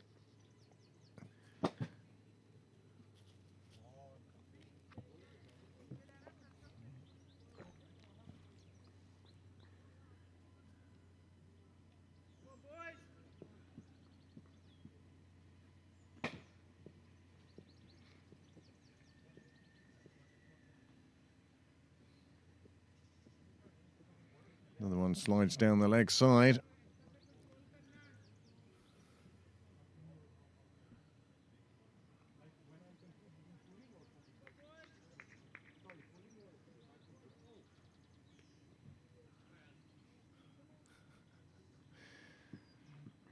Ball being thrown back through the ring to the fielder.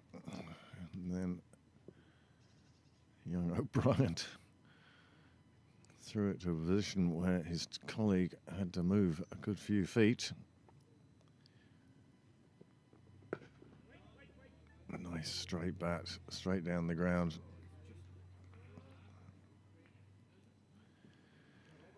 End of the over, 4 overs gone, 18 on the board.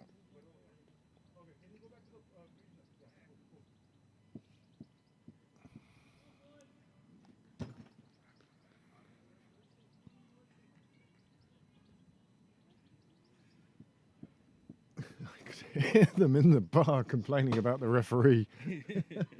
I don't know if any of you out there watching could also pick that up on your sound. Complaints about a referee. The Leinster Bulls semi-final down in South Africa being shown in the bar at the moment.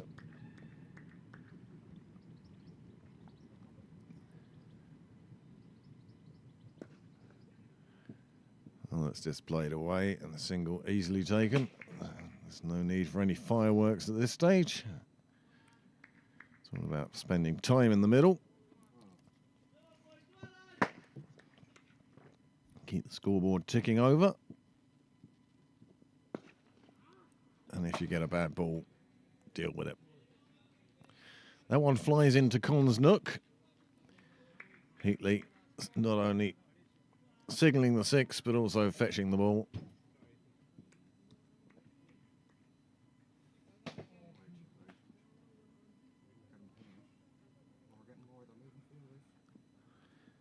Big shot, went all the way. Goes straighter this time, another 6. This one's into the into the houses of Park Lane. It's gone 2 doors to the right of O'Rourke's. And there it goes. And you won't be getting that one back in a hurry. Top work, Niall. That's the best I've ever done of trying to go up to a ball. Hit in the right direction. I don't know whether... are they looking in the bush?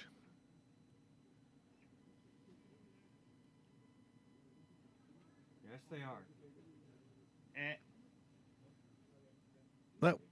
I'm sorry, but didn't that go way over the wall? Would you like me to? They've just pulled out a Oh.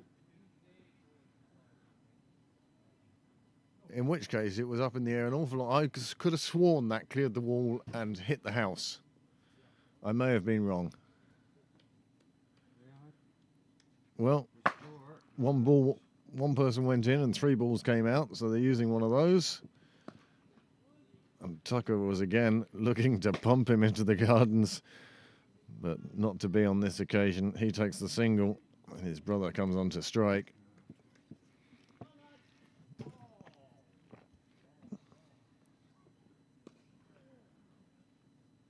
Well, just played at.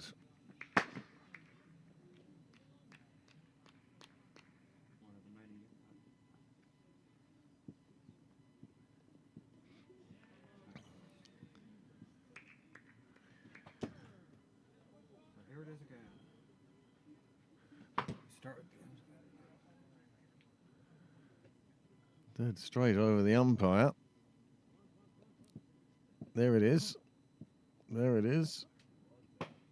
Oh, maybe it did land this side, but I thought it went and hit the wall of the house.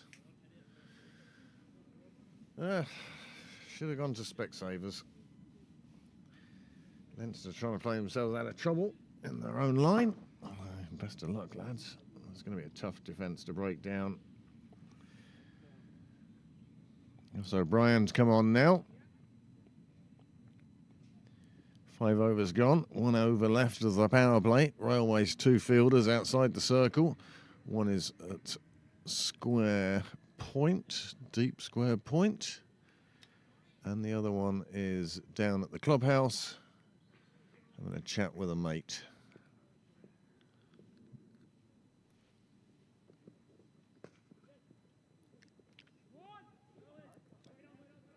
Nicely pushed away. Could be overthrows, but no, the backing up is good and needed.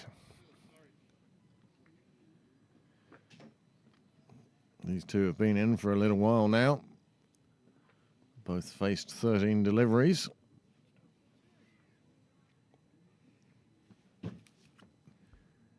done. I didn't see how it happened, but All right. Okay.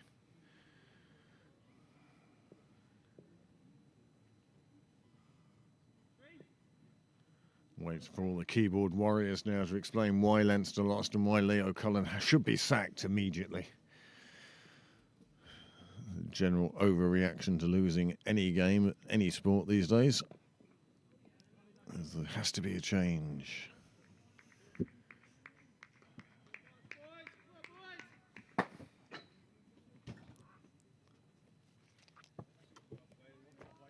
Personally feel that Leo Cullen has earned enough brownie points to do what he wants when he wants.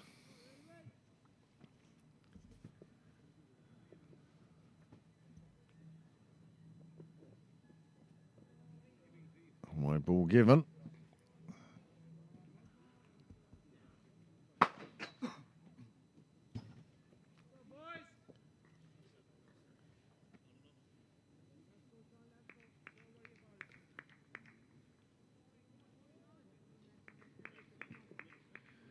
Thank you so much for those of you still with us, those of you who have joined us,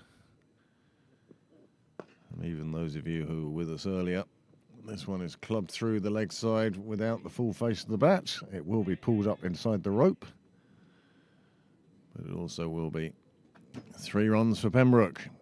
And their pursuit of this target of 1-1-1 continues once again without too much concern. They only lost 2 wickets chasing down the 1-2-7 that Railway scored in the first game.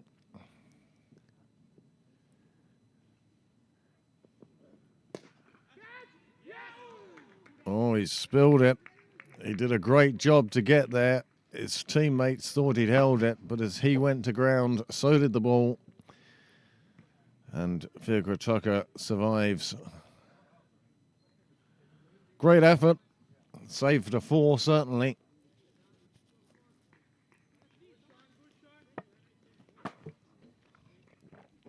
Super bit of cricket all round that, really.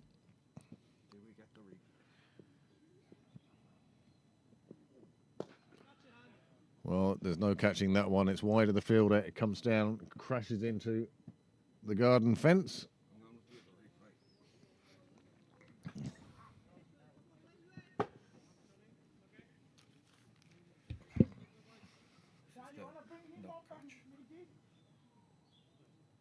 Yeah. See that pink ball? You wouldn't just grab it, would you? When you get a chance.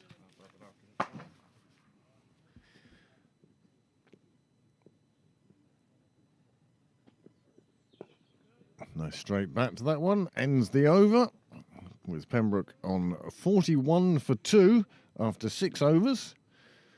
Fiacre Tucker 25 and Dermot Tucker 12. Pembroke in pursuit of Railway's 110 for 7. Another one for the collection. There it is.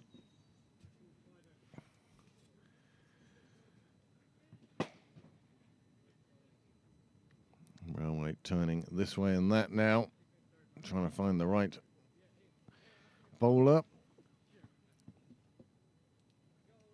Brian going for 9 in his first over. And here are the Worms in comparison. Now Pembroke have slowed down. But as I say, they're still slightly ahead. That's just the this over on, isn't it? Yeah.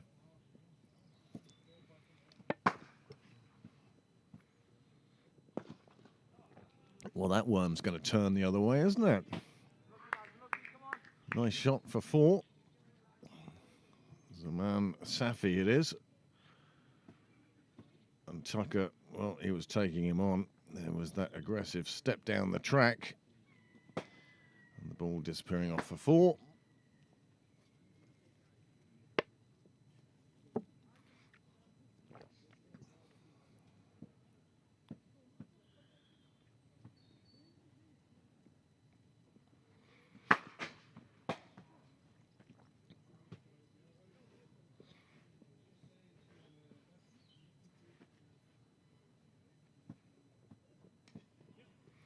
Played away off the edge. There is a man deep third.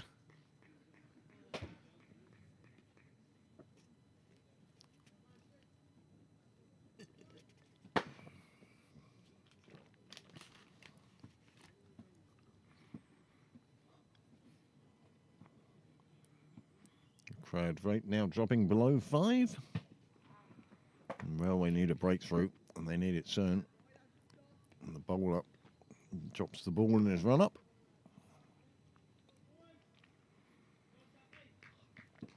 And we'll all press Control Alt Delete and start that one again.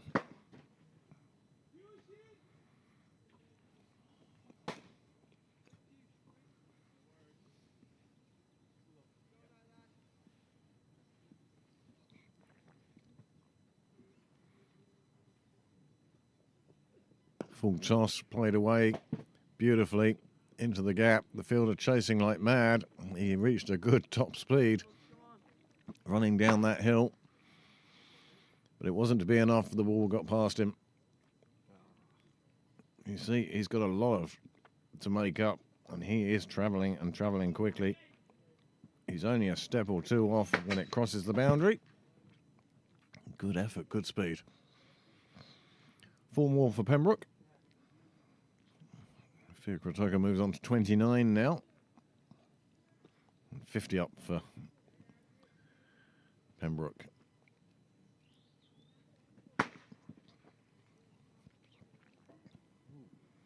Crowd swelling in size since the conclusion of the rugby.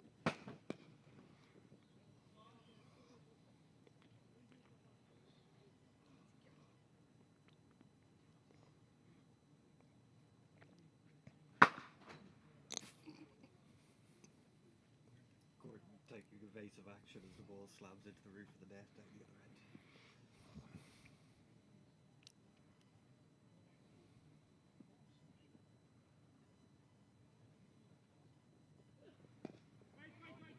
That one just played out in the offside. There is no rush.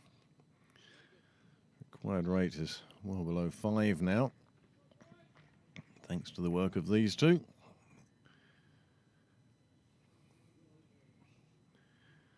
These two on the brink of a half-century partnership.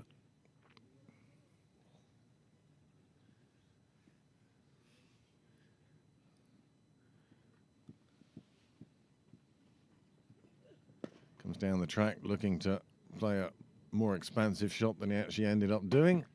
Punching it out to long on, taking the single. And sneaking the strike for the next over. Exactly 60 required now. 13 overs in which to get them. Certainly no rush. And these two enjoying their time at the crease. Pouncing upon the bad ball. And keeping out the good ones. Good practice for going forward. You just can't beat time in the middle. The longer you spend there, the more comfortable it becomes.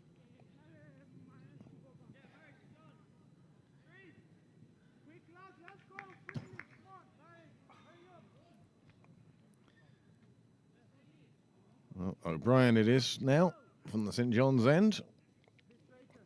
Safi's over, having gone for 10.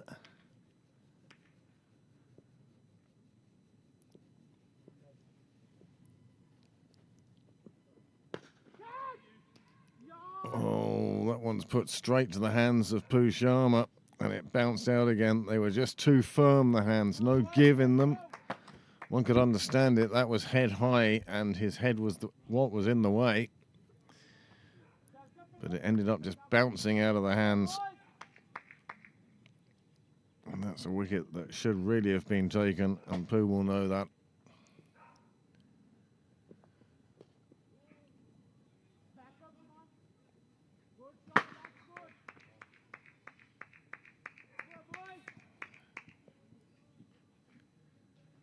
Well, that really could have been the breakthrough that Railway needed. Pooh Sharma, well, still feeling his hand.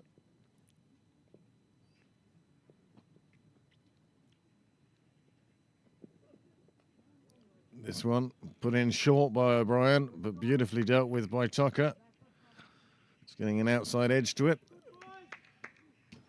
Getting it fly down to the fielder there, taking a single. And these two now, certainly by my calculations, without looking up any figures or any books, I'd say they've put on a 50 partnership. Exactly what Pembroke needed, exactly at the right time. Well, that's a lovely shot, just back straight down the ground with a straight bat. Takes Tucker on to 35. O'Brien running in and just in the slot. That allowed Tucker just to play through the line of the ball and punch it back over Gordon Clark.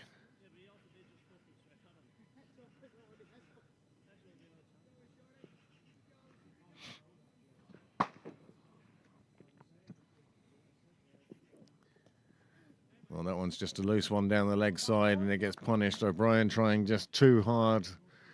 The previous ball having been hit for a straight 4, he was trying and overstretching.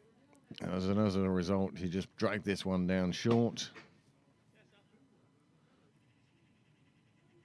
Down the leg side, and all Tucker had to do was turn on it and get something on it. And something was what he got. And that resulted in a nice boundary. It's dropped in on the offside. He can well take as many dot balls as he wants at this stage.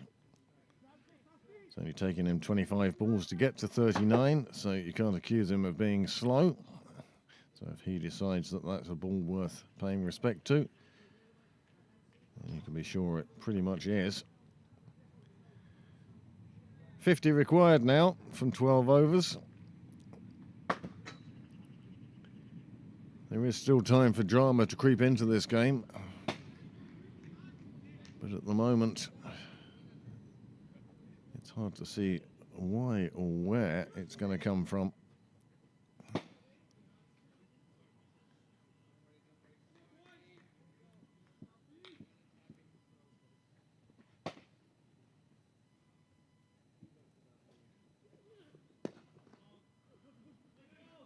Well, that's punched down the ground, and they think there's 2 there. They're going to take on the throw.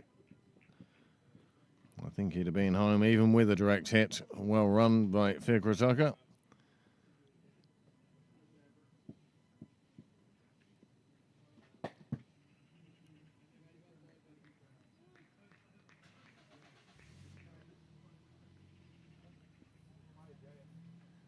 Penbrook look to be on their way to a very professional day's outing. They've batted with discipline. They've bowled well. Ground fielding and catching, which we tend to group under that overall phrase of fielding, has been excellent.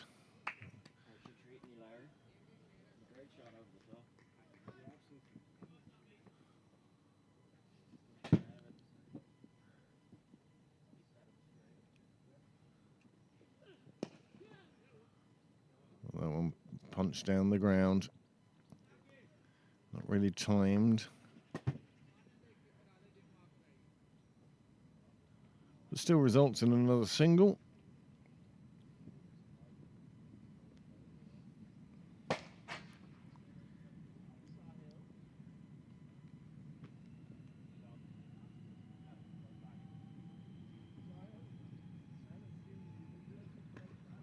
Just chopped away. Third man. It will just be the one. Or they go for a second.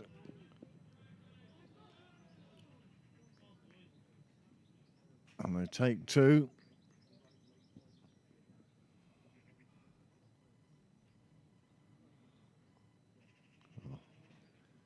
This is just wonderful play from the Pembroke team. I don't think too many Railway supporters would disagree with me. I was to say, this does have the look of a Premiership side against a Championship side. 8-wicket win in the first game this afternoon. Now Penbrook just 44 runs away from completing a 2-0 whitewash, having also beaten Rush, the Pembroke Merion contest. Looks like deciding the group. This one hit just back down the pitch. This time they hesitate and don't take the second, and probably a wise decision. That is the end of the over. The score's moved on to 68 for 2. Can't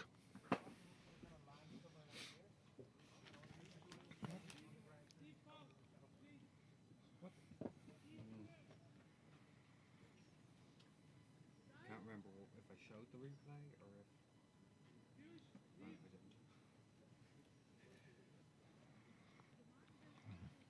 didn't. There is that second run. It's a good job it was only tossed down to the bowler because there was nobody covering behind. It would have been even more. It would have been into Keystone Cops territory. Arshad Safi now, ex-Pembroke member.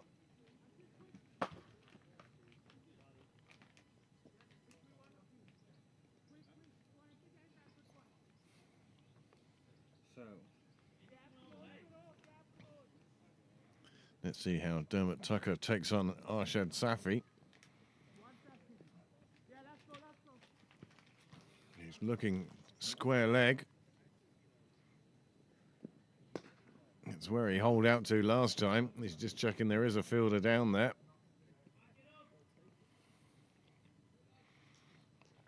In the first innings, Arshad's first ball was such a long hop. Dermot Tucker could have placed it anywhere in the ground, and he chose to put it down square leg's throat.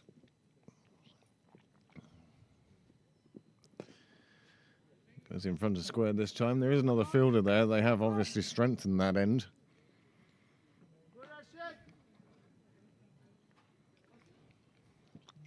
$69 for 2. Good evening, James. Hope you're comfy and all is well. The score has now moved on 70 for 2. Another one pitched in a little short. It's driven away on the offside. The fielder is chasing after it and may have a chance of picking it up before the rope, but no. The rope gets there first. 4 more runs come from this shot. In there, too short. Powered away. It runs away to the rope. And despite the best efforts of the fielder, you can see the exact moment he realises there that he's not going to make it.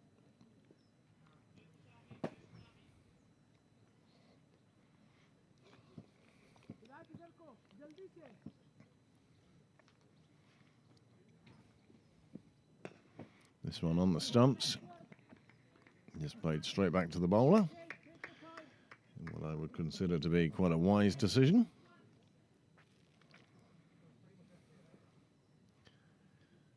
Umpire just having a quick word with the bowler.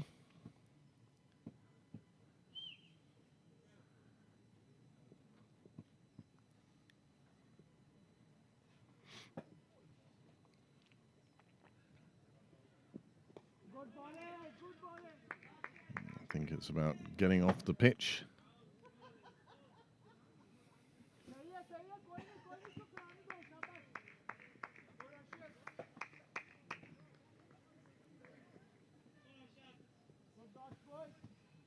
Over there.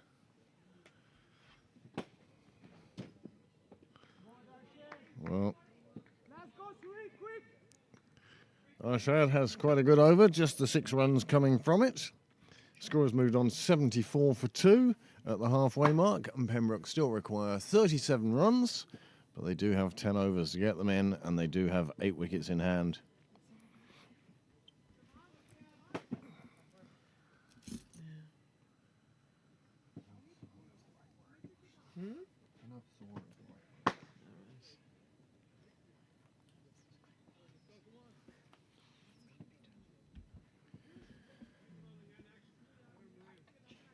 Change of bowling. Right arm around. This will necessitate a move of the sight screen. And From the other end. okay. We can see it moving. Gosh, it's very Wide. wide. I mean, It's well today, though. it does from this. If it's right arm round, then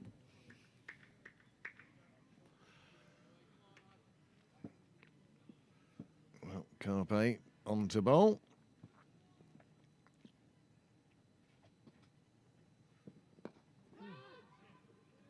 Cry of catch. Bounces well in front of the fielder. Just a single. You get the feeling that the Pembroke batsmen feel that they're in now. 29 and 42 respectively.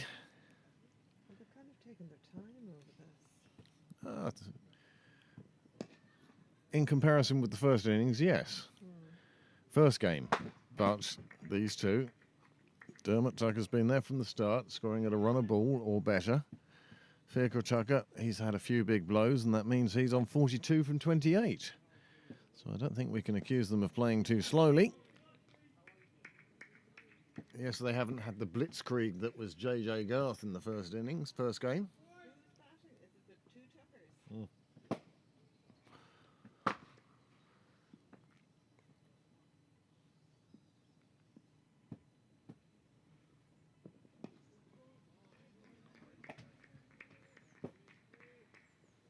Well, this is good to see from Pembroke, who once again, I hate to use the word professional, but it certainly is a tight ship that they're running at the moment. Comes down the track, it's in the air, there is a fielder there, he's underneath it, and he takes the catch, and that's the end of Fiacre Tucker. He goes for 42 from 31, and Pembroke lose their 3rd wicket with the score on 76.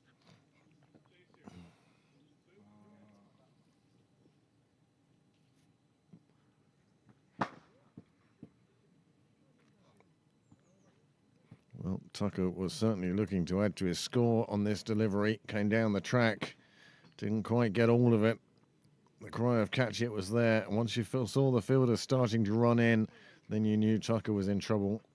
It was held above the head, above the eyes. Good catch. 76 for 3. Carpe picks up his first wicket, and Fiacre Tucker, he's back in the hutch with 42 to his name. Next in, Danny Hogan. Well, the batsman who didn't really didn't at all get a go in the first game. Stapleton shaking up the pack, giving guys time in the middle. And this is a good investment by him because the batsmen he's sending in are all very capable anyway.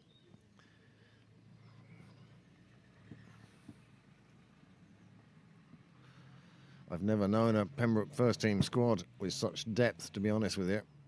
40 years here, from the eras of the Ken Hopes and Ray Moultons.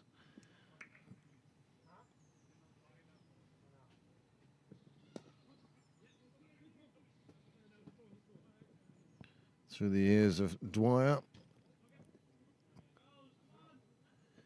O'Rourke,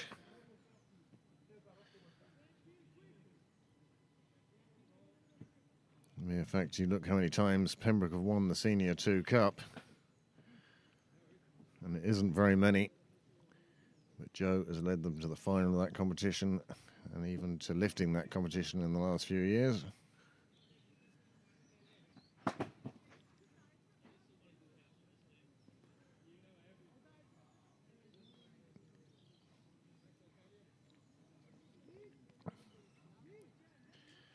Danny Hogan had a tidy enough game behind the sticks today.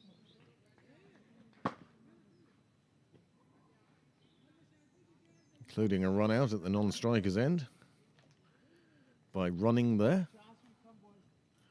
Quite humorous as he ran past O'Brien on his way to the other end. And now Arshad Safi starts with a full toss. And Hogan says thank you. And we'll pick up 2 as Pooh Sharma, pick up 3 as Pooh Sharma does the fielding in the deep.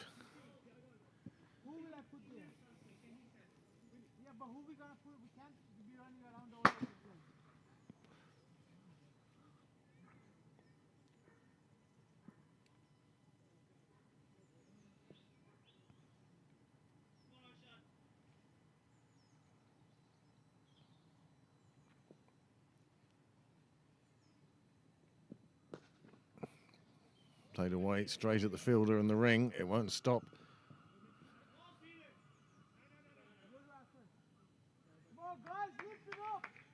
Run being taken. No, does your...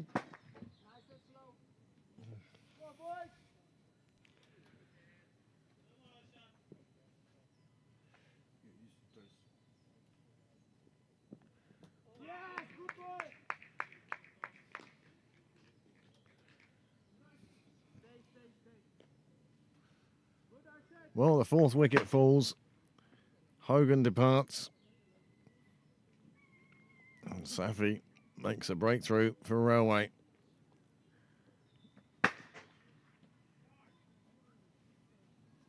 The big swipe over the top, full length ball. And Hogan is on his way. Just well, we'll await the arrival of Nick Stapleton. I say it loudly so the fan club can stay awake.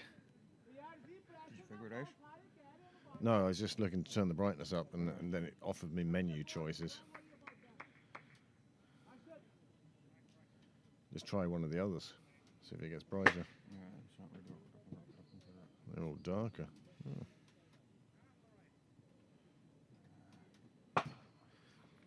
You see on the worm just how well Pembroke had been doing, but another couple of wickets falling, and suddenly the gap closes again. Captain Nick Stapleton comes into the middle himself now. Sean, let's go, Sean! There we go.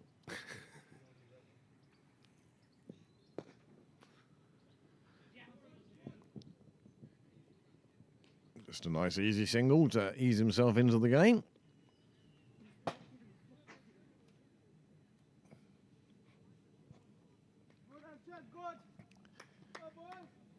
Tucker providing the stability at one end.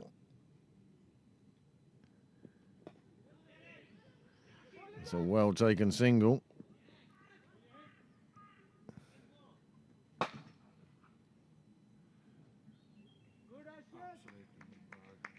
know how much of this we're going to get now.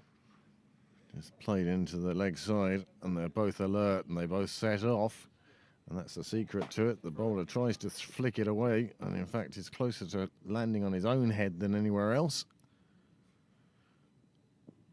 And a full toss is just pulled away with disdain. Right down into the car park itself. 4 runs for Stapleton. And here it is, and this is the view. Oh, that's the view you want. The camera as the ball races away to the boundary. Nice camera work now. Went all the way into the car park as Stapleton takes 4 from the final ball of the over. He's moved on to 5 from the 2 balls he's faced. Tucker 32 off 31, and Pembroke just 24 short of victory now as they're on 87 for 4. Just 3 and over required for 8 overs. I think it's more likely to be 4 overs at 6 and over.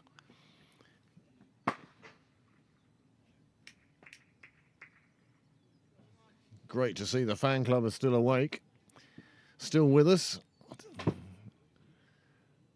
There's Nick Stapleton in the middle. forging a partnership with Tucker that he hopes is going to see them through to victory at this stage.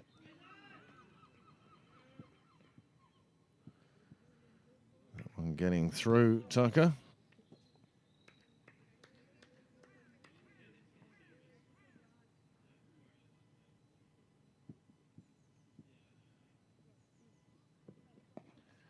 He waited on that nicely, pulled it away to square leg, just behind. Sharma does the fielding. It's just a single, and that brings Nick Stapleton on strike.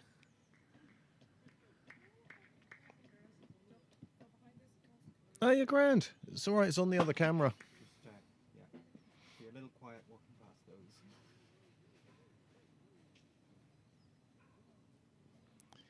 those. 88 for 4 now.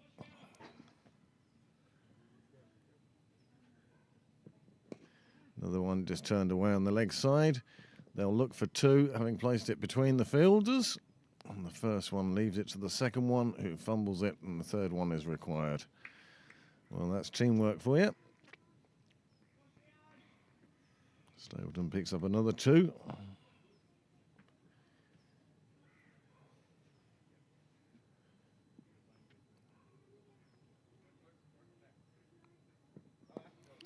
Well, he's batting like he's in a rush.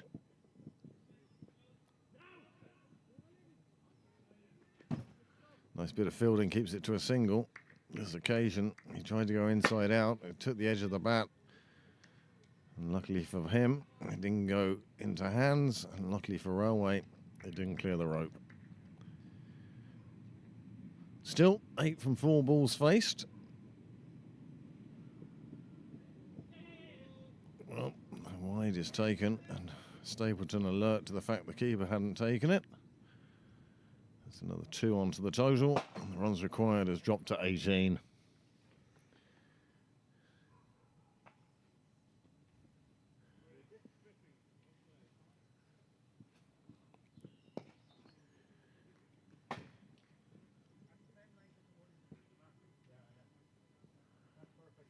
And comes in straight to the keeper.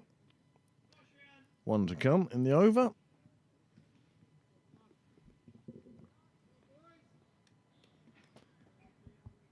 Well, Tucker is going to have to go some if he's to reach his half century. He's 17 short, but Pembroke only requires 17. It will be team first, get the win.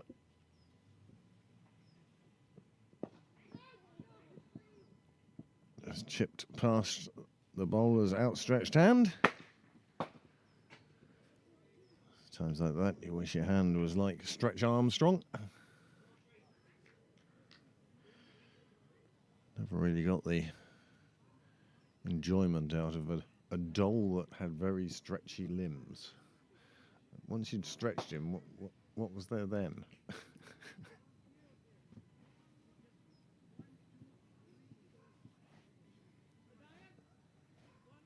Don't think I've ever touched one.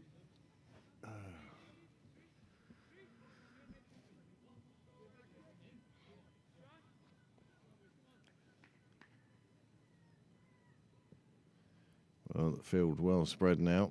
1 outside the power play. Just 7 overs to go. And Prakash comes on to bowl, with Pembroke just needing 16 more now.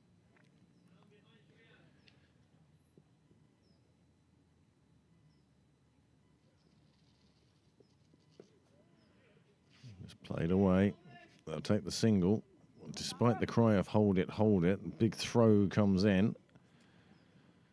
96 for 4. Evening, Bill. Bill Whaley.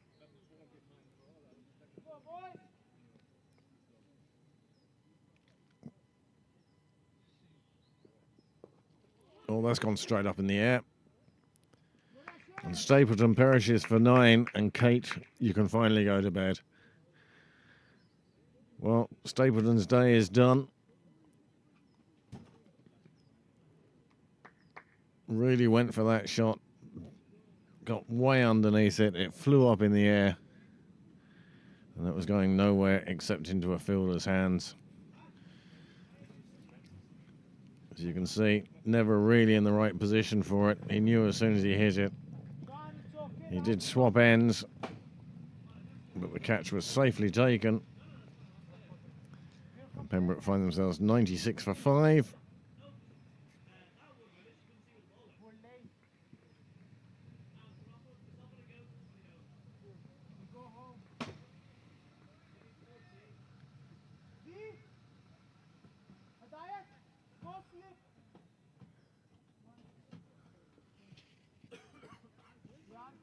Well, we've decided now, with just 15 runs required, they're going to attack instead of putting a slip into place.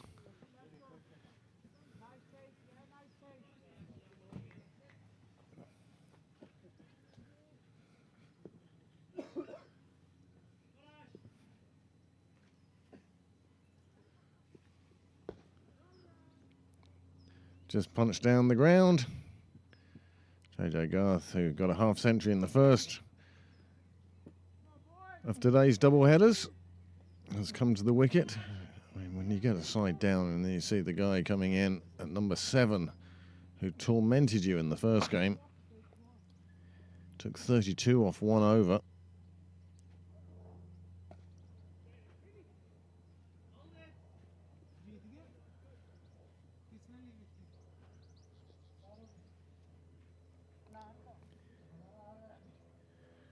Just 13 more required now by Pembroke's first 11 to register a 2-0 victory over Railway Union on this Saturday. And Stapleton has shuffled the pack with the batting order in this second game, and it hasn't made any difference really. But what it has done is brought guys into form time in the middle before their big game with Warrington tomorrow. 12:30 start for that one tomorrow. We hope you'll join us for that Bob Kerr All-Ireland game. For those of you who want to follow online scoreboards, NV Play will be the app of choice. That's a nice shot down the ground. There's a cry of catch, and it could very well be to somebody walking their dog on the other pitch, because that one went a long way. Nobody on the field of play was certainly going to be in with a shout of catching it.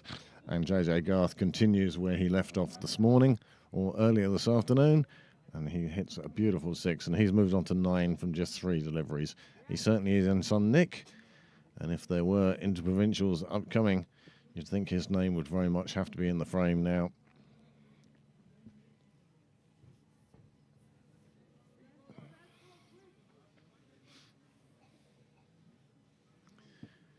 Such a clean hitter of the ball.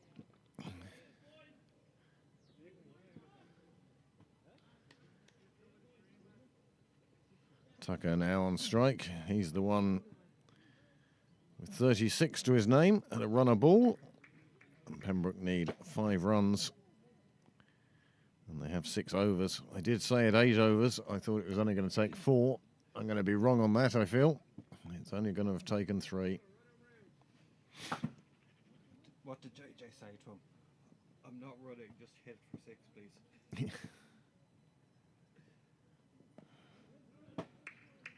No, that's not what he said.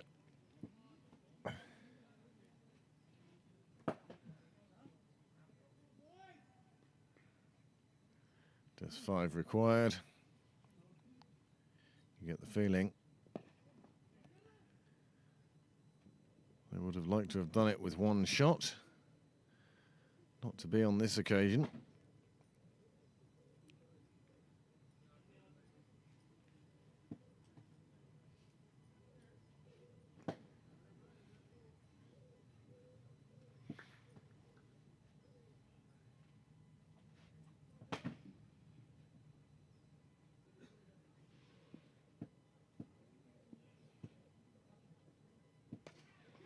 Well, that would do it.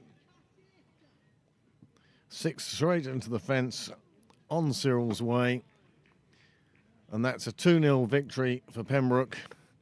They've won both heads of the doubleheader, and it's been comprehensive in both games. They win the second game by 5 wickets. They won the first one by 8 wickets. They managed to get a lot of batsmen in the middle for some time. Perfect preparation, better than any net you could try and organise. And this is how they finished it off. This is how they've collected those final 4 runs JJ Garth coming down the track, swinging a bat and clean hitting it for 6. He goes on to 15 from 4 balls. And he does enough to win the game for Pembroke. Now with wins against Rush and wins against Railway, it looks like the clash with Merion will decide who progresses from this group. But certainly Pembroke have given themselves a good chance with 2 good wins there today and good run rates too. If Marion Day is washed out, is it run rates? I have no idea. No, you know, there are so many regulations. We don't know which ones are which. Well, as the players shake hands at the end of this day, we'll take you through this final game.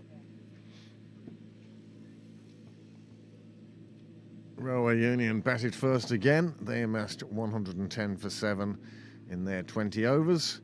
The run out was the highlight. Jack Tector picking up and throwing down one stump beautifully well.